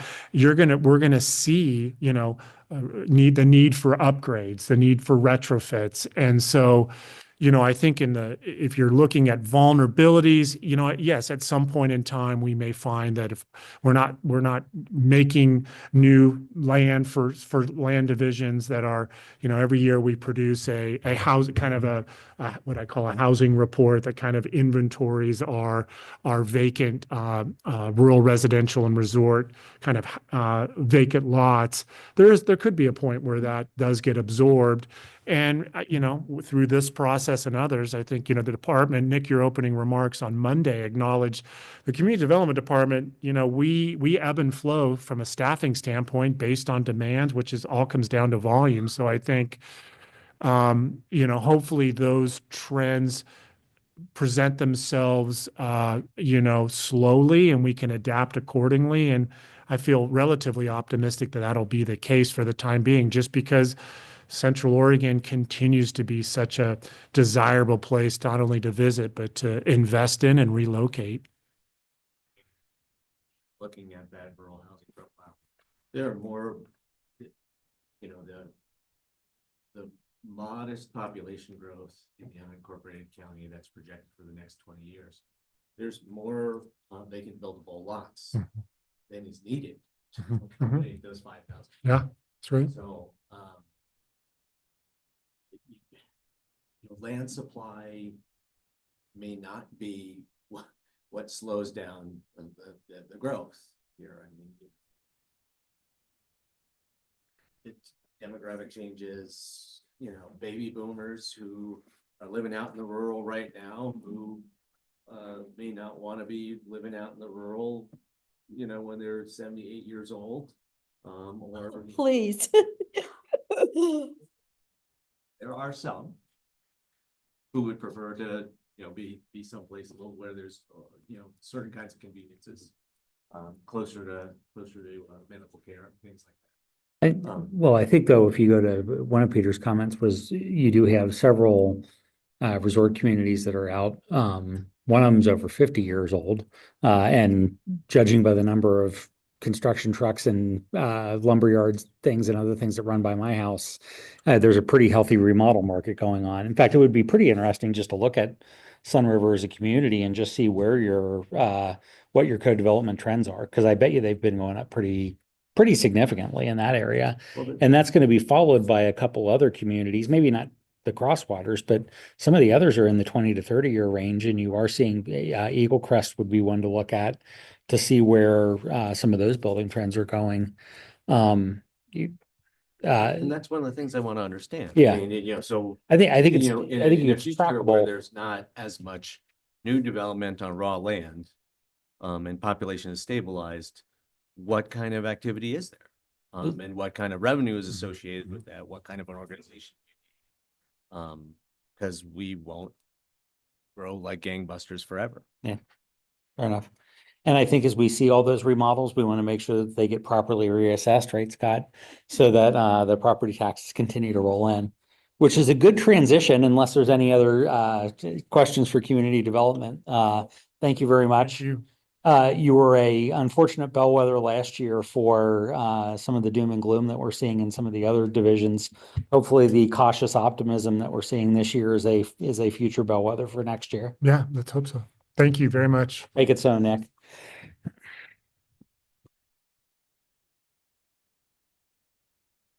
And we do have Mr. Langton coming up. Good job.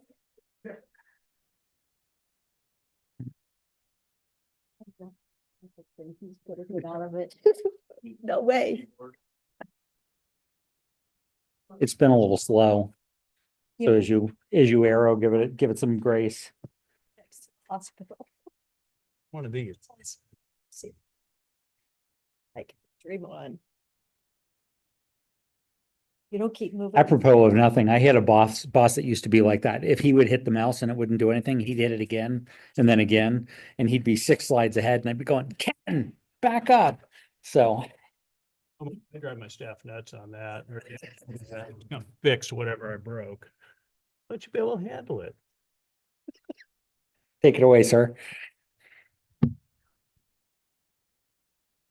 right, just quick department overview. This is status quo, same as it was last year here. We've utilized a couple of positions for IT applications to try to maximize our use of technology. Would be the only kind of I think you used the word years ago, rejiggered. Yes. Yeah. Oh, that is slow. As you've seen from other departments here too, that we're vastly funded by the general fund. There is that state grant out there. That there is some legislation currently that I'm pretty active at the state level and had some meetings today actually on that. What's your prediction? You got a coin? Oh, 50-50. 50-50. But if it's successful, because I think there's been a well-demonstrated need for stable assessment and taxation funding. System, yep. Now, what that looks like, where those dollars come from, I think there's a good model before the legislature right now, but it really is up to the state to decide that. The last time it was overhauled was in 2001. Then I was around then as well. This is the most positive forward movement I've seen toward trying to adjust that. The 2001 model would have worked, but it was never indexed. It stayed flat. Yeah. This is just basically re-indexing that, changing it a little bit. So I'm hopeful. And if that's the case, then this pie chart, instead of 11%, we'd be looking somewhere closer to 25%. And then that would stay indexed, where then it would stay at that point into the future. Nice. Some of the successes and challenges, as I pointed out in the past, we've maintained the same number of FTEs for quite a few years as we've seen continued growth. We're currently able to keep up with all the new construction. There's still a lot of new construction out there. We do the base map for GIS because that's what the assessor ownership map GIS is based off of. We keep that current. We only have to really do that for an annual to get the tax roll out, but we have, working with other departments and the need for that, we have a tight turnaround to get those plats and everything on there for the multitude of other purposes that rely on that. Let's see. And this is a graph I showed last year, which I'm actually very proud of my staff and my team, what we've been able to do this over the tenure I've been here, where you can look that market value, over 8-fold increase, assessed value, 400%, taxes imposed, over 500%. Number of new properties. Picture every single property in the city of Redmond right now. Now times that by 2.5. That's the equivalent of, we've added over 33,000 new properties. And we've done it while only adding 2.5 FTE. And we've gotten, and that's where I'm really proud of my team. We've looked at ways that we can be as efficient as we possibly can with the limited resources. We've leveraged technology, constantly analyzing business processes, trying to keep up with how do we efficiently, effectively do that? Because we are basically the administrative part of how those dollars are imposed and those taxes, and we want to keep that administrative cost as low as possible, but put out a quality product. Current and future challenges, recruiting and retaining staff is a huge one. I think you heard from CD just a moment ago, we're in the same boat. We have a lot of people that are at the age where they're eligible for retirement or will be within 3 to 5 years. And a lot of those are in very key management leadership positions. So how do we do that transition management? How do we leverage to make sure that as people retire out, we don't have a hole that we're trying to dig out of? Our office, because of the complexities of what we do, it takes 1 to 2 years before a staff member coming on new is really fully independent and of the value we would expect. So we spend a lot of time in training on that. And it's incredibly expensive to lose them. So, and then just keeping current with the rapid and growth in the volatile real estate market that we have. Another big one is with our large commercial industrial properties. the appeals that we get out of those, and the way the Oregon property tax system works is, we only get that one time to get it right when it's new and set that base value that grows at 3%. If we're too low, of course, we never hear from anybody, but those are lost dollars to the districts. If we're too high, we get an appeal. Or if we're just right or even too low and we get an appeal, but we can't defend that appeal. And I don't blame anybody for that first year, same thing with them. That sets that base tax that's going to grow, or, that base assessed value that's going to grow at 3%. So there's a business model out there. There's tax reps that do this on a contingency. They come in, no harm, no foul. Doesn't cost them anything to appeal or $25 to take it to tax court.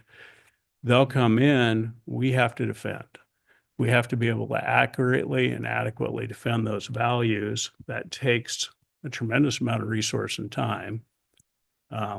It takes legal counsel. We have to have attorneys involved in it. But when you're talking the difference between, like an apartment complex that we value at $60 million and they say it's only worth 40 million, 20 million one way or another, when you start applying tax rates to that, that's huge. So it's really important that we do that right for both the taxing districts and the stability, but also the equitability with all those other properties out there. We don't want to give somebody an unfair business advantage over their competition because we didn't do our job right. And then just the voter interactions with the property owners when we get new voter initiatives and whatnot generates a lot of questions. We staff up at tax time. We take the extra effort to make sure that we're there to explain this complex system to our customers. So then the limited growth impacts. Oh, and I see somebody updated the slide. Thank you, Cam. It didn't have the number in there before. So the baseline budget for the general fund with the budget officer's directions puts us upside down about 234,000. So basically what we did is status quo budget, no additional FTE, no new dollars for leveraging new technologies. And we're balancing that based on unfilled vacancies. So with the department our size and the difficult we have recruiting people, you never spend 100%. So this is leveraging those dollars, but it's also putting us in a position where we're going to, if we could get fully staffed, oh, wait, we can't get fully staffed. We got 234,000 to make up. And to give you an idea, it is difficult to recruit and retain. We had a couple of appraiser vacancies. One of them took 3 months. The other took literally 9 months. Open recruitments until we could actually get some on there. And the one that took 9 months, then because he's leaving another job from another state, he needed a couple of months to get here. So he'll be here in about 3 weeks. We've got another person starting in about 3 weeks. So when you do look at our vacancies, those are actually being filled. I'm still going to have to leave some open for this. With that, though, what's the impact? It can create a situation where could put in jeopardy our ability to timely, equitably, and accurately get out of tax roll. Has negative impacts on our office's ability to explore and adopt new technologies. And I don't want to burn out people. They expect more out of less. There's a lot of stuff out there and we're getting it done, but we've always run lean. You can only run so lean. Well, sometimes it's a little tricky because, it's a little under 6.5 million, 35 people generating effectively $42 million of income into the general fund. It's not that simple, but some of you do have to balance what are we trying to do and what are the risks of trying to streamline in certain areas. It's I've been in other situations in other organizations where it's like, okay, I can cut $100,000 out of personnel to do that, but that person that I'm cutting generates $250,000. Is the revenue offset worth the person that I'm doing? And sometimes that analytics has to come in. Yeah, and that's where we've always looked at that very closely. And if I thought that what I'd requested for a budget was not enough, I wouldn't do that. We don't want to be too fat, but we don't want to be so lean that we are not doing the job. I think we've been adequately doing the job and professionally and getting the values on. Which kind of leads into this next slide right here, actually, is this slide I put up last year. One little change is the X through it. The way we've been able to run the last 25 years as efficiently as we have is we have leveraged new technologies like the iPads in the field, dedicated IT staff to maximize. We've had the flexibility to be able to do transition management. Like I said, we have a lot of people retiring. We've had a lot of people retire. We've got to be able to maintain that. AI really is on the cusp of being able to do a lot of the revaluations. It won't be able to do the new stuff. We'll still have to have people out doing that.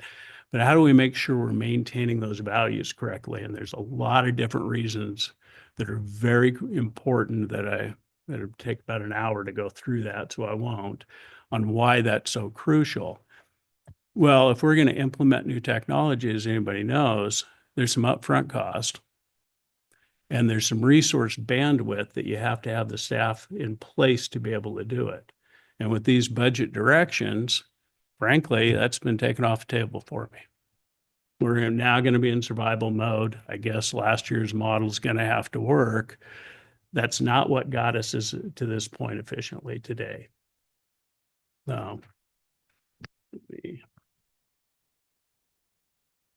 I guess with that, I'll toss out a philosophical question. And I guess I get the dilemma you have when you have reduced funds and you got to balance a budget. But do we provide fewer products and services, but maintain a high quality? Or do we provide the same number of products and services, but a lower quality? Do we want to be A and B students, or is C, D, and F okay? And we really, you folks are making those decisions. And frankly, to be blunt, I feel like my office has been penalized. We've been very efficient. I could have sat up here it's 25 years, so the last 24 years and said that graph that you saw there, could have said, hey, I need more staff. I need this, I need that. You most likely would have given it to me. Then I could have come to this time and said, hey, it's hard, but I'll go ahead and cut them. Well, we didn't do that. I would never have done that. I'm not elected to do that. Trying to be efficient and effective. So with that, there's no fat to trim. Scott, you are not using your car washing allocation. It's $258 for this Doesn't next buy much year. AI. Yeah, I know. I'm like going car wash. Anyway, you missed it. Well, so I mean, you're saying you should have a few more FTE, No. or you're advocating? No, I'm this saying with the limited growth scenario isn't. No, I think I heard the word right-sized a couple times yesterday when I was listening in. I'm not right-sizing a budget. This is wrong-sizing a budget, from my opinion. We were right-sized before. The right-sizing you do every year to make sure it's where you really need to be to accomplish what you need to do. And with this, I think it's wrong-sizing. So we were in that limited growth scenario, and it's so 200,000 less than that, and then you'd 234 less than you'd expect to be growing this year, correct? I mean, that's the scenario we're working with. Yeah, and that's mainly due to things that are basically outside my control. Mhm. I was limited to a 3.3% bottom line. Yeah. Which is limited My growth. So we're growing, but just a lot smaller. My ISFs got to go 9%. I got to eat the difference. Yeah. My software, which we're leveraging very well, it's more cost effective than hiring bodies, is going up an average 8%. that's still cheaper than hiring people, like I said, but I've got to cut someplace else. So with this, now I'm going to have to keep unfilled vacancies out there, whether I need them or not. I'm not allowed to fill them because I've got to balance, I've got to come up with that So if 235,000. the legislature comes through with a package that provides reoccurring incremented revenue, are you advocating the fact that please don't dial back general fund? I mean, is that the kind of stake you're putting in right now? Well, that's two separate paths, because if the legislature adopts this, we'll be talking that next year. That's not going to help this year's budget. We have this year's budget. Now, next year, if we get that, then hopefully then we can come in and saying, hey, we've got these other funds. We can now maintain what you already contributed from the general fund. Any of these increases, those new monies will take care of. If that doesn't happen, then we're going to be in a real bad spot. Yeah. And then also along those lines, that the way that grant works is it's based on what you budget, not what you actually spent. So the commissioners just adopted that based on this bottom line, this cut budget. So you get a percentage of your budget. So if I look at this 235,000, I look at last year, right after budget was adopted, we had that huge increase in healthcare expenses. So just mine, had that healthcare been budgeted last year, had we not done this 40,000 reduction, you basically left 50,000 plus $1,000 worth of grant sitting on the table. So by lowering the budget, you lower what you get in the grant. Had it left there and we still had the unfilled vacancies, you would have had those monies. But that's gone. To provide some context to that 235,000 in terms of FTE, at the time of budget development, the vacant positions, the average salary and benefits was about 135,000. So the 234,000 is equivalent to about 1.7 FTE. There's a couple of people that were in the budget that now basically aren't in the budget. So even though they're still in the budget, they're not funded. Mm-hmm. That's reflected in the grant. I didn't put in the full amount. I put in the 135,000 less. It's the commissioners are signing and adopting that they're going to dedicate those funds. So you can't put in monies that you're not allowed to use. And this is when we were having the IT discussion yesterday, we were toying around a little bit with what happens in a decentralized, centralized environment. In the end, you're pushing costs from one place to the other. But if you suddenly get to the point of, I can maintain what it is that I'm doing with the headcount that I'm doing, but I need the supportive tools to be able to do that, who bears that cost? Is that a centralized IT that's being subsidized by ISS across the organization? Or is that the individual organization that's having to make a choice of in a limited environment of, am I building new tools, or am I proceeding along the path that I am? I don't know what the answer is, and that's where some of these internal discussions are going. But I think this is one of the highlights of, trying to do everything with what I have, knowing that I can't pursue the software solution that I did in the past, because I don't have growth opportunities one way or the other.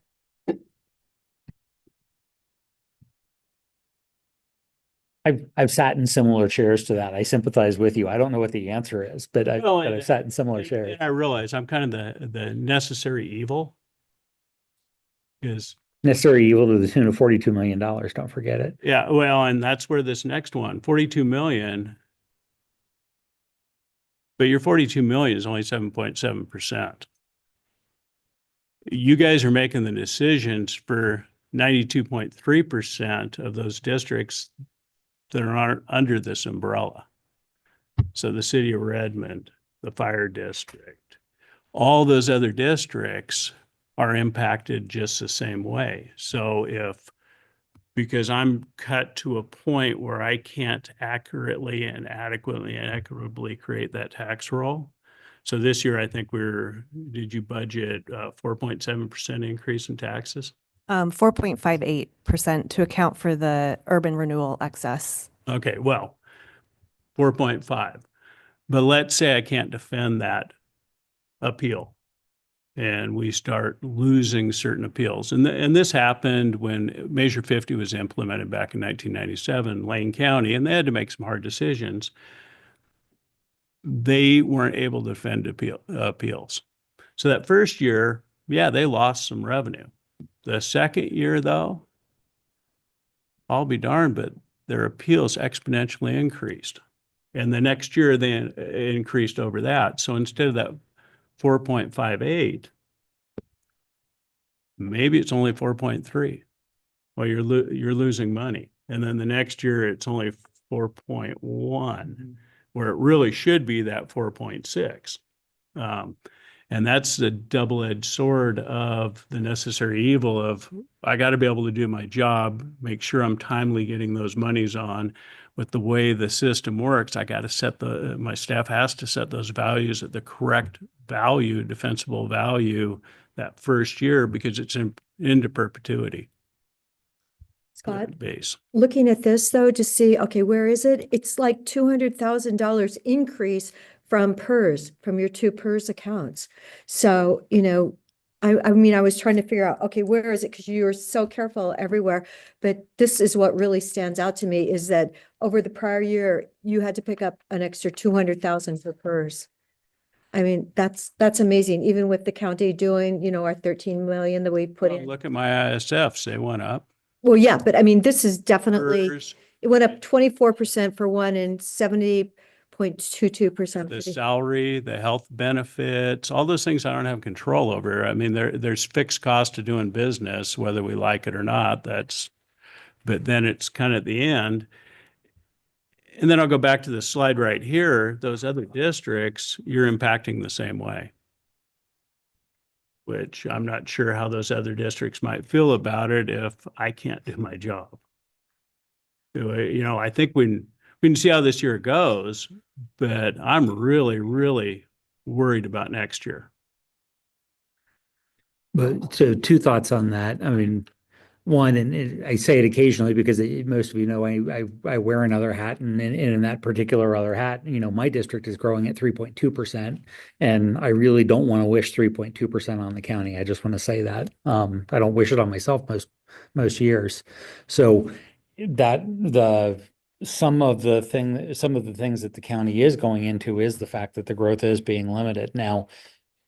You know, this isn't a whole full-throated defense of where we are in the conversation. It's just watching to say you really do have to be watching that input side as much as you have to be watching the output side in order to be able to get this. So we asked a couple of years ago, and I think even last year, which you know, several of the departments who were saying, well, my growth is limited. One of the questions is, well, do you have any revenue options?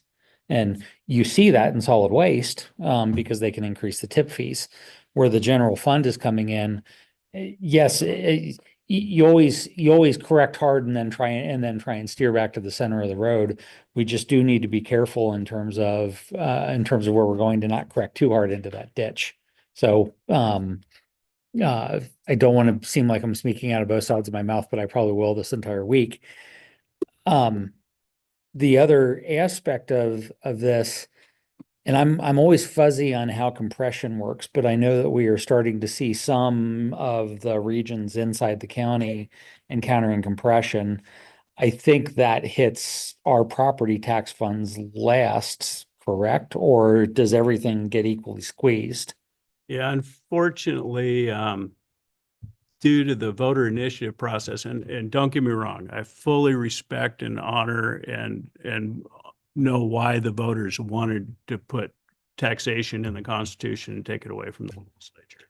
But with that, we have this incredibly overly complex system. And what you're referring to is, you know, we have two overlapping constitutional amendments.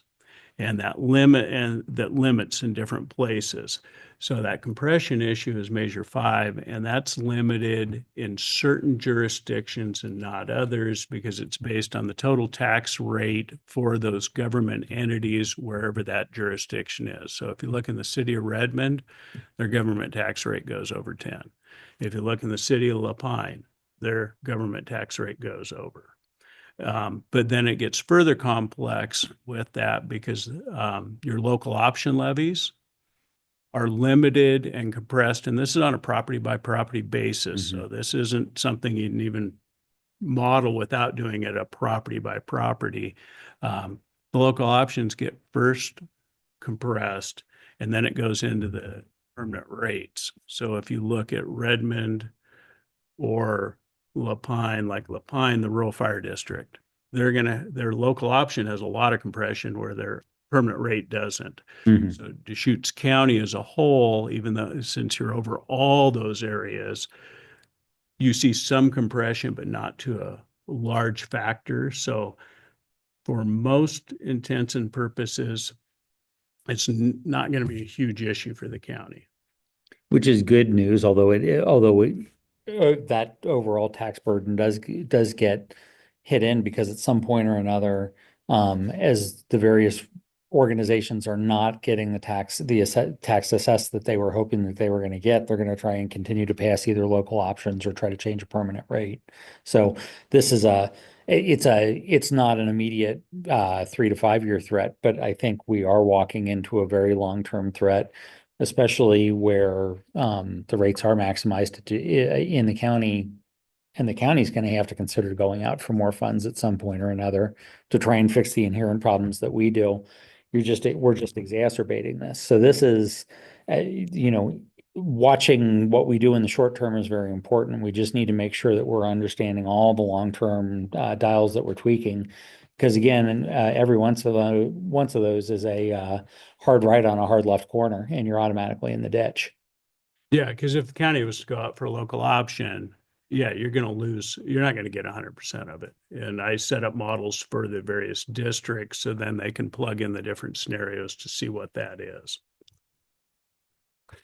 Chair, yesterday morning, when Commissioner Chang asked a very good question about staffing for population and population growth, and I mentioned the assessor's office as one of our great examples about how you have done so much more with the staff you have over the last couple of decades, in light of the extraordinary population growth, which you highlighted today.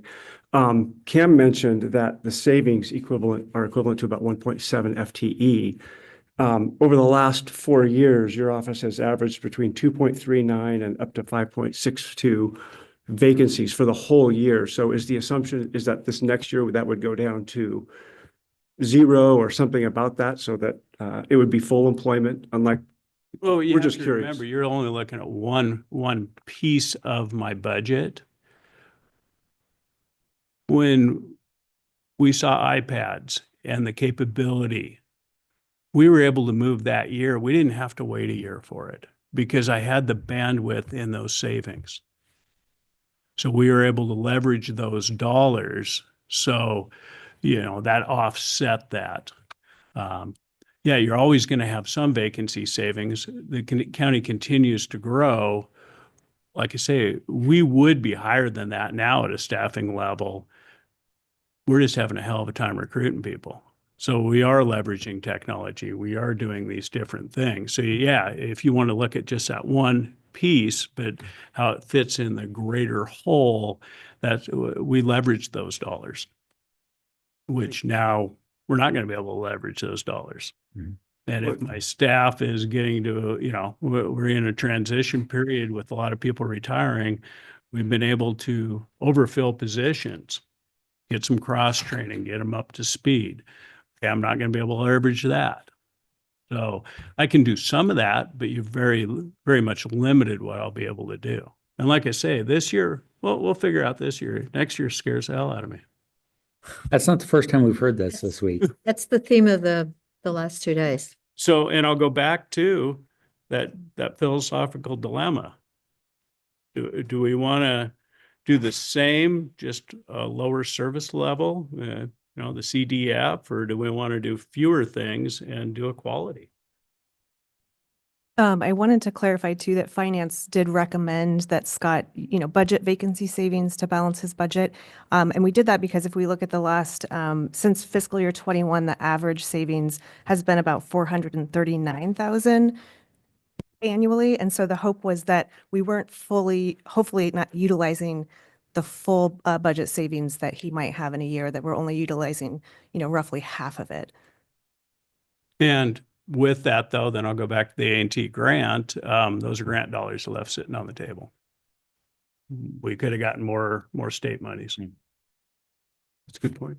So, Is that, yeah, I know you have, oh, you're just reiterating what you got. I just didn't know if you had any closing just thoughts. on one. that. Yeah, it does keep me up at night. Okay. Questions for the assessor's office? Well, just going down that path of optimize the A&T dollars may be something to do. So you actually think you will be getting less grant dollars this next year? Like 38,000 is what you booked? I left that to our CFO, but yes, I think that because when it was last overhauled in 2001, the model worked and it was about 36% of the A&T funding statewide. So, but it stayed flat. There was no indexing on any of that. So therefore, as we know, budgets go up, the cost of doing business goes up. If the dollars stay flat, the percentage that represents is going to continually go down. So yeah, it's going to be lower this year. You look at next year, if the legislature doesn't adopt the stable funding bill, it's going to continue to be a smaller and smaller portion of the total A&T cost for a county. The estimates that were developed were because the state revenue forecast went down as well. When they look at delinquent interest, all the money that we send to the state then comes back by formula. When we looked at their projections, they projected it to decrease next fiscal year. So that's why they were lowered for tax assessor and small portion GIS and the clerk. So it wasn't based necessarily on the reduction in the budget, our budget, it was based on the state projections. Because like right now, it looks like he's short 375,000 from this year's budget from that assessment. Well, it comes in quarterly. Okay, but I mean, do we have 2 more quarters then that are outstanding? Yes. Yep, they'll still come in. Okay, so it's going to be a little bit more than, it's going to be 850,000? We'll be close to the budget. Okay. Close to the numbers budgeted for this year is what we're estimating. Okay. Scott, Well, going back to your dollar bill image and the 7%. So the county makes a decision with their general fund, with the county's general fund. We're only 7.7% of your customer, but we're the only customer who's paying for your service.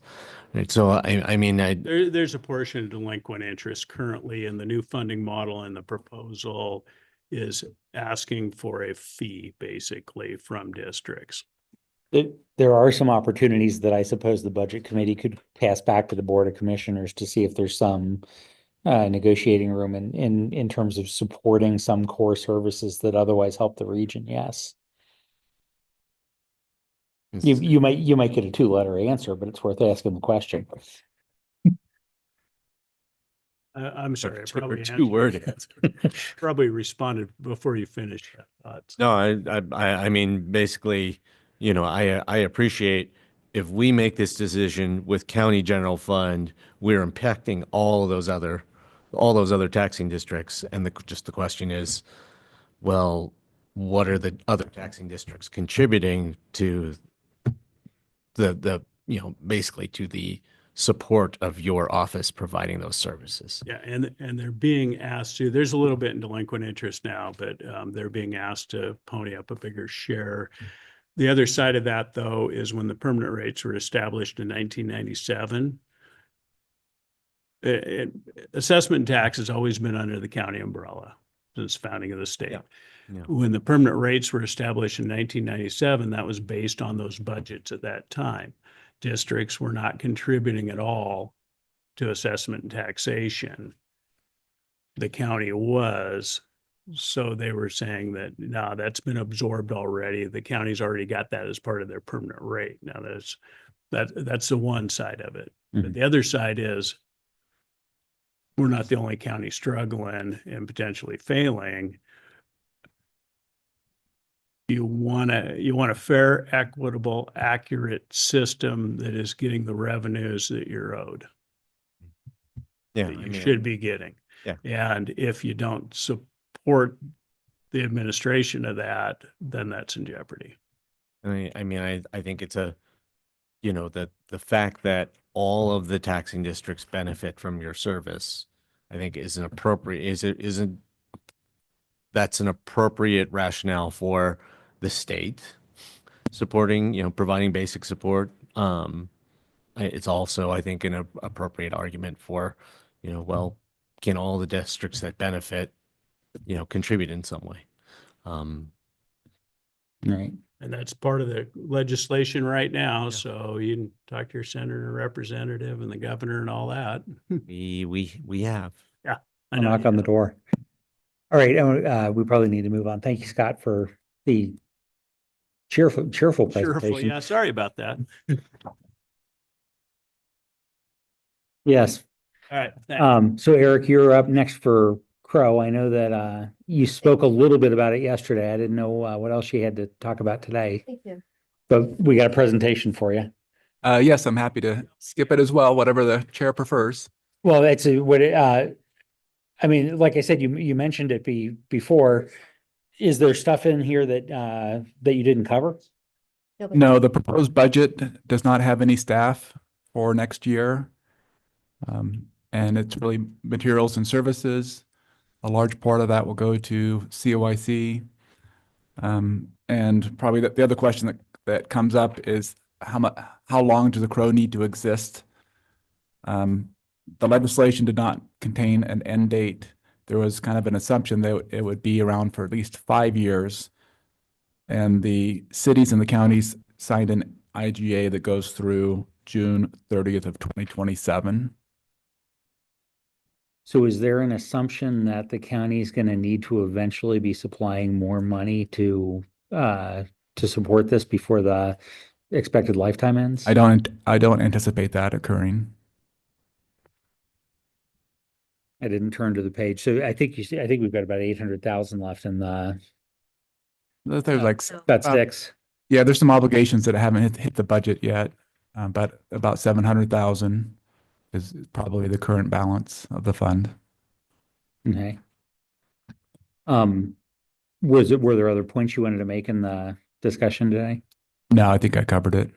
So you win the award today for, yeah. Well, now, however, Whitney gets to join in on the award because she called you up yesterday, to take in some of the time. So you two are making a great pair so far. Well, so Coordinated Homeless Response Office.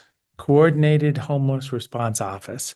We're in a spot in Central Oregon where there's lots of people leading and not as many people following, and we're not coordinating real well. So it's good that we're doing this, but the big picture is we're not aligned very well on this, but just a quick statement. Is there anything that we can do budgetarily for that, or is that Just elected leaders listening to each other and coordinating amongst each other and not doing stuff on the backside with other efforts. So that politics stuff? Yeah, it's all political. No, the really sad news is the man that was killed last week was actually from the Navigation Center. So, and what I'd ask if we could, there are 80 people that were at the Navigation Center, that apartment rental, they can't live together. So it's really, putting those 80 people in 2-bedroom apartments honestly does not work. So we have there's actually a lot of work that needs to be done to help people. And as you heard from Steve Gunnels, that's what keeps going on. And that's why all those numbers are out of control. Okay. Well, again, thank you for the short presentation on Crow. It's, you guys, you know, as much as you're part-time, you know, running some of these various organizations, you really do spread yourselves very, you know, very effectively. So give you credit for that. Nick, you hire good people. And speaking of good people, let's turn it over to the County Roads Department. I see Mr. Doty up front, so we got a lot of funds to go through. I'm sorry, say again, Patty? I have an answer for the group regarding the La Pine property that's for sale. It's 36.99 acres at 75,000 acres, which comes out to $2,777,000, which means that we could have a lot of water systems upgraded down there. So that's really, if we would get it sold. Remember, we had an offer once, didn't we? And then they backed out. Yeah. Good afternoon. Good afternoon. Chris Doty, Road Department Director. With me as always, Cody Smith, Assistant Director, County Engineer. In the back, we've got Randy McCauley, our Fleet Division Manager, and Beth Regini. This is a proof of life. We usually keep them on the Zoom as phone to friend, but the real people doing great work, and this is their reward today. To come eat your cookies while you have your back turned. Might be some cold coffee back there. It's nice to be back. Kind of truncated presentation this year. Shouldn't be a problem for us. It's nice to see, you know, all the same faces and the continuity in the budget committee, so I can speed through, you know, some of my normal slides, I guess. But just a reminder, 4 divisions, 61 full-time employees. We're not adding or proposing to add anyone this year. And as a reminder, we did reduce 1 position last fiscal year. And our mission statement, there it is. We strive to maintain the quality and improve the experience for all users of the Deschutes County transportation system. And if you read into the word choice and the priority of those words in that statement, it kind of leads right into really how we budget and go about budgeting our resources at the road department. You've seen this slide before. You know, our first priority in terms of managing this system is to maintain the asset. We are asset managers above all else in the road department. And so our priority with the resources we have is to maintain that for the taxpayers. And primarily that's a focus on our pavement management program, sustaining our pavement condition index. Value of our pavement is the highest valued asset that the county owns.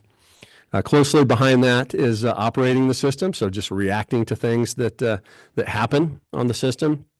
Namely snow and ice. So those two things kind of go hand in hand with our first pair of budget priorities. And finally, once we've budgeted what we need to maintain the system at its current quality level, to operate the system to a standard, what remains in terms of resources filters down through, you know, ultimately down to the capital improvement program and improving the system. And so you can all say it with me. This is the trickle down budget philosophy of the road department. And, you know, this is just how we go about spending our resources, you know, with such a large asset. Another reminder of this slide, we have one mother fund, the 325 fund, and into and out of it flow the various other funds in our purview. The Surveyor and Corner Fund, Building and Equipment Fund, Transportation SDC, Transportation CIP. That's Cody's part. He's going to focus the bulk of this presentation really in walking through the projects that we have planned for this next year. Vehicle maintenance replacement. Then we did have the 715 fund. We're mothballing that for a year. It's kind of sitting on the side there just in case we ever need it again. Finance likes pie charts, and they've asked that we include these pie charts in our budget presentation, and they're very telling. And we have the funding resources on one side and the requirements, expenditures on the other. As you can see, the bulk of how we're funded at the road department is state government payments. Another way to say this is state highway fund and our allocation of that. That is your gas tax you pay at the pump, your vehicle registration fee, and the DMV fees you pay. And then the weight mile tax. It's paid by freight that all goes into the state highway fund, and counties get a piece of that formulaically. By the time you add in the beginning working capital, which is primarily leftover state highway fund, you know, we're upwards of 80% funded through that program, which kind of draws back to my right is Salem. and the legislature's meeting there, talking about a transportation funding package. It's a big deal. Now, this is our rate setting time. They infrequently do it. This will be the fourth time in 30 plus years that the legislature has taken on, adjusting transportation funding. So we're excited and very hopeful, that they'll hurry up and get something, at least drafted in bill form and there for everyone to talk about and advocate for. We'll touch on some of this other revenue in a minute.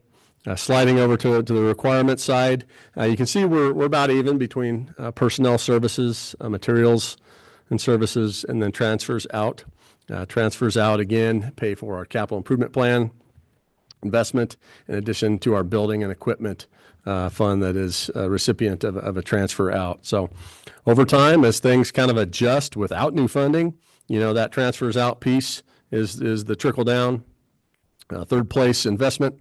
And so that will begin to shrink a little bit more. Last year it was at 33%. And, if without new funding, our capital project delivery is what would be adjusted. Just a quick question, because you didn't talk much about the local government payments, but they took a pretty significant hit this year. Was that just not contract work that you? Yeah, I will talk about that on this next slide, actually. Yeah. Okay. Yeah. These are funding lines, just kind of point by point. The last one is the one you just mentioned. But again, State Highway Fund is our large, our biggest revenue source. Get a projection from ODOT annually. We are projected without any funding increase or any funding package to go up about $500,000. And a lot of that has to do with the fact that Deschutes County's slice of the pie proportionally continues to grow a little bit. We get a larger piece because we're growing generally. Let's see, if the funding package does happen and the legislature does approve something, we won't see any new revenue in fiscal year 26 until probably mid to late fourth quarter. So we haven't budgeted or even thought to include any revenue in this budget from a presumable transportation funding package. We did in our 5-year projection, and we'll get to that here in a little bit, but for the most part, this is just what we have in front of us right now. PILT, payment in lieu of taxes. It has not been reauthorized federally, which should make everyone nervous, right? Because of what's happening or not happening in Washington, D.C.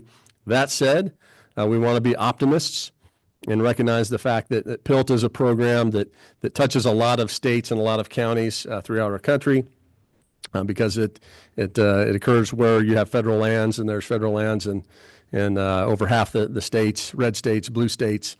And so we're hopeful that once business, federally at least starts to come back in play, PILT will be one of those programs that is reauthorized. Next, we have what used to be Secure Rural Schools, what we hope is Secure Rural Schools in the future, but for now has reverted back to timber receipts. So without that federal bill and Secure Rural Schools providing formulaic funding, we are actually entitled to receive 25% of the timber harvest revenue on federal lands that occurs within our county, and it's still taking place, such that we would receive $420,000 instead of the $660,000 in SRS. Not a huge deficit if SRS is not reauthorized for Deschutes County. Massive deficit for other counties like Lane, Douglas, Klamath, those big timber counties, even Crook County a little bit. Takes a disproportional hit. So continue to advocate when and where you can for SRS, in addition to the Title II and Title III components that it brings to the table that timber revenue does not. Fund exchange is funding provided formulaically through the state that kind of is an offset to federal funds that the state receives. That goes directly into our capital improvement program, as does system development charge revenue. A slight just decrease in estimate based on just some actuals over the past couple of years. This is where we've been trending. A little bit of grant revenue to fund the remaining portion of our Transportation Safety Action Plan. And then partnership revenue, a little decrease there, mostly because the City of Redmond didn't dial up any chip seal this year. But they probably will moving forward. So partnership revenue, we don't make any money off that, and we just pass on actual cost to our partners. That's where we mainly chip seal and do road striping for other agencies, a little bit of vegetation as well. To touch on, our number one priority, maintaining the system. This is very much a standard year in terms of what we dial up for pavement maintenance.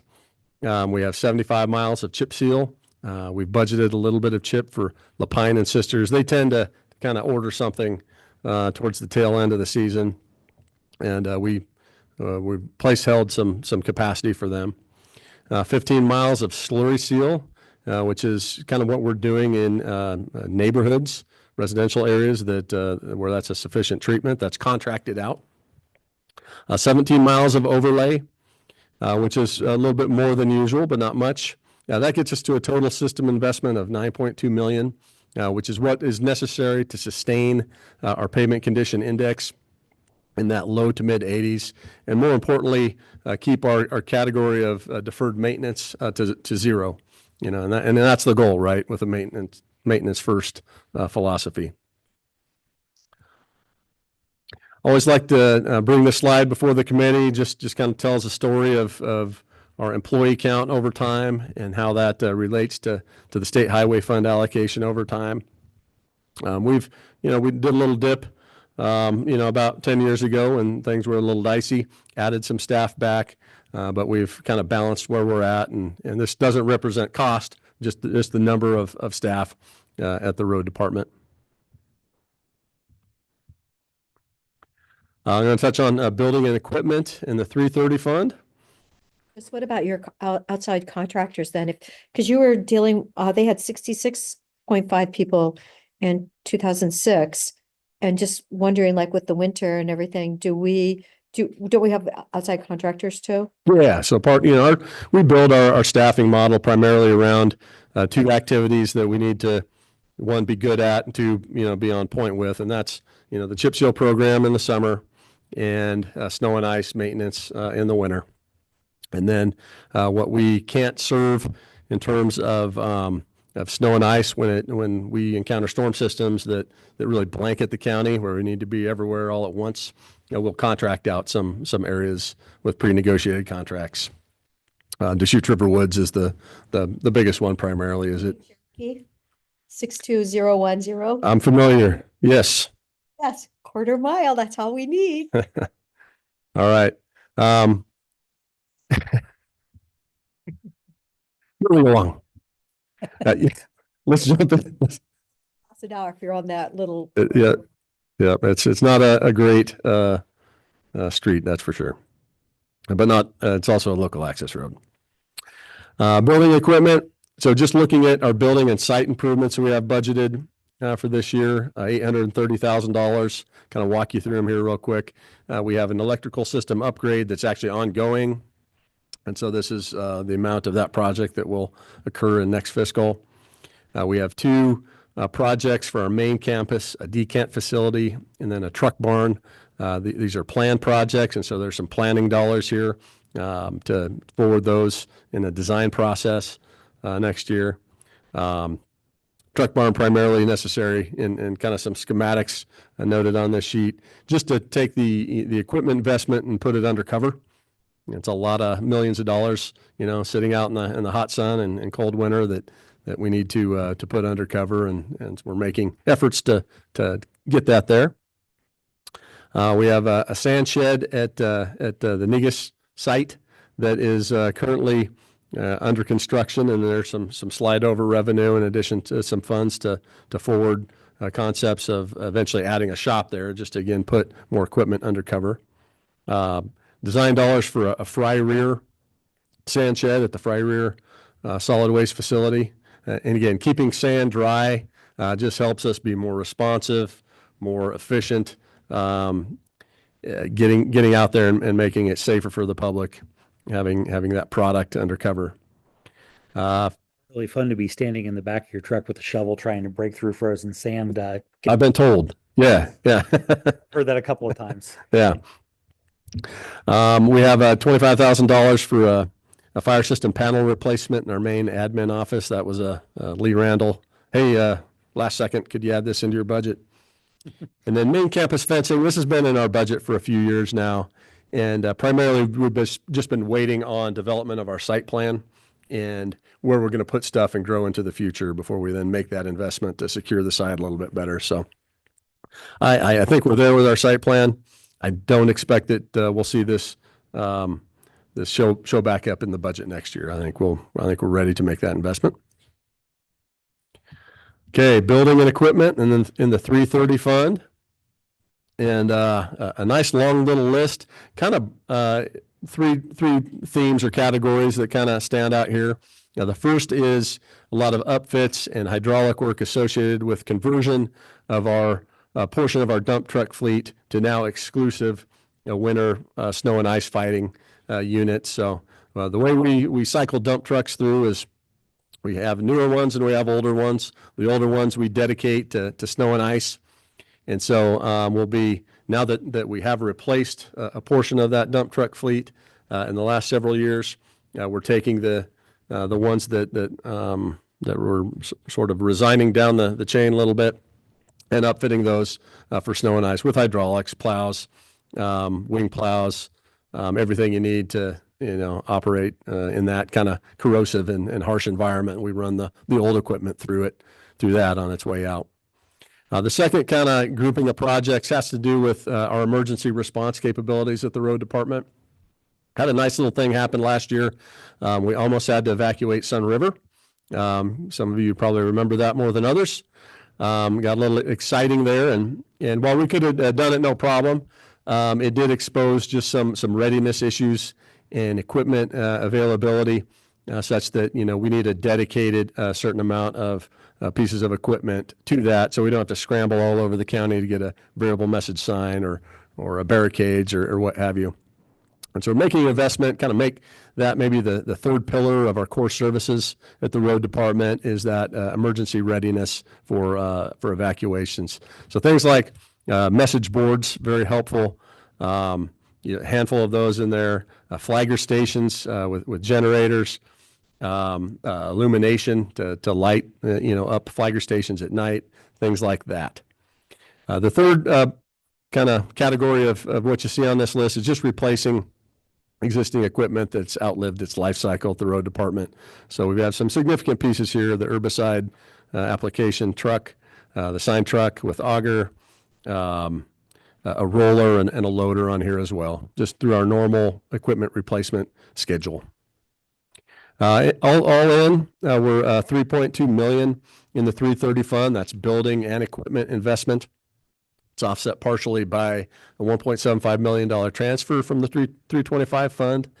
We will have a reserve remaining in that fund, a $4.2 million, basically funding future building improvements, future equipment replacements, which is a nice reserve for that type of a fund. Lastly, this is our 5-year projection, and we pulled this right from some of the modeling work that we did when we updated our TSP and our capital improvement plan last year. We have assumed that there will be new funding arriving at various stages within this model, and for the most part, it's tracking what we're seeing at the legislature in their draft framework, and that is, a phased-in amount of funding. We're hopeful that continues to move forward in one form or fashion. But basically, again, we're budgeting maintenance first, operations second, trickling down revenue to fund projects, and that's our balance point, the amount of projects that we're able to deliver. With that, I will pass the wireless keyboard over to Cody, and he's going to walk us through what we've done this last year and what we intend to do this next year. Just before we move off of 325, any questions? I think I just heard you say you're basing your assumptions on the Joint Committee on Transportation's framework that they put out. Basically, we had modeled some new revenue arriving into the budget well before that was ever published. So it doesn't reflect what's in that framework because that's an aggressive schedule. It just assumes that we're going to see new revenue arrive in fiscal year 27. which for the most part would happen if they passed a package. Whatever happens, we'll have a new idea moving forward, obviously, of what revenue phase-in will look like for us, and that'll be updated as soon as we get it.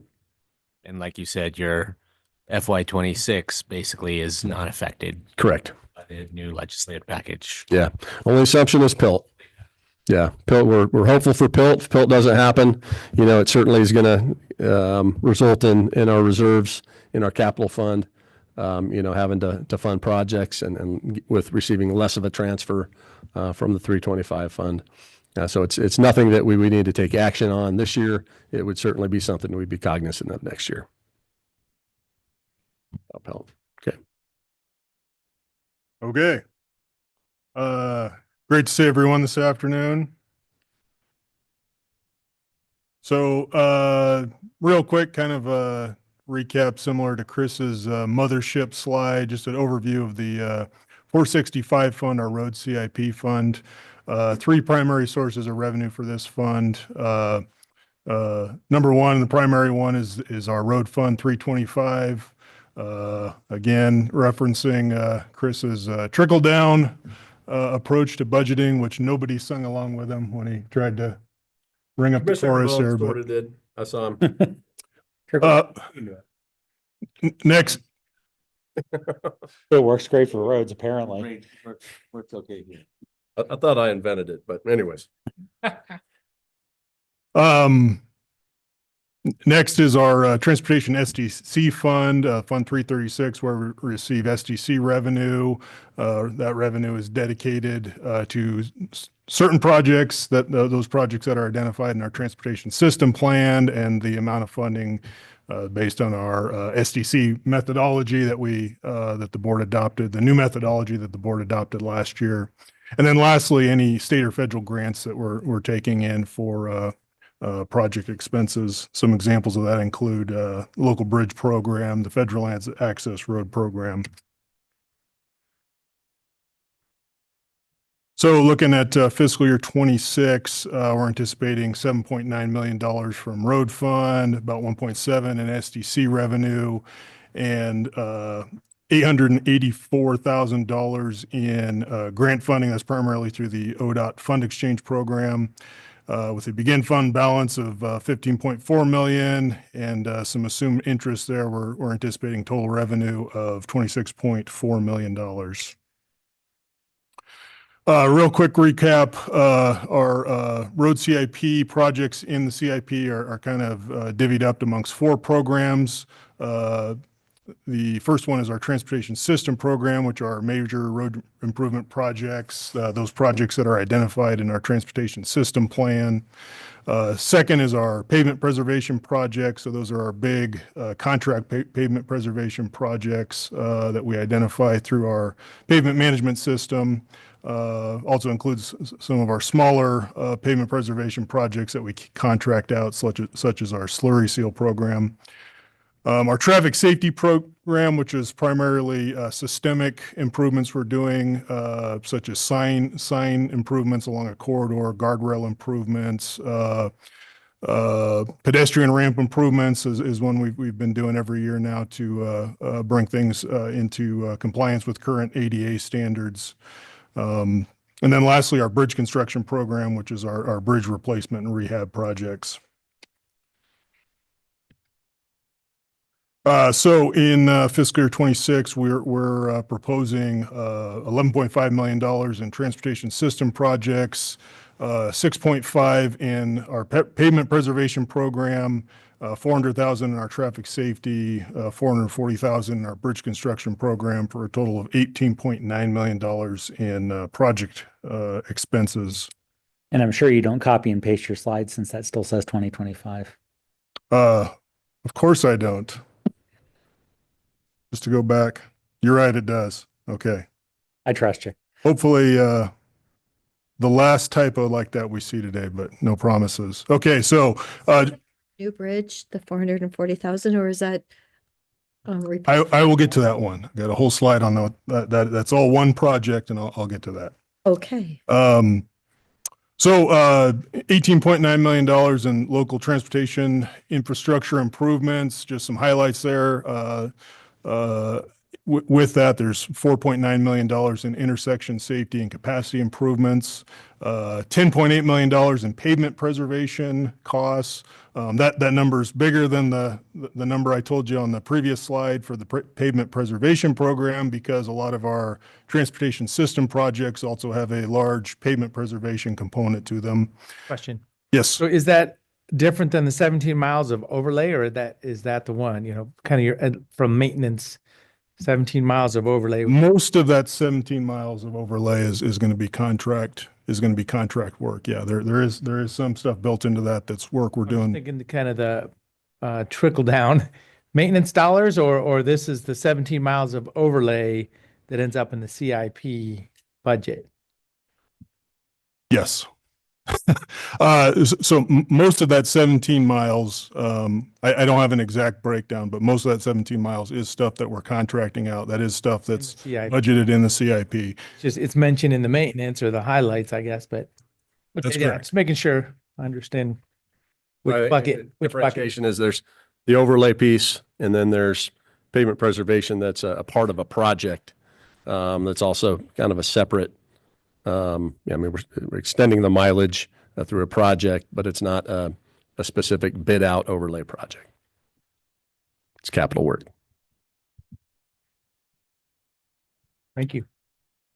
Okay, so real quick here, just to take a look at some of the work that we completed in fiscal year 25, starting with our Powell Butte Highway Butler Market Road roundabout project. So this was a new roundabout at the intersection right next to the Bend Municipal Airport. We wrapped this project up in fall of 24, total project cost of $2.6 million. Next is our Haymook Road Bridge Replacement Project. So this was a bridge. The previous bridge was an old timber bridge that we were seeing some major distress on, was at the end of its life. This bridge crosses the North Unit Canal here, just east of town. We just wrapped this project up in the month of April. Total project cost of $2.1 million.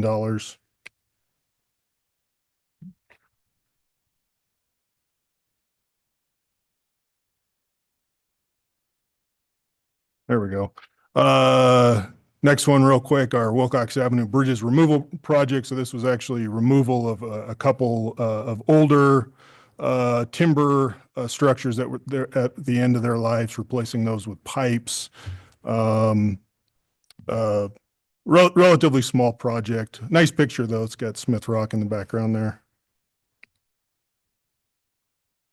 Seventh wonder of Oregon. Next, look at some notable projects that are in progress right now. So our Powell Butte Highway and Nelson Road paving project. So we actually just started work on this morning. So this project will be continuing through the rest of this fiscal year. Contract completion date is June 30th. Total estimated cost of $2.3 million. This includes paving Powell Butte Highway, delineation, some other roadside work from McGrath Road south to Highway 20, and then also the section of Nelson Road that's west of Powell Butte Highway. Okay, so jumping into our some of the more notable projects anyways in our proposed budget for fiscal year 26. So first is our Northwest Lower Bridge Way, Northwest 43rd Street intersection improvement project. This project's been in this presentation the last few years now. So this is intersection improvement kind of on the primary corridor that provides access into Crooked River Ranch on Lower Bridge Way. Last year, we engaged in a fairly large public engagement process to get some feedback on some different concepts. We landed on this roundabout concept. So through the past year, we've been advancing this concept and plans for this concept through the NEPA process as the all the adjacent land to this intersection is BLM land, so we've got to go through their NEPA process to acquire the right of way. So we're still engaged in that. That's certainly adding some time to our construction schedule here. So you can see this project. We're anticipating it when it's all said and done is going to span 5 fiscal years. But right now, hoping we can get through this NEPA process here in the next year and get this out to construction in the summer of 2026.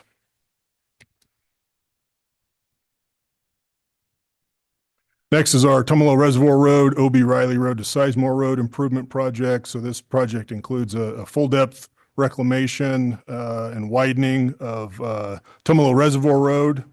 So this is one of those ones that has a big pavement preservation component to it, as well as an improvement component with the widening and the addition of bicycle lanes.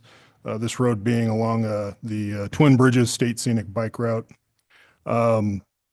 Anticipating, so this project right now, we're in the right-of-way appraisal phase, so we're hoping to have the right-of-way process wrapped up here, hopefully by midsummer, and hopefully get this one out to bid in August.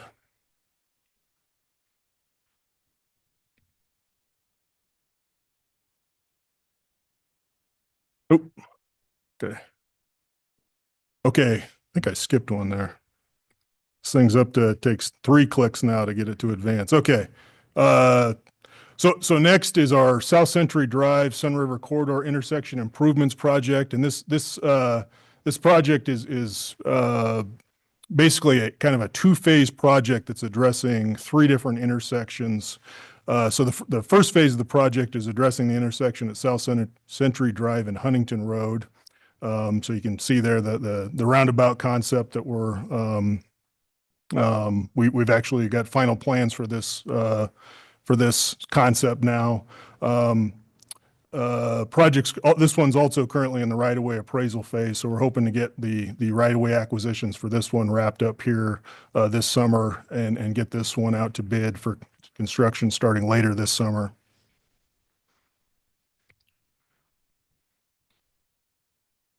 And give it a little patience, because I know you're coming up to a totally non-controversial one. Oh, no buttons are working. There we go. Okay. Yeah. So next, kind of phase 2 of the project is the intersections of South Century Drive with Spring River Road and Venture Lane. So first here, we're looking at Spring River Road. So with this phase of the project, we just in the month of April wrapped up a public engagement process. We did a big online open house where we unveiled multiple different concepts for these 2 intersections. In the case of South Century Drive and Spring River Road, there was 2 different concepts that we developed and put out to the public, received comments on. So we're showing both those concepts right there. With this concept with this project as well as the Venture Lane intersection, which I'll advance to here now after I hit the button 10 times. There we go. So here we're looking at the 4 different concepts that we unveiled in our open house for the South Century Drive Venture Lane intersection. So we've closed that open house. We're still working on kind of digesting the roughly 300 different comments we got as part of that public engagement process. We'll be using those concepts to, we'll be first compiling that report and giving a presentation to the board in the near future on the results of that open house. And then using those comments to further refine concepts, possibly rule some concepts out that kind of died on the vine as a result of the open house. But obviously much more to come on these projects, but still kind of in early phase with the phase 2 of this project that includes these 2 intersections. So combined total with this project, we're looking at a total of $10.2 million. That's using the estimates for the most expensive concepts that we've developed. Those numbers could change as we refine things down further, but still kind of a long ways to go with those projects. How many of those heyday meals were in crayon? 0.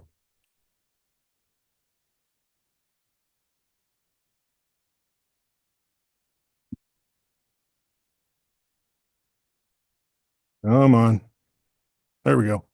All right, next is our Buckhorn Road improvement project. So this project's also kind of divvied up into two separate phases. The first phase, which is the southern portion of Buckhorn Road that goes through the Klein Buttes Recreation Area, is a federal lands access program project. So it's actually being funded or substantially funded and then delivered by the Federal Highway Administration through Western Federal Lands Highway Division.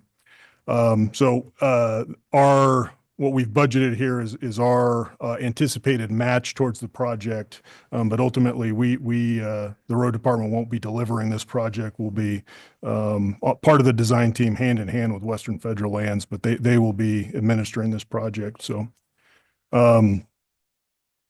we're anticipating that, so Western Federal Lands programmed this for federal fiscal year 2026. So we're anticipating this project kicking off in fiscal year 26. We're still, they seem to be a little delayed lately in initiating projects on their current list, just some big cuts that they've seen in their division. So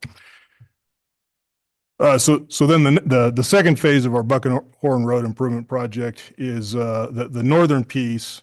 So if you're familiar with Buckhorn Road, looking at the picture there, it's basically right at the top of the rim rock where the road dives off the rim rock, and then everything north of that. So this is a project we'll be delivering. The road department will be delivering. So we're actually anticipating kicking design for our portion of the project off simultaneously with the federal portion of the project.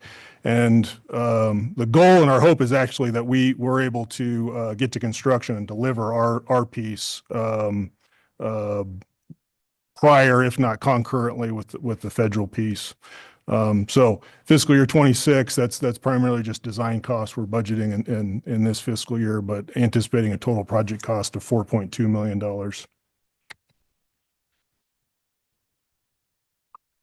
Next is our Northwest Way, Northwest Corner Avenue intersection improvement and paving project. So this is actually a carryover, and I'm looking at this now. I see another date that's incorrect due to a copy and paste error. So we haven't started the design on this one. That says design start in fall 2024. We're actually intend to start that in fall 2025. We've kind of put this project on the shelf as we're awaiting the city of Redmond and their contractor to get started with the sewer line work that they need to do to get their sewer main from the city of Redmond up to the Redmond Wetlands Complex. And that sewer will be going right through this intersection and up along a portion of Northwest Way. So we didn't want to initiate this project only to have it tore up by that project a year or two later. So we're waiting. Their project is finally under construction contract now. So we're hoping that we will see this work happen here within the next year, and so we'll be ready to jump in behind it and deliver this project next summer. Then just to kind of highlight some of our notable pavement preservation projects we've got planned for fiscal year 26. So Tumalo Road, basically the entirety of Tumalo Road from Deschutes Junction all the way to Klein Falls Highway. Portion of Skyline Ranch Road, this is primarily going to be around the intersection with Metolius, the roundabout at Metolius Drive, and a full depth reconstruction we need to do of that pavement section. There's I think there was some news that just came out yesterday.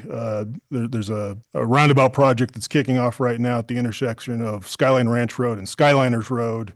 That's a private developer funded within the city of Bend.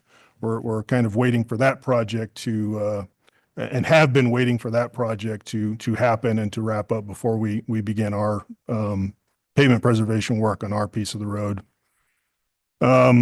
Horse Butte Road, the entirety of Horse Butte Road. And then lastly, on the major pavement projects is Indian Ford Road that we anticipate kicking off in fiscal year 26, but that'll be a bigger one that'll carry over into fiscal year 27 as well, towards the end of next summer. And then, of course, our our annual slurry seal program, and then some other minor local road paving projects that we anticipate contracting out.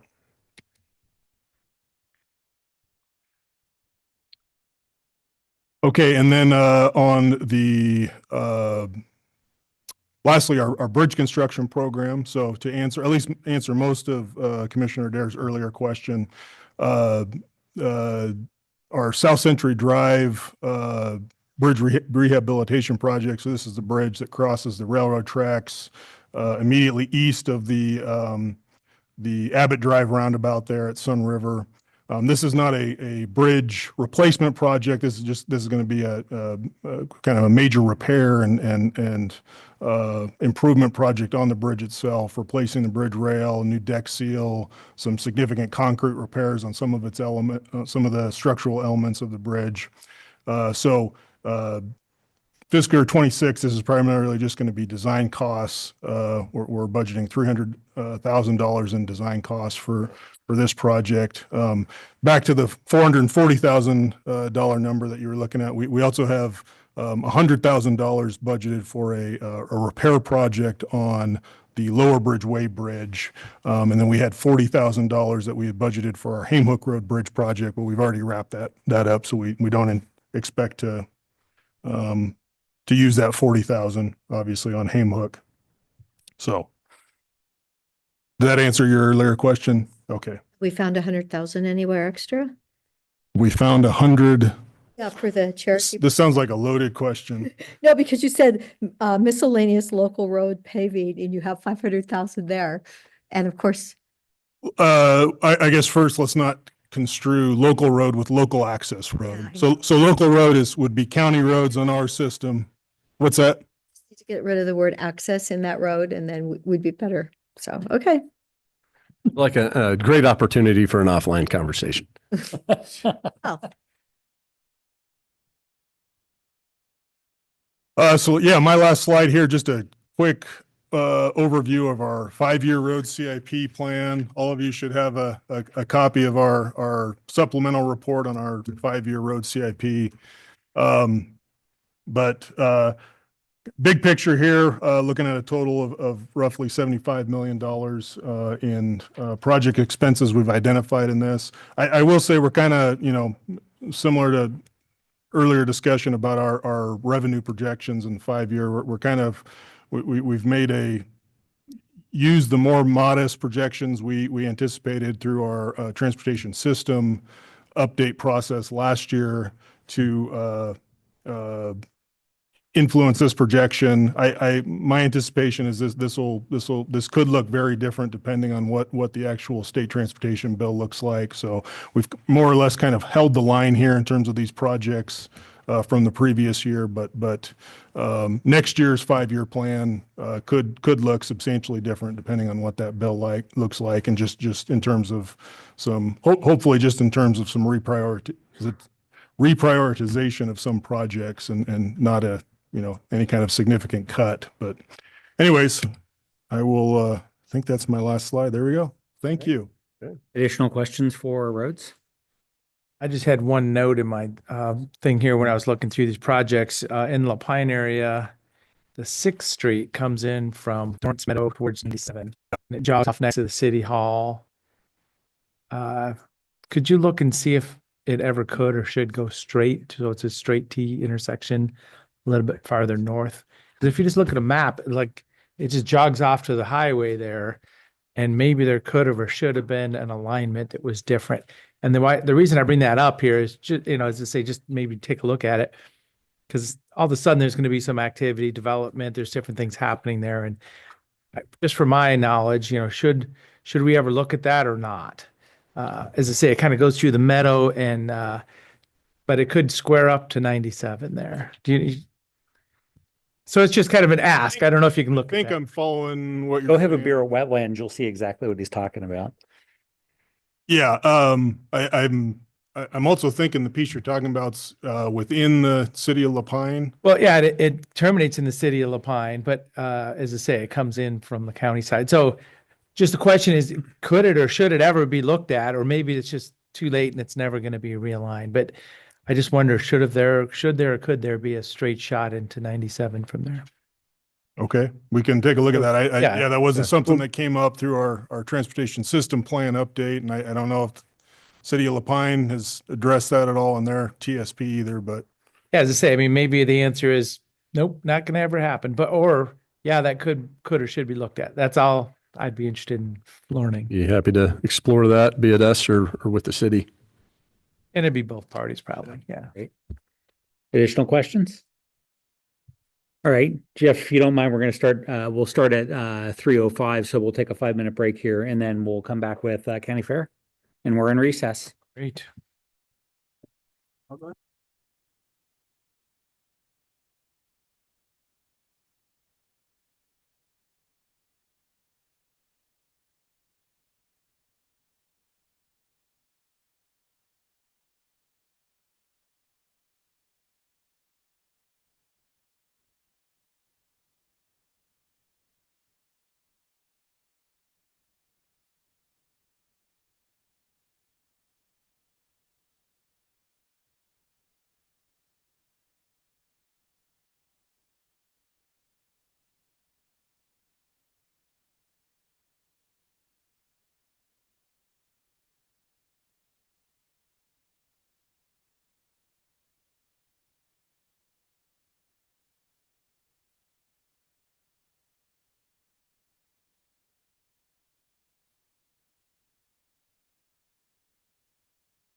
When's the first game? All right, I believe we're back. Oh, so you, obviously you go. I mean, yeah, of course. What time's like first? Chuck? I'm good. And next up on the agenda will be the Expo Center. I see Jeff, you brought some hand puppets help, and what do you want to call them? Entertainment. Yeah, entertainment apparently is what I'm being told. Good afternoon. Jeff Hines, Director of Deschutes County Fair and Expo, and joined up here this afternoon by several members of the Fair and Expo Board and also members of our Budget and Finance Committee. To my left, I think your right will be Steve Curley, current Vice President of the Deschutes County Fair and Expo Board of Directors, as well as on our Budget and Finance Committee. And to my right, Bill Kuhn, member of Deschutes County Fair Board of Directors, as well as other roles within the county currently. So, The others of us. yeah, Bill's not good at retirement apparently. So, appreciate the opportunity to join you today to present the fiscal 26 budgets for Fair and Expo. And we'll run through presentation and at a pause at a few points for questions. If you have questions, please feel free to stop me and try to leave some time at the end for comments. I may be joined by comments by Bill and Steve as we run through this as well as they sort of see fit. Running through the presentation, we'll kind of start with a quick overview. Current mission of Deschutes County Fair and Expo is to provide and operate the premier, and second slide if you could, or do I have the control? No. Right there. Oh, there it is. Okay. The arrows are a little slow, so give them a little grace. Oh, okay. Is to provide and operate the premier multi-purpose facility offering exceptional customer service and an environment of fun while maximizing the economic potential and economic impact for Deschutes County. I'll pause there for 1 second and say that at our last board meeting, the board of directors committed to working to come up with some new mission, purpose, vision statements. And so this may be revisited, but as of now, this is the mission statement that we work off of for Fair and Expo, and that's to provide the premier multi-purpose facility on the West Coast. And we believe we do that. We do that with a small but mighty team, 13 and a half full-time equivalents working at Fair and Expo. You see the org chart up in front of you, and then several other positions would help support this as well, including some on-call and part-time and temp help that work to support the operation, swelling significantly to provide support for events as well as the annual fair itself. A little bit further of a breakdown, this is what that looks like, what the 13.5 FTEs look like. Just under 5 in administration, 8 currently in operations, and then a 3/4 time position from time in the RV park.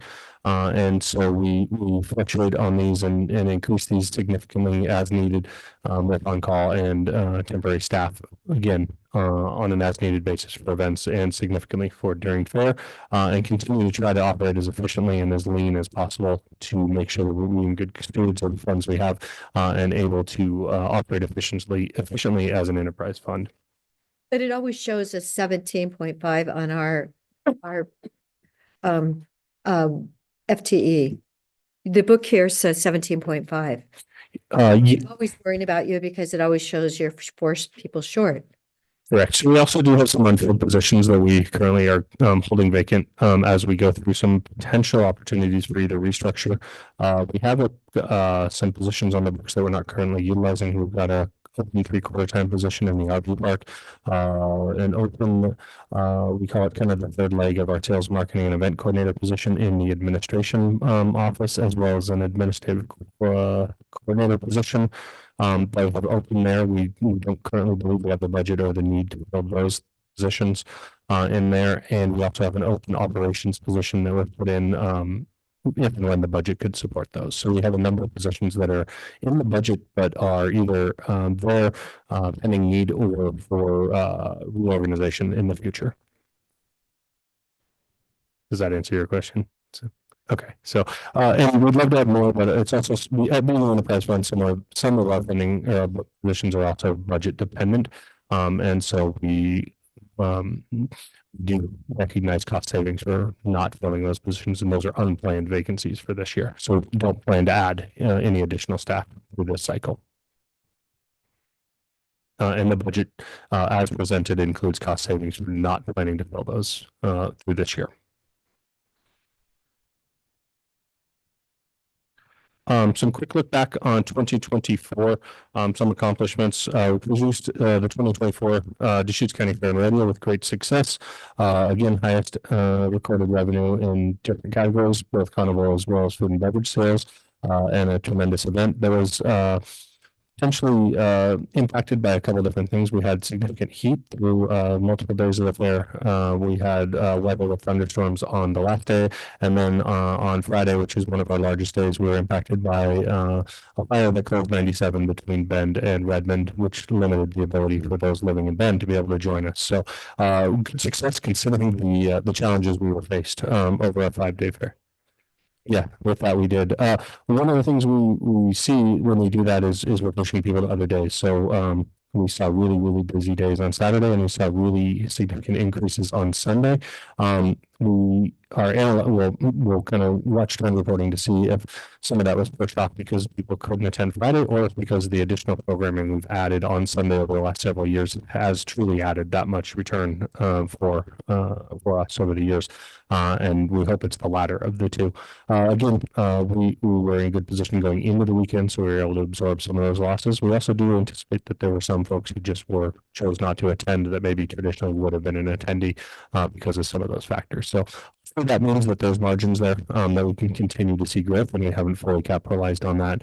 As we run with the budget projections for fiscal 26, we see some small increases in fair revenue growth, but we also are cautious in not trying to extend what growth we've seen over the last couple of years. We're going to play host of the Fair Festival, this time a slightly revised version, a 2-day music festival instead of a 3-day, but it will bring increased numbers to the region, slightly larger numbers than we've seen over the last several years on a 2-day festival, and so continue to provide significant economic impact both for the facility as well as the entire region.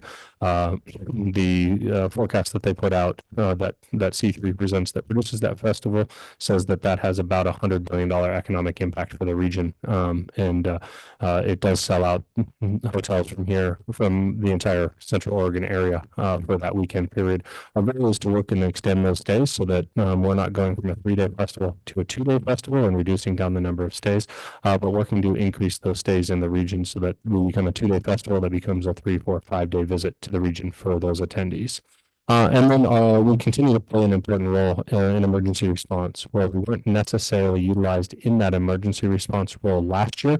We continue to play a part in the training, the preparation, and the other things that are necessary in order to make sure that the facility is available and adaptable for that use, its highest and most important use that we never want to have to be used for, but we need to be ready at a moment's notice, especially in the region that we're in, and across the state. Fairs are no stranger being utilized for emergency response, and we have been in multiple times. And so our goal is to make sure that the facility is in the condition of ready to be utilized in that role whenever needed. As we look into fiscal 26 Fair and Expo budget details, here's a quick couple of pie charts of resources and requirements. You kind of see the resources come from a variety of different sources, primarily charges for services. We're a fee-for-service organization, essentially enterprise, relying primarily on funds earned from either rental fees or fees earned for other operations, and then some other various funds that you see coming in. And then requirements. You see materials and services being our largest expenditure, personnel services following, and then a few other adaptable categories there. We do continue to see, as I think most, as many organizations and funds do, increases in personnel fees and material and services fees over the last several years that we struggle with to be able to pass those increases along to the consumer. And you'll see some of what that impact looks like a little bit later as we get into budget. And the next slide really kind of amplifies that. This was the 5-year forecast. We really appreciate the work of finance and the entire finance team to help put this together, because it gives us a good look into what we need to be paying attention to. And we'll inform our strategy over the next several years of what we're going to be working on to sort of right size what this trends or what these categories show. And this shows that what our current model is and the way we're currently charging fees for services is no longer an operational model that can work long term. The unfortunate piece is we are locked into many contracts because of the contracting that we do over multiple years. And so we're working on strategies to change those. The good news is we're towards the end of many 3 and 5 year contracts. So we're locked in as we came out of the COVID, out of the pandemic years, and when we were kind of really struggling to get business online and doing what we could to get that contracted. Those contracts are coming to an end, and we're at an opportunity where we can revise and change our strategies to generate new revenue. And we'll also look internally and externally to find new revenue sources without having to increase those fees to the consumer, what these rates would require, but finding new opportunities for revenue generation. And we talked a little bit about that in budget last year, and I'll talk a little bit about some of those concepts that we have as of yet, but over the next several years, we'll have to continue to have those conversations. And again, back to the conversation we had with the board of directors of Fair and Expo, just at our last meeting, committed to creating that mission, vision, purpose of what it is, and that will be utilized in tandem to work to come up with strategies to right size kind of this impact, where you see us dropping not only below kind of minimum working capital policy, but indeed these are showing that it could be negatives in a few years moving forward. Hopefully, this is worst case scenario, and we're able to offset this. And our goal will be to recognize budget savings or increased revenue each and every year, so that we don't dip significantly below where we are today. But also do want to show where if we continue along the same path of where we are today, this is what ultimately it would look like, where we see revenues no longer keeping pace, not only not keeping pace with with expenses, but significantly falling below over a short-term period.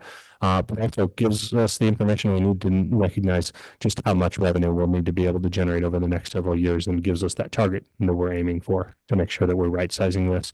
What this also does over the long term is it also shows kind of a right sizing of that capital reserve.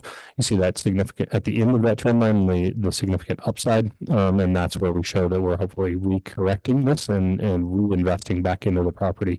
Something that we have not been able to do was not able to do last year, according to this budget. This year we'll not be able to do with infusions into the capital reserve in fiscal 26 and potentially fiscal 27, and we'll start to right size that getting into fiscal 28 and beyond with the strategies that we hopefully have in place or are able to come up with. And this gives us kind of that information. Do you have a model, or do you have at least a conceptual model of what it takes to run a particular portion of the fairgrounds versus what it costs from a personnel, maintenance, life cycle standpoint to get it? So it's to the point of, if somebody says, I want this, I want South Sister, do you know how much it actually costs to run it so that you can balance off the fee for service or the other things that you need to get long term in order to keep yourself active? I don't believe we have an accurate depiction today. We need to correct that model to be able to fully understand it. At one point, we thought we had something very close with the increases in all the overhead. We are off, and we were off from where we initially thought. So that's one of the recalibrations that we're going to have to do, is to make sure that we fully understand the impacts of utilization of each individual property, not just as a standalone or kind of a micro version, but all of the impacts that utilization has. And I think our prior modeling was a little bit too micro focused on just the use of the building, not all the other impacts that came with that. Yeah. Part of what I was getting to. I mean, at some point or another, it's to open up a building. You need this many people on staff. You need this type of maintenance. Somebody's got to be up there to set up and tear down. Where's all that on at least on a rate card that you're keeping internally to be able to measure? And then what's the adder that you need to put in as some of the facilities age? Because if you're going to sign a long-term contract, a 3 to 5 year contract, there needs to be steppers in there so that you know that you're actually getting your ROI. Mm-hmm. That saves you from then 3 years in having to go, oh shoot, we're not making this. How do we step out of this? Which just pisses off both sides. And we've had those discussions both at the finance committee level and also at the board level of, we have to make sure that we price these contracts appropriately upfront, because the escalators will never get you out of a problem if you set the rate too low initially. And again, to Jeff's point, I mean, just clear understanding as to what our total costs are, making sure that when we price these, that we're pricing them fully burdened, and that we have the ability to ensure that we're generating some kind of a return on that particular contract. I'll use, Farewell Festival. We're in the third year of a 3-year contract with them. So we'll have an opportunity to revisit that contract going forward. And I think with clear understanding in terms of maybe where we need to be with that rate. But the other issue too is that we have limited additional capacity at certain times of the year where we're fully rented out.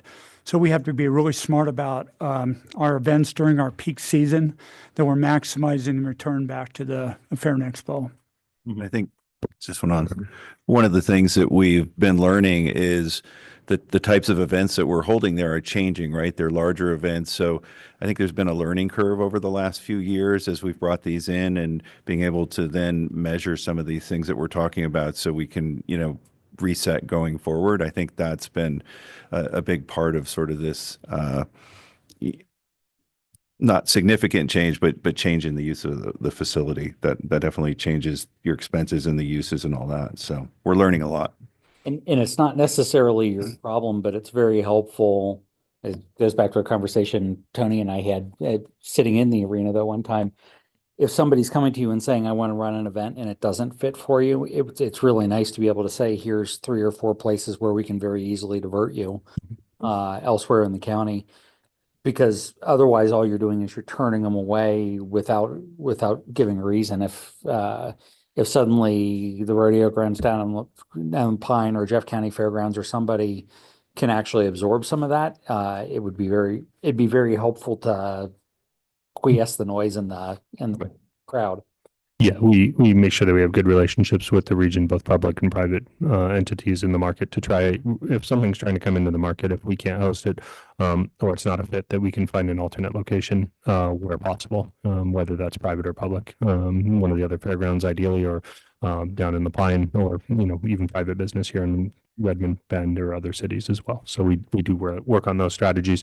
The other thing that we are somewhat at the whim of, and one thing we need to figure out how to overcome, is making sure we're pricing accordingly, but also recognizing that as we turn to a larger line of business that's in the public facing, public attended events, that we also have market impact based on where the economy and consumer spending is. And so we see that as we've gotten more and more into larger public events, Farewell Festival, that Bill utilized, part of that contract is valued based on the attendance and the dollar spend by those attendees. And we see that as we go more and more into that public attended event.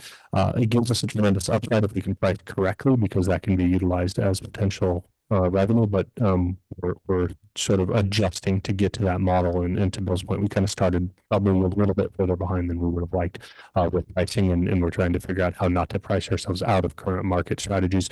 It's going to be a multi-legged process to do that. So we recognize the problem, and we're working to come up with strategies that will not be toxic as we work our way out of this challenge. That's the big thing we want to make sure, is that we don't just raise prices, because that doesn't that doesn't get us out of the problem. It'll just change business more. We're coming up with strategies to raise prices as applicable, about creating new revenue sources and opportunities so that we can have new revenue to fill these holes, not just charge the existing utilizer more and more money, because they just won't be a tomorrow user if we do that.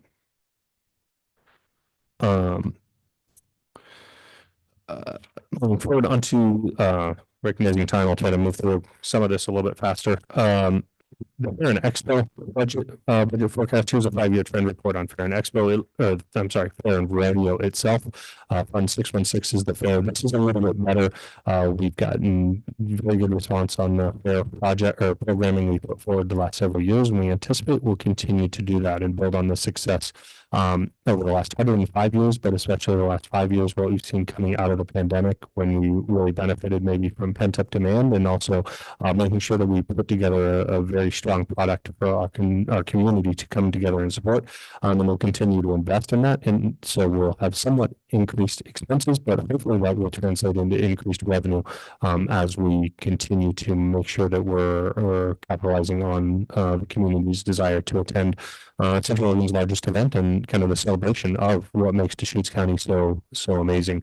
And you see kind of what that looks like. See some drops here, not as significant as what we saw in Fund 615, but also some continued strategies to move forward. Part of those is also because this fund will be utilized to help shore up Fund 615.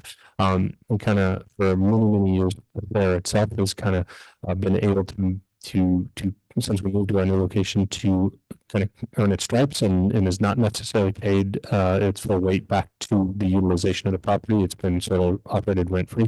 This is kind of that catch up and that opportunity for it to sort of catch up on that and invest back into the property, so the property and the fair itself can both be right sized and come out of this long term in a good position moving forward into 2030. So continued investment back into the facility through all of the events itself. So. Yes. So these show negative numbers a year or two out. They really can't go negative though, can they? Or, I mean, are you planning on making something up here? The only way they can go negative is, well, if they go negative in these, the assumption is that we would be dipping down into capital reserve funds to make those whole. And so that's not what we want. Those are forecasts based on if we make no changes, or if we continue operating at currently as kind of shared. It informs us of the changes we need to make, and so good information. But we're making changes today so that we're able to adjust for the future. So Don't plan on riding into that negative number. Just making sure we're on the same page here. Long-term. Yeah. The goal would be to adapt faster than these are showing. This is just showing if we make no changes as of today, and hopefully we're pushing those reserves down, or the reserve trend line up, so it's not bottoming out near as low as it is, and we're pushing it off, so we're staying positive as long as possible, and hopefully negative, never going into that negative. To caveat that, if we do have the funds 617 and fund 619 to be able to backfill these where possible, and those funds, while we never want to utilize them for that purpose because they have other purposes, we're going to absorb both impacts in that term as well. So there is a backfill if absolutely necessary, but our plan and goal is to not utilize it for that. Again, Fund 617 and 619 are imperative to making sure the facility is maintained long term as well.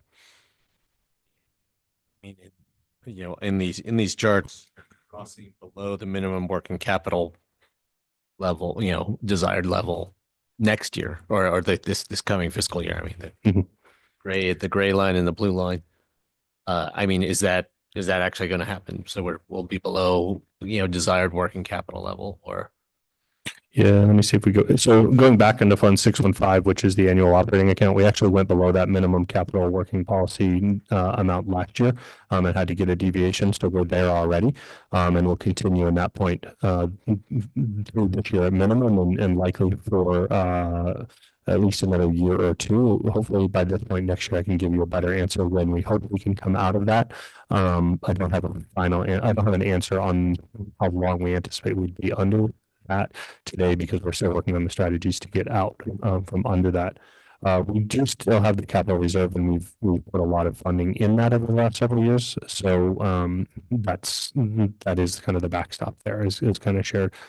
Moving back onto Fund 616. I was going to point out that, yes, the contingency levels are below the 8% that's required for an operating fund. However, I don't know if this is exactly in the policy, but per our policy, the CFO, Robert, can make an exception and approve a level that's lower than 8%, and he's approved that for fiscal year 26. And it's an enterprise fund that has reoccurring revenue. It's not a once-a-year tax revenue. The major downside of that is just affects our credit rating or something like that, or? No, the contingency within the fund specifically, it's to give them the ability to respond to incidences that occur throughout the year. So that leaves them less nimble, but it was approved as a initial lower rate until they can build up and get back where they were. When they look at the credit rating for the county as a whole, they'll look at all funds combined, and they focus a lot on the general fund as well. Although they do look at enterprise funds, but the credit rating would be as a whole. And you know how much I love 4-H kids. So I'm looking at for 4-Hers camping at the fair this year. It's, and it says 2056 in taxes. It's total due is $220. Now that allows 6 people to camp, adults and children, limit 4 adults and 2 children, I guess. Anyway, I just feel and apparently all the kids that sell their animals actually have to pay a 5% fee, the sales fee, to the auction committee.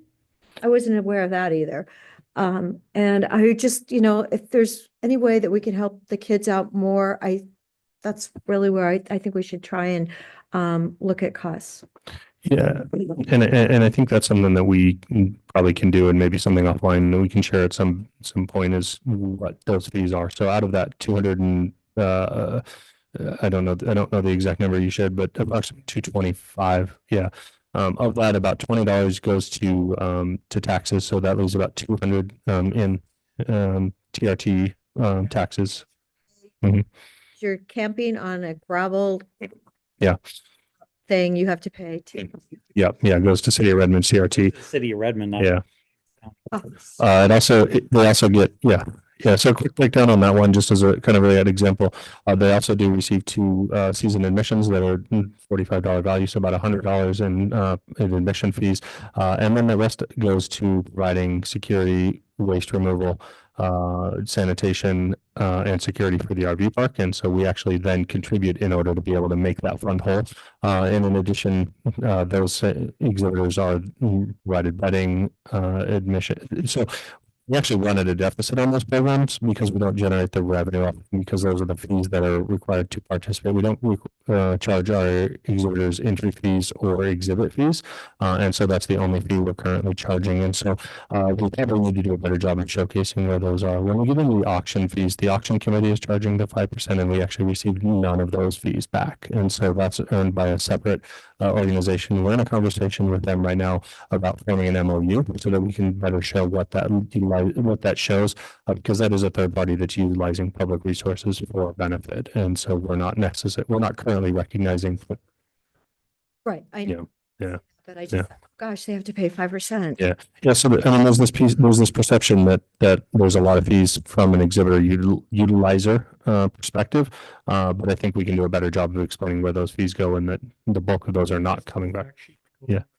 Yeah, back to Fair and Expo, and they're not impacting these funds the way people might think that they are. So because we do recognize that those fees are also increasing, although we did not increase the camping fee this year. We were able to hold that static. So and they, while they're not a part of us, they have taken that money from that 5% and reinvested it back into like show ring panels and animal pens and things like that. So they are reinvesting that back in with the kids. I don't have that exact. I just know that each year, there's usually some new things they've invested in for the 4-H and FFA programs. I think I answered your question on 615 on 616. Makes sense. For Expo fiscal issues, we kind of had a lot of these different pieces. Essentially, all fees or all expenses continue to increase, and we need to find the backstop on revenue, and that's what we're working on. We can't just continue to increase rates. We need to find new business, and while we've done an admirable job, and this worked until last year, those increases are just increases in expenses are significant. We need to find ways to continue to move forward. The other thing we're burdened with is that the facility continues to get older. It's 25 years old, and it has more and more wear and tear. There's more deferred maintenance, and there's more existing maintenance that needs to be done on a facility that's now aged rather than new. And so part of the modeling probably did not include what those increased fees needed to be as the facility aged, and so we're playing catch up on that as well. And we'll need to continue to invest money in the property to keep it in the condition it's in today. And ideally, we're not allowing it to. Not only not allowing it to deteriorate any further, but we're actually able to take it back to a better condition or a better point in time, and find ways to infuse cats into that. The capital reserve fund was created several years ago, and that was a great starting point. It was started maybe later than we would have liked, and we did not put enough money. Yeah, came out of a budget committee recommendation, and a fantastic one. Ideally, that could have been done 10 years earlier, and we could have invested more. But the good news is we do have that as a backstop to be able to invest back into the facility if there's critical failures, or as a backstop if we're unable to find the strategies in a quick enough time, and we continue to drop that reserve. Those are options that we don't want to use because we could spend that entire capital reserve on projects today on the facility. And just one other note on resources, we have access grants to help us fund some of the improvements that need to be done, some lighting grants for lighting, and we've explored other grants as well. So we are kind of looking under all rocks that we can to find the nickels and dimes we need to keep the facility going. Do you have a formal reserve study? Pardon? Do you have a formal reserve study or a reserve list? We do not currently, but that's on the something we've talked about working through our Buildings and Grounds Committee this year to do so. Especially since you're trying to finalize the strategic plan, that would be a good component. I mean, one, it's going to tell you what your total bill is, and it's going to be an eye-popping bill, but it's going to give you an idea as to where the timing on the replacement is. And that really gives you a lot more clarity into how to spend your reserve or how to fund the reserve for your future issues. We've done some informal work on that, especially as different projects have come up and we've grant funded those, but we haven't, to your point, done a formal list that we do need to do. Yeah. We do have a list of kind of future initiatives that's up in front of you and in your book. I won't run through these. And again, in the kind of a essence of time, we'll flip through these a little quicker than maybe normally, but if there's questions, feel free to stop. Future initiatives or current initiatives, well and irrigation repairs and air handling units, as well as hard surfaces are our three biggest concerns. Those are kind of the most costly items that we currently are looking at. We've got a water system that has reached its utilization. We're holding it together. We talked about that. Same thing with our air handling, our HVAC systems throughout the property, and our hard surfaces on the ground. So those are our three most pressing issues. Those are not all of them. If you look at this list, this gives you an idea of where we would spend those $5 million, and this list probably well exceeds that. We could and should spend the entirety of that capital reserve today to get the property back, and to your point, reset that process. But then you would have nothing to backstop with. So we're kind of faced with that. And then our other concern was last year, and then again with the budget presented this year, we're not investing back into that capital reserve. So we're cognizant that we don't want to overspend those dollars today. And so we've actually slowed spending to hold our financial position more steady, but what that will do is that'll impact us future down the road. So we're cognizant of that and want to make sure we're watching both sides of that going at the same time, that we're investing where necessary. The other thing we are looking at is investing in ways and strategies that may not be current capital but may generate new revenue, and kind of exploring that option as well, using those funds as catalyst to generate new revenue as an opportunity as well. As we not necessarily for new infrastructure, but in replacements as we replace equipment. Are there like kind units that we could utilize that would generate money? I'll use our center scoreboard as a quick example. It's well beyond the use in our arena. It's well beyond the existing lifespan of that. It's a dot matrix type display, and it's not an LED board. It needs to be replaced, and are working on getting quotes to replace that within LED walls, which would do that, which we could then generate revenue with for marketing dollars. So thinking in that mindset as creative ways to use those capital dollars to also generate revenue long term as well. It's advertising, that sort of thing. Yeah. I heard it died last night. I won't worry about it later. Yeah, I take the fifth. It didn't die because it wouldn't turn on to start with. It was dead. I couldn't hear the question. And again, this changes, that's a challenge we see, right? Is we went from an equestrian event on Sunday to a public facing sporting event on Saturday. And just in order, that's the kind of quick changes we need to be able to do. We need additional staff to be able to do that, to generate the revenue. But we don't necessarily have staff to provide the changeover as effectively. And so as that happened, something got missed and a connection just wasn't secured. And by the time it was identified, it was under a field and couldn't be changed. So those are the kind of things that happen as we change our model, but we're not resource rich to be able to adjust what's necessary to be ahead of the curve, if that makes sense. I mean, and most of the fairgrounds probably have these. You've got a really large task in front of you, and the county's in active conversations of adding, 117 acres effectively to the fairgrounds, 140 to the fairgrounds. Yeah. That's what did we decide yesterday? $3 million contribution to the fairgrounds. Not to mention the cost that it's costing the county to do that land swap. So, if we're entrusting, from a budget perspective, if we're entrusting the fairgrounds with another $3 or $4 million worth of assets, we just want to make sure that you're appropriately spending what you're doing, and that you have a plan to be able to use that expansion. Because that's a pretty valuable, that's a pretty valuable set of things in a county that so far is, has a cyanide pill on the edge of the table based on this budget, to really decide, okay, this is how we want to spend the limited reserves we have. Yeah, so as not a lot in here on kind of that plan, but with that acquisition, Fair and Expo is not necessarily as part of, partially driven by that potential acquisition, but also because of necessary needs out of the current campus. We're undergoing a master planning and strategic planning process, and so we're in the middle of that.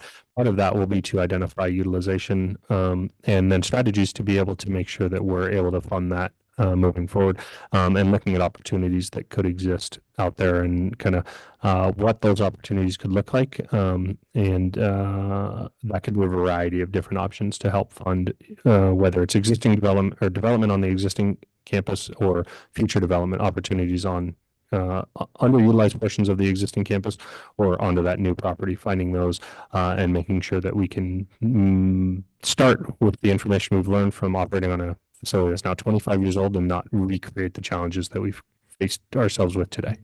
Got a pretty big elephant, just eat it one bite at a time, but pick up your fork. Yeah. Already. Getting hungry. I did want to say, I mean, as we were looking at the numbers for those other funds, the Fair and Expo board has expressed great passion about acquiring these 140 acres, and has begun master planning with a vision for what they're going to do with those 140 acres. I am really curious what your vision is for being able to make that kind of investment in building anything new on that 140 acres, given given your financial situation, on these other fronts. And I mean, there's real value in getting this land exchange done, getting those 140 acres into Fair and Expo's hands, even if you can't do anything with them for a while. But the pressure I have felt by not present company, but some of the Fair and Expo board members, given your ability to act upon those lands at this moment in time. It feels like a little much.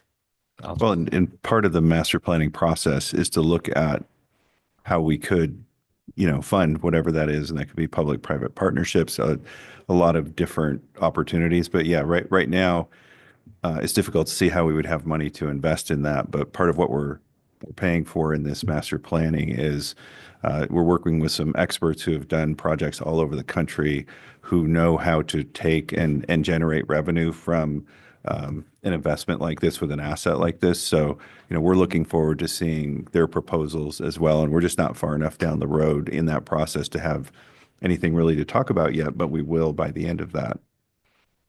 And to that point, it really is just recognizing too that there's a number of different funding opportunities out there as well. And that's going to be part of their recommendation back to us is this is an opportunity here and this is a likely path to being able to fund that. But it just recognize that we've got a Go big back to the discussion of, credit rating, right? Fair and Expo isn't an island, it's part of the county. So it benefits from the credit rating of the county. But I mean, if your credit rating based on, these couple of funds we've looked at, if you were going out for some kind of measure, in the community with that kind of a credit rating, the money would cost us a lot more than it would using the county's overall credit rating. Yeah. But on the bright side, if I recall that that acreage is unincorporated. So if we put 4-H out there, we'd at least get the TRT. It's actually, I think it's in the city limits. So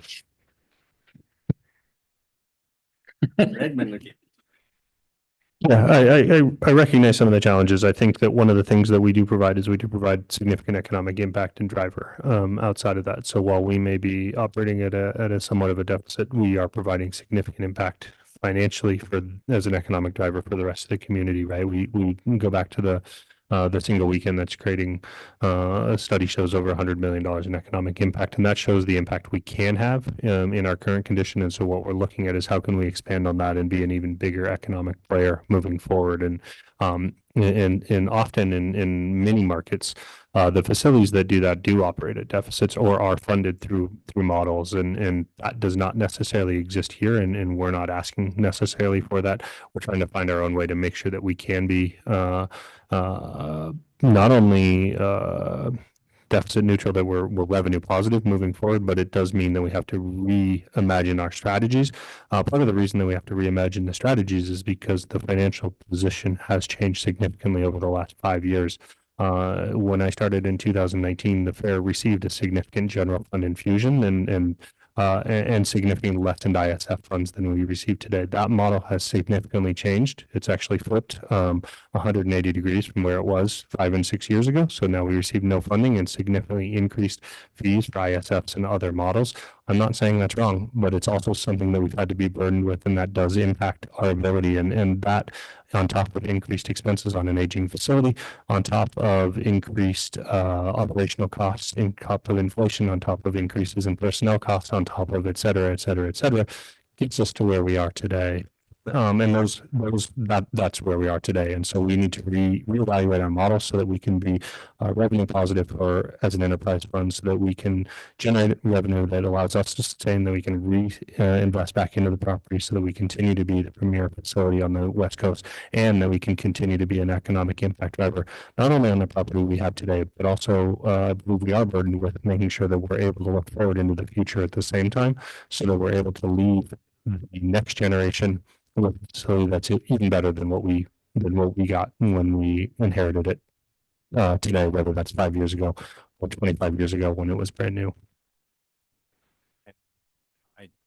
Jeff, I appreciate all that.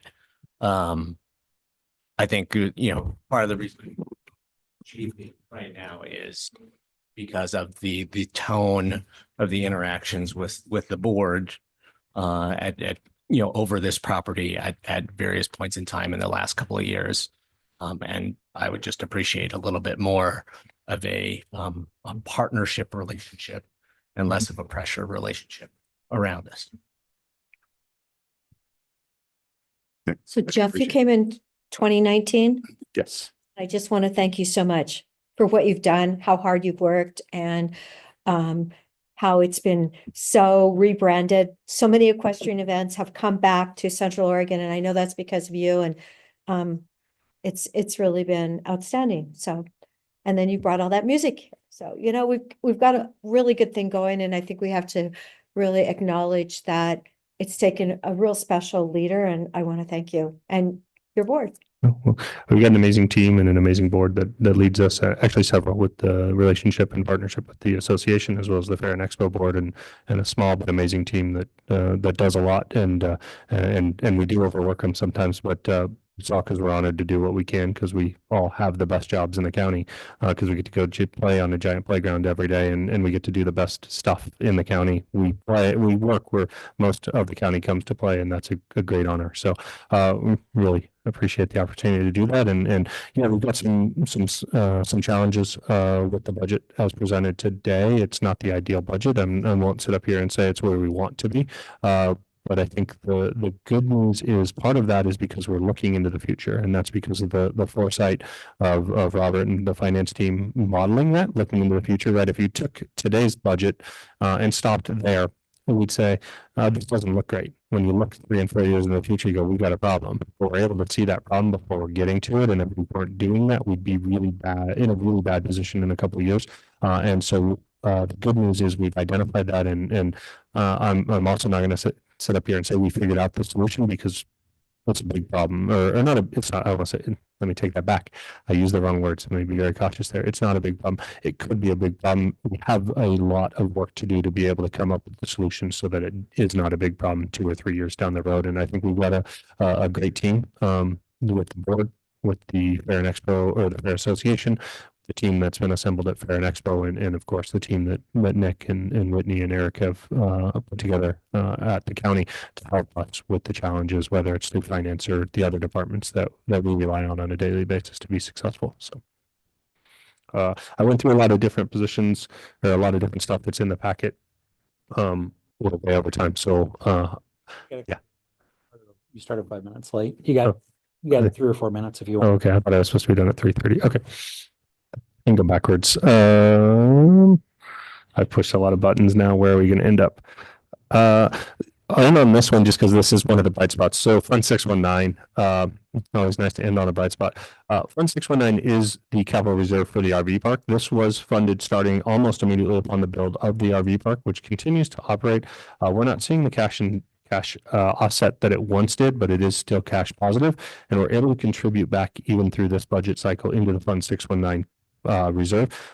We do consider the RV park capital reserve, which is the capital reserve dedicated solely to the RV park itself, to be fully funded. Absent, we don't have a reserve study done yet, but we have well over $1.8 million in this fund, or will after this year. So it'll be well funded for the necessary investments into the RV park over the next cycle. The RV park also is less than 15 years old, so we still have several years to build this fund. So we do consider this to be a fully built out capital reserve even today, with the modeling that exists moving forward. So I'll end with that bright spot and leave it open to any other questions that anyone may have. I mean, just as a comment, through stuff that I do with wife and with the dogs, we end up at a lot of fairgrounds doing a lot of events all over the Pacific Northwest. Deschutes County really is a gem. I mean, it's you are managing it reasonably well for what you have. It's just that one, some of the comparisons that some of your comparators or some of your comparables are not that impressive, and so less sometimes means you still can't suck. But you can build on that, and I think you do have some good financial positions, and you have a good plan. I mean, you're talking about an additional $500,000 of revenue this year. Mm-hmm. If true, and you've got a history that does that, you're putting yourself on a positive path. We're just encouraging you to tighten up a little bit to make sure that what part of the elephant to eat first. Don't go all the way for one end when you're on the other one. No, we recognize that and appreciate that, and certainly our goal is not to suck less. Our goal is to be an industry leader, and we have an amazing property, and it's almost unheard of. I know for those that maybe are here and don't get out to go see other fairgrounds, to your point, this is not what most fairgrounds in most areas are. in this legislative cycle. There's a bill that's moving forward that funds the fairgrounds in Union County to connect it to water because they don't have running water on their fairgrounds. So that's our peer group. And so it is not a huge lift to be above that. And that's not to take away from Union County. They are there and they serve their community in amazing ways, as do all fairgrounds.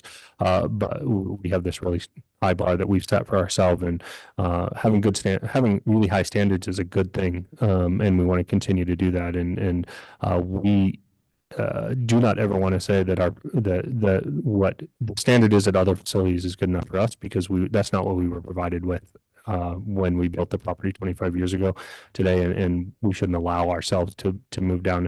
I think that's the thing we're focused on is we have a couple options. Is one, we could minimize investments back into the property and fix the problem today. But what that does is that kicks the can down the road and creates a problem for the next generation. And we're not going to do that because that's not what our predecessors left for us today. And so that requires us to think creatively and strategically as ways to come and figure out solutions to that problem today, so that we're not burdening the future with those. And those are just big asks. But I believe that through some creative processing, some right sizing of some funding, some adjustments, and making sure that we're doing those appropriately and strategically, and communicating why we're doing those to the public, where we're increasing fees and making those adjustments that are necessary, that we're sharing why those are necessary, because we're utilizing those funds to leave that property in a better condition for the future. Doesn't mean people will want to pay more, but at least it will be a more comfortable position to do so. And we'll still have some other adjustments. Looking at creative new ways to generate revenue is always on the table. And we embarked on that process last year with the approval of the budget committee with some self-produced events. I didn't jump into that as I ran through here, but that's other opportunities that we see that could generate additional new revenue for us in the short term and grow over the long term as well. So we're looking at all of those options. Any additional questions? Go ahead, Tony. Steve, aren't you the economic development director in Redmond? I might be. Isn't there some big news today? Oh, you mean today's Amazon Day? Yeah, Amazon Day. Well, Yeah. tell us about that real quick, though. Oh, my day job. Sure. Yeah. Yeah, we've been working with Amazon on a last mile delivery facility for the last 3 years, and had to get very creative with a piece of property to actually make it the size they needed, move irrigation canals, some natural gas pipelines, and they're about ready to put a shovel in the ground potentially this week. It was a fun project, learned a lot. It's going to add a huge benefit to our community, especially if you want to order your toothbrush in the morning and get it before bedtime. So they're, I'm sure, going to be a great community partner. Been working with them, like I said, for 3 years, and very rewarding to see this project happen. Yeah. So that's thank a you. done deal, and they're ready to move dirt even. Well, it'll be a done deal when they get the keys and open the facility. Oh, which that one. will probably be, a little over a year from now, if everything goes the way they would like. But yeah, it's a done deal. They've purchased the property, they've got their permits, and their developer or their contractor is ready to move dirt. So if there was a vendor at the fair that ran out of paper plates, he could order it on Amazon and have it delivered there right away. As long as There you go. security let them in. Uh-huh. Yeah, it'll be 170 plus jobs and potentially more depending on how the demand goes. But it's one of their larger last mile facilities, and so very excited about that. Great We'll addition probably- to the Central Oregon as well as Redmond community. And probably, yeah, half of Eastern Oregon at least, right? So a lot of. Yeah, I don't know actually the footprint they will serve, but I'm sure it will be far and wide based on where we're located. Yeah. Very exciting. Thanks, Tony. Very nice. Thank you, gentlemen. Looking forward to Three Dog Night, by the way. All right, and the last presentation of the day, certainly not the least, is the clerk's office. I see Mr. Dennison in the back. Thank you, guys. Congrats. Mm-hmm. I wonder where the property is. I'm not sure where. I'm not sure either, but yeah, so it's right there. I'm not sure. Maybe we could. Yeah.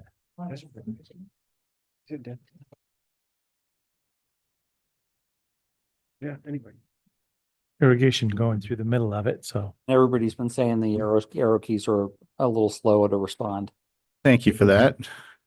Good afternoon, everybody. Steve Dennison, Deschutes County Clerk. I understand we are running a few minutes late. So with that, I'd like to open it up for any questions. Oh, good job. And thanks for having me. Yeah. Got it. Thank you. Thanks, Judy. 10 minutes. All right. We'll see if we can go that long. Thanks for having me. At the end of the day, I think last year, I know it was election week and I might have been a little bleary-eyed, and I know this is late in the afternoon on your second day. So thanks for hanging in there and hearing my my rambles. And that is slow, isn't it? Okay.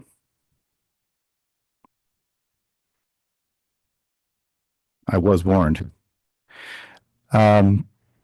So yeah, here from our office, the clerk's office, speaking specifically for three funds, the 00105 and 00106 from the general fund, and our recording fund of 218. With that, I will just jump straight in.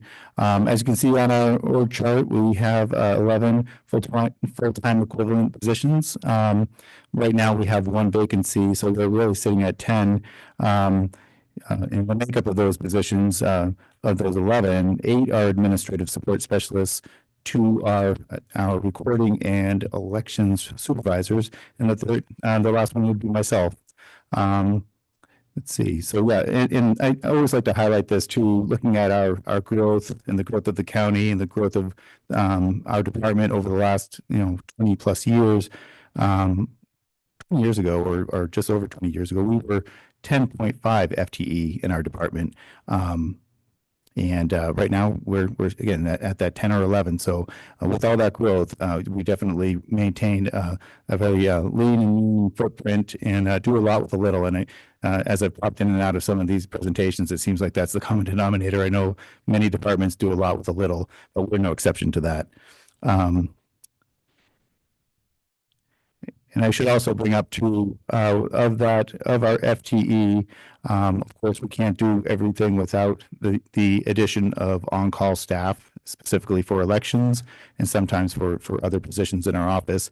But, last November, we had roughly 50 on-call employees that came in and helped us in a lot of different capacities, ballot pickup, election boards and processing, our on call for front counter help. We set up a phone bank, so we had a lot of people coming and going. At 50 on call versus this current election that we're in, where we have roughly half of that. So really, that turnout does drive that amount of on call staff that we need help with.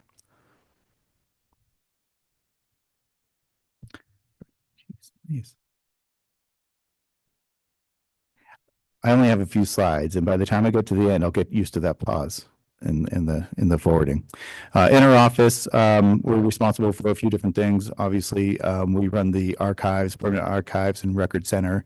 We record real property records. We issue marriage licenses, process passport applications, quite a few other services, and then of course elections and voting, and property value appeals board is something that we also are responsible for. So a lot of varied services provided by our small department.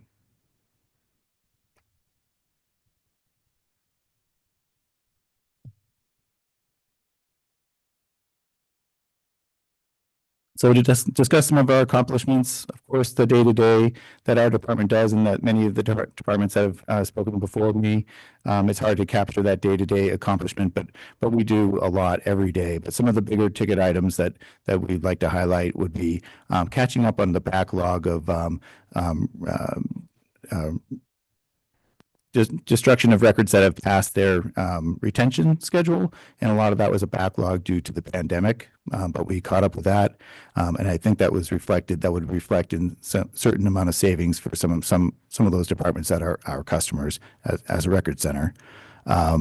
We were successful with the November 2024 election and that whole year really, but highlighting this past year, fiscal year, November was right there, and we processed more ballots in Deschutes County than ever before, so that's worth highlighting as well. And it was very successful, and that success is measured in a lot of different ways, but coming out and balancing the number of ballots cast versus the number of ballots that we show as received and number of exceptions and things like that.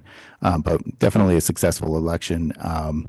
And then we also, the other common theme that you've heard over the last few years, probably the last decade, was we've been planning for succession planning for some long-term employees that were getting ready to retire. This current fiscal year that we're in, that we're wrapping up, we saw that all come to fruition. We had 2 long-term employees that did retire, and that represented over 50 years of experience between the 2 of them. And our office has handled that seamlessly. We haven't missed a beat. We have a fantastic team, and we're just, continuing that long tradition of serving our customers in an outstanding manner. I can't speak enough to what a great team we have.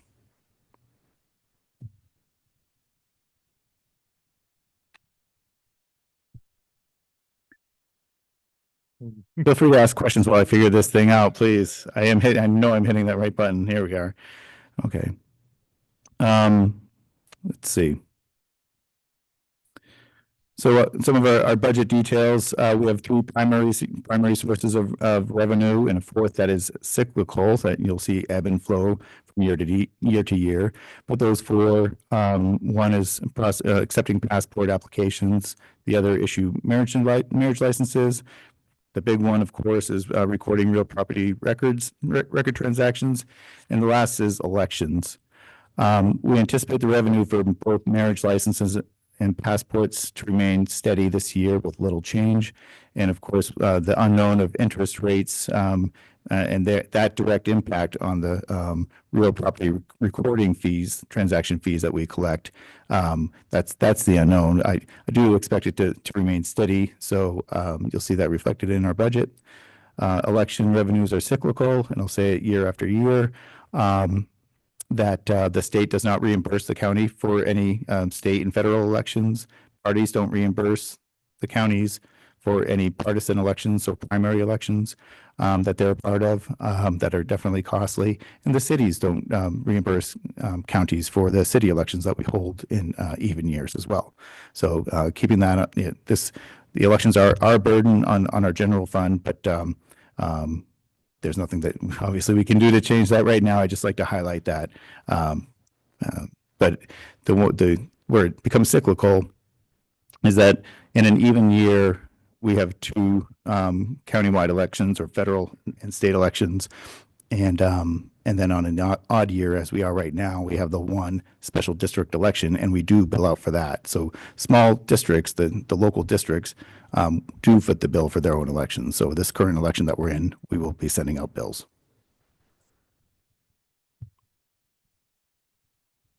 You guys, either you're really sleepy or this is very dull. I did mean to mention and highlight in the beginning, this is a very repetitive presentation.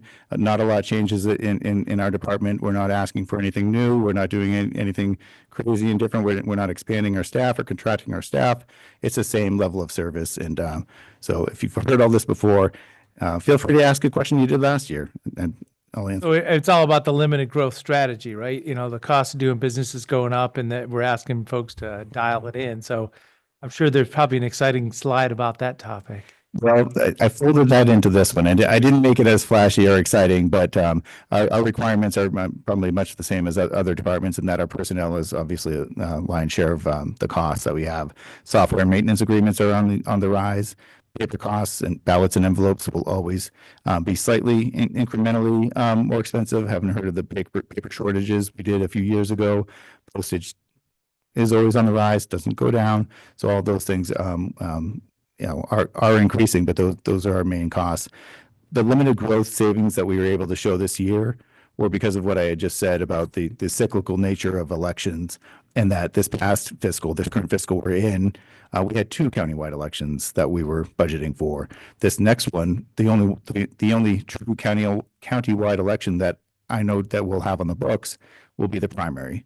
We may have a special district election or a special election called by a special district or any other entity, or if the county called for one, or if there were any other type of election that was called by the state.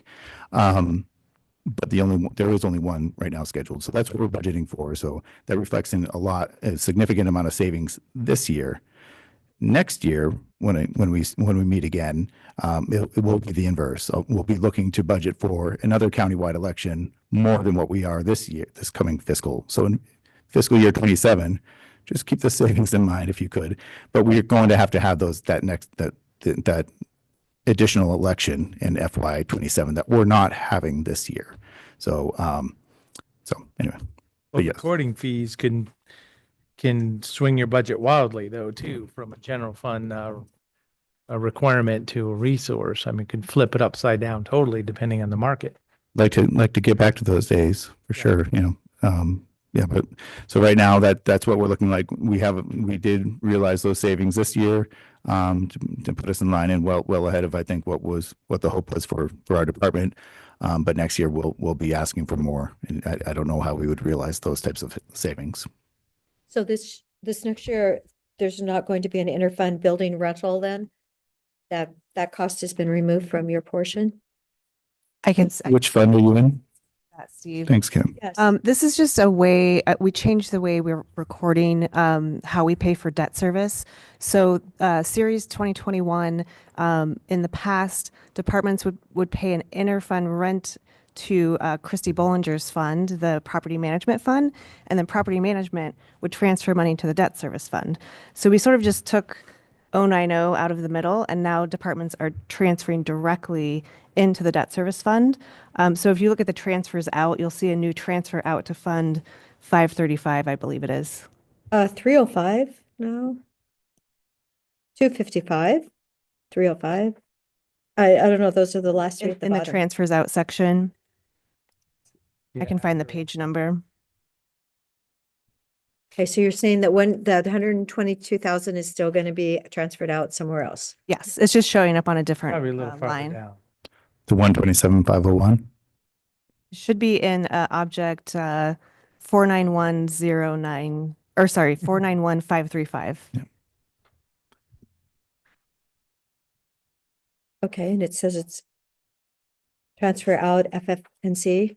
Yes. Okay, that's so it. now you're charging him 127,000. You're charging him more. It did go up a little bit. Steve, did you know that? They are charging. Everything went up, Commissioner.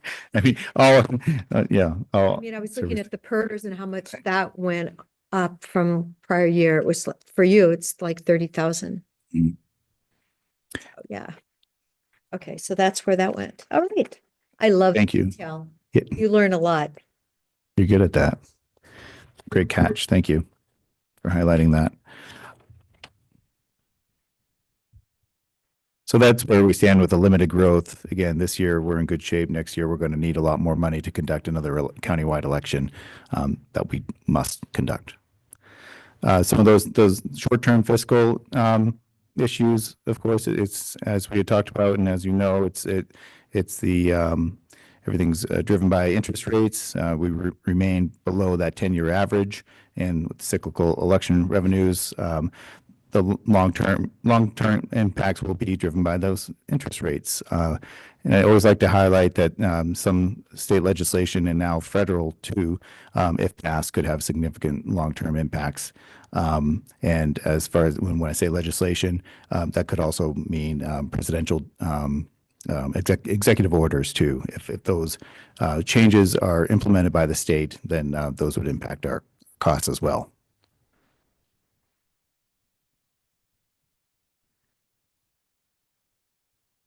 So this is kind of what you were saying, Commissioner DeBonne. If you look back over just the last few years, those were the good old days, and now we're well below that 10-year average, and you can see that spike there in FY21. That was the height of that. If we can get back to anywhere in between, and that's with the lower interest rates, we'll have more refinancing, we'll have more recorded documents and pages that will generate more revenue. Darn that document simplification effort, though. Yeah, I think there's a lot of cash transactions as well as is also driving that. So less page counts and yeah.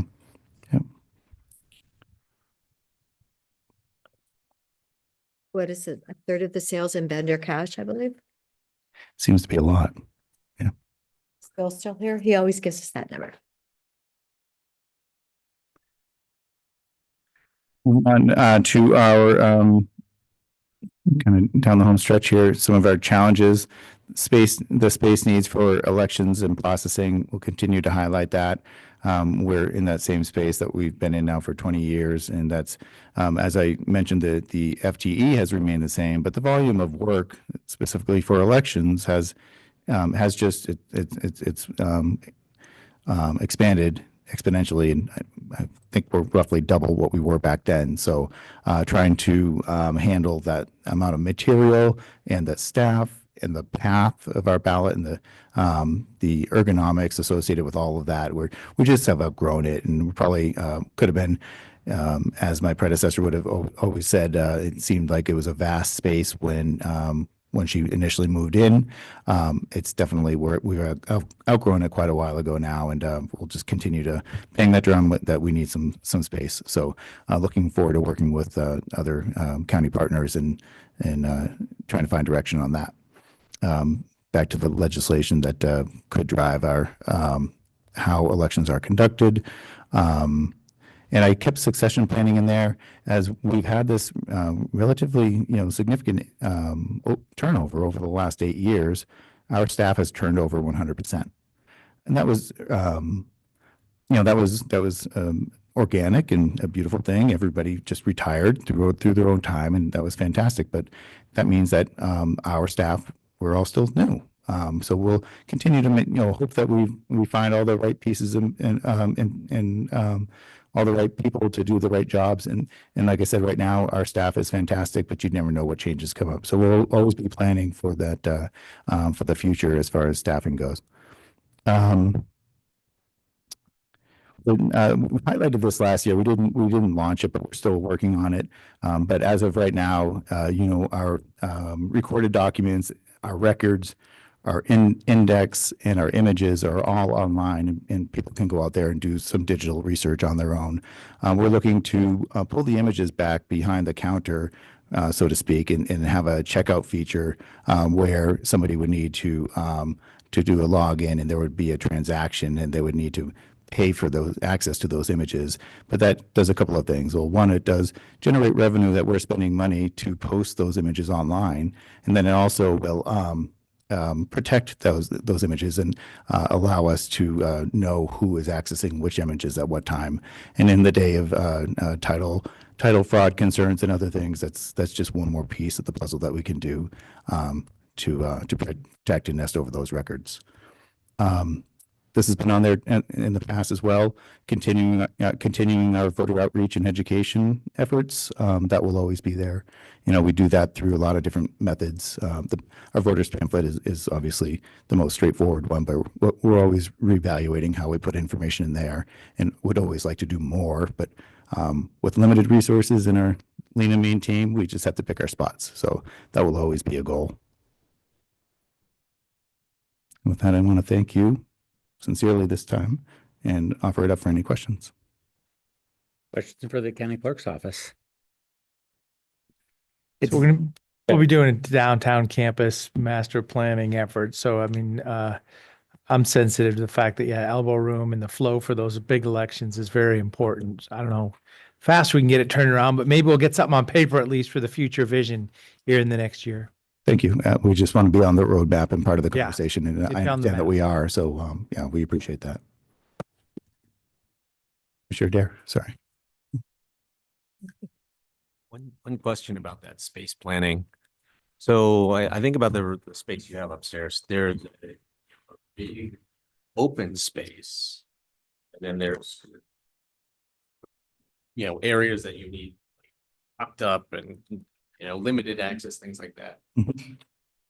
You're looking forward towards a future space. Is that kind of what you need? You need a big open space and then parts that are secured.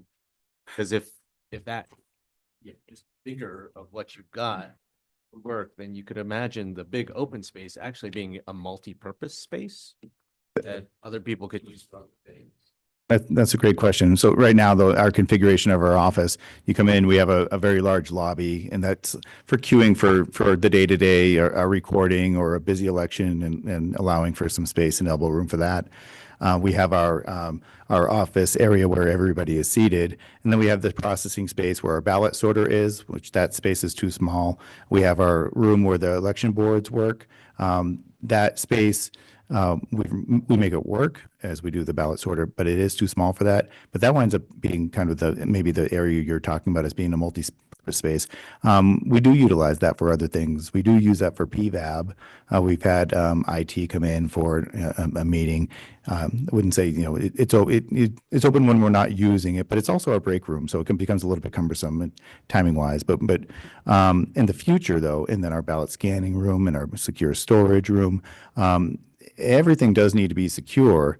But the ideal type of space would be, you've seen our ballot pickup teams come in and they'll go upstairs and they'll get our supplies and red tubs and come down the elevator, leave here, come back up the elevator with the tubs full of ballots, go into our sorter room and we'll process the ballots in there. And I won't get into the entire path of the ballot, but point being is it's not very linear.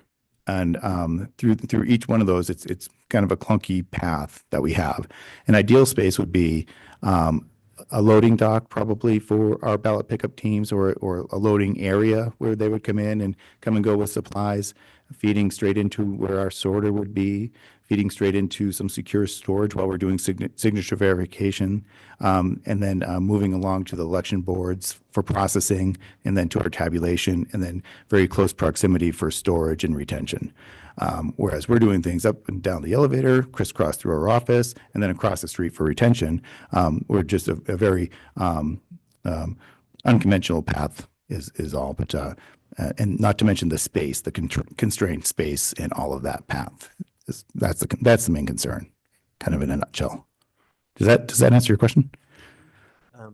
So if we were able to expand or find a different area to a larger area for our election boards, that during the time that they're not utilizing it, and yes, that could be multi-purpose, similar to what our smaller space is right now.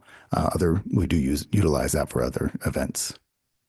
Because just that room was the key. This is too small. You can imagine in a whole different configuration, having the other stuff that you need secure kind of on one side of it, and literally having other entrances that and that people could use to go in and out of there, and it being a big community event room or something like that. And again, that's almost what it's like right now. We just don't know. We don't store materials in there. We don't store ballots in there. Everything comes in and then goes out for storage. Not accessible for anybody else. Yeah. There's other things going on in there besides election activity, but I mean, it's awfully big for a break room for a staff of this size. And, like a meeting space rooms, large meeting space rooms. I mean, there is a lot of demand for that in the community. So yeah, I mean, if that was the crux of it, from what you've described, there's many more issues, and you want the whole thing to be laid out linear, and there's many stages. But if that was the crux of it, you could have a big community meeting room that had secure stuff on one side, and there could be lots of activities and events in that room every day, paying for the use of like a community facility. Correct. Yeah. And I mean, that's another, if we ever are able to realize this vision of finding a linear space for us to conduct elections, that's another benefit, is that space that we do have right now could also be reallocated as additional office space, and alleviate other concerns in space. And I know that's not what you asked, but that's part of it. And for that space that we're talking about, that most people in this room have seen, it's probably too small by 2/3 or 3/4. It's much too small to do the work that we're trying to do in there. It just limits the number of people that we can have in there all at one time and doing the work. And that where that really does, where it's a noticeable effect, is on election night, when people want those results, and we can only do what we can do with the space that we have. I think we could make a good assumption that space planning needs to be in the budget. All right, additional questions? Thank you, sir. Right. Thanks for your time. Thank you. We're moving on to the last item on the agenda today, which is our debrief. Cam, did you pick anything up today? Well, I do have a follow-up for Commissioner Adair regarding her question for Natural Resource Fund, the federal grants. So thanks to Dan. 96,000 or whatever. It was 506,000, I believe, that was budgeted in fiscal year 25. And thanks to Dan for doing the research, but this consists of 3 different grants. There was a FEMA grant budgeted for 140,000 for fire risk reduction. They ended up finishing that work in fiscal year 24, and so all the grant funds were received in fiscal year 24, and so they won't be receiving grant funds in fiscal year 25. And then another, the BLM was also for fire risk reduction of 200,000. They only ended up getting 90,000 from that grant, and that payment will come at the end of this fiscal year. And then the last grant was a community development defense grant for 166,000. And they budgeted that grant, but they did not end up receiving that grant. So in that line, they'll just get the 90,000 from that BLM grant at the end of this fiscal year. And that's all been accounted for in their beginning working capital calculations for fiscal year 26. Okay. Thank you. You're welcome. Okay. Were there any items today or after an evening's reflection, any items yesterday that we would like to revisit tomorrow? There was potentially one in terms of the special request from the sheriff's office.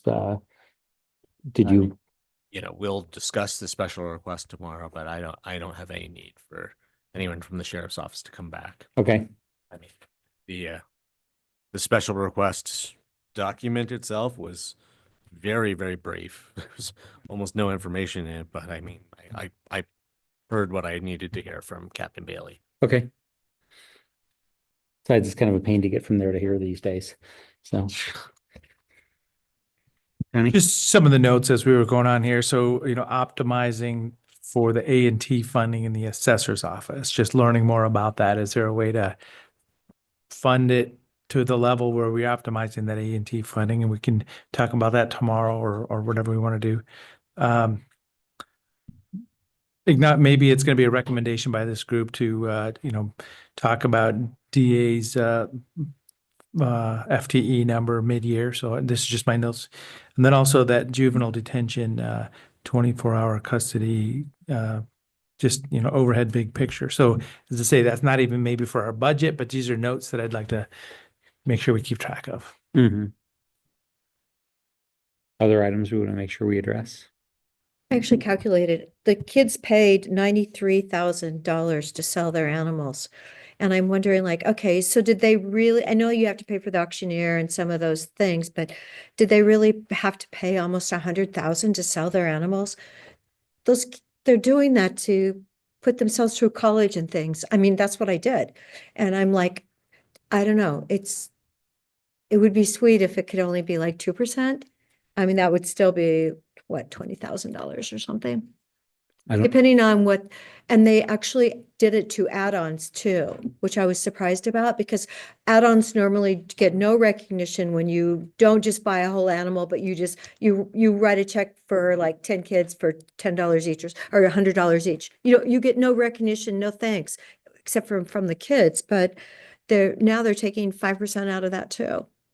So we'd obviously have to track and see what contract auction service that they're using. Right. And then determine whether that's a county contract or a fairgrounds contract to determine. It sounded like they really didn't, there was something different. So Oh, we could learn about it. Yeah, we could learn about it. Yeah, but who's the contract with? Is the contract with Fair and Expo or is the contract with the county? Or 4-H. Yeah. Oh. You can bring it up in the 4-H discussion tomorrow, but that's really the 4-H extension, not 4-H FFA. right. That's Through Candy and Nicole, yeah. Yeah, They were giving me the numbers, but I was just shocked when it said that, the add-ons were going to be charged, the kids were going to lose that funding too. But if it's a 4-H contract with an outside contractor. Right. We don't have any I jurisdiction. know. Well, what it means is that I will personally just write my checks directly to the kids because I'm trying to help them. There you go. That's your own little budget committee. Yeah. Go to one, pass. No, I mean, I'm always like filling it out. I talk Bob into it. He has to do it too, you know. There you go. It's great. All right, additional budget items or anything else that we want to discuss? Tomorrow we have health services, the 4-H, the 2 special districts, and then a bunch of votes and deliberations, of course. Anything else we should highlight for? Starting at 8:30? Yes, we will be starting at 8:30, and it says we will end no later than 4:15, but I'm hoping we can beat that. When's your flight? The next morning. Okay. We just want to make sure you get home in time to pack. Gotta get I do too. Yeah. All right. And Talk about the elected officials compensation committee recommendations tomorrow. there is a item to discuss and approve the elected officials compensation results. Yes. 2:45 to 3:45, but it could be flexible based on the schedule of the day. Yeah, it's like I said, hopefully we don't go that long, but I'm not even gonna try and jinx myself on this one. So, 30 minutes. anything else for go ahead. We had 30 minutes slated for departments to come back if you had additional questions. And since we're not having departments back, I will be able to bump. Yeah. By 30. Well, and we blew through the votes a lot faster last year. I'm not gonna give anybody blame or credit on that, but we'll hopefully blow through this fairly well. Yeah, the minimum, well, 0 last year was probably pretty good, but we have a pretty minimal amount this year. So I think I guess we had a few last year. So, all right. Any other discussions that we would have today for the good of the order? If not, we will adjourn the meeting today and we will reconvene tomorrow at 8:30 a.m. Pacific time. Thank you. Just one piece of feedback.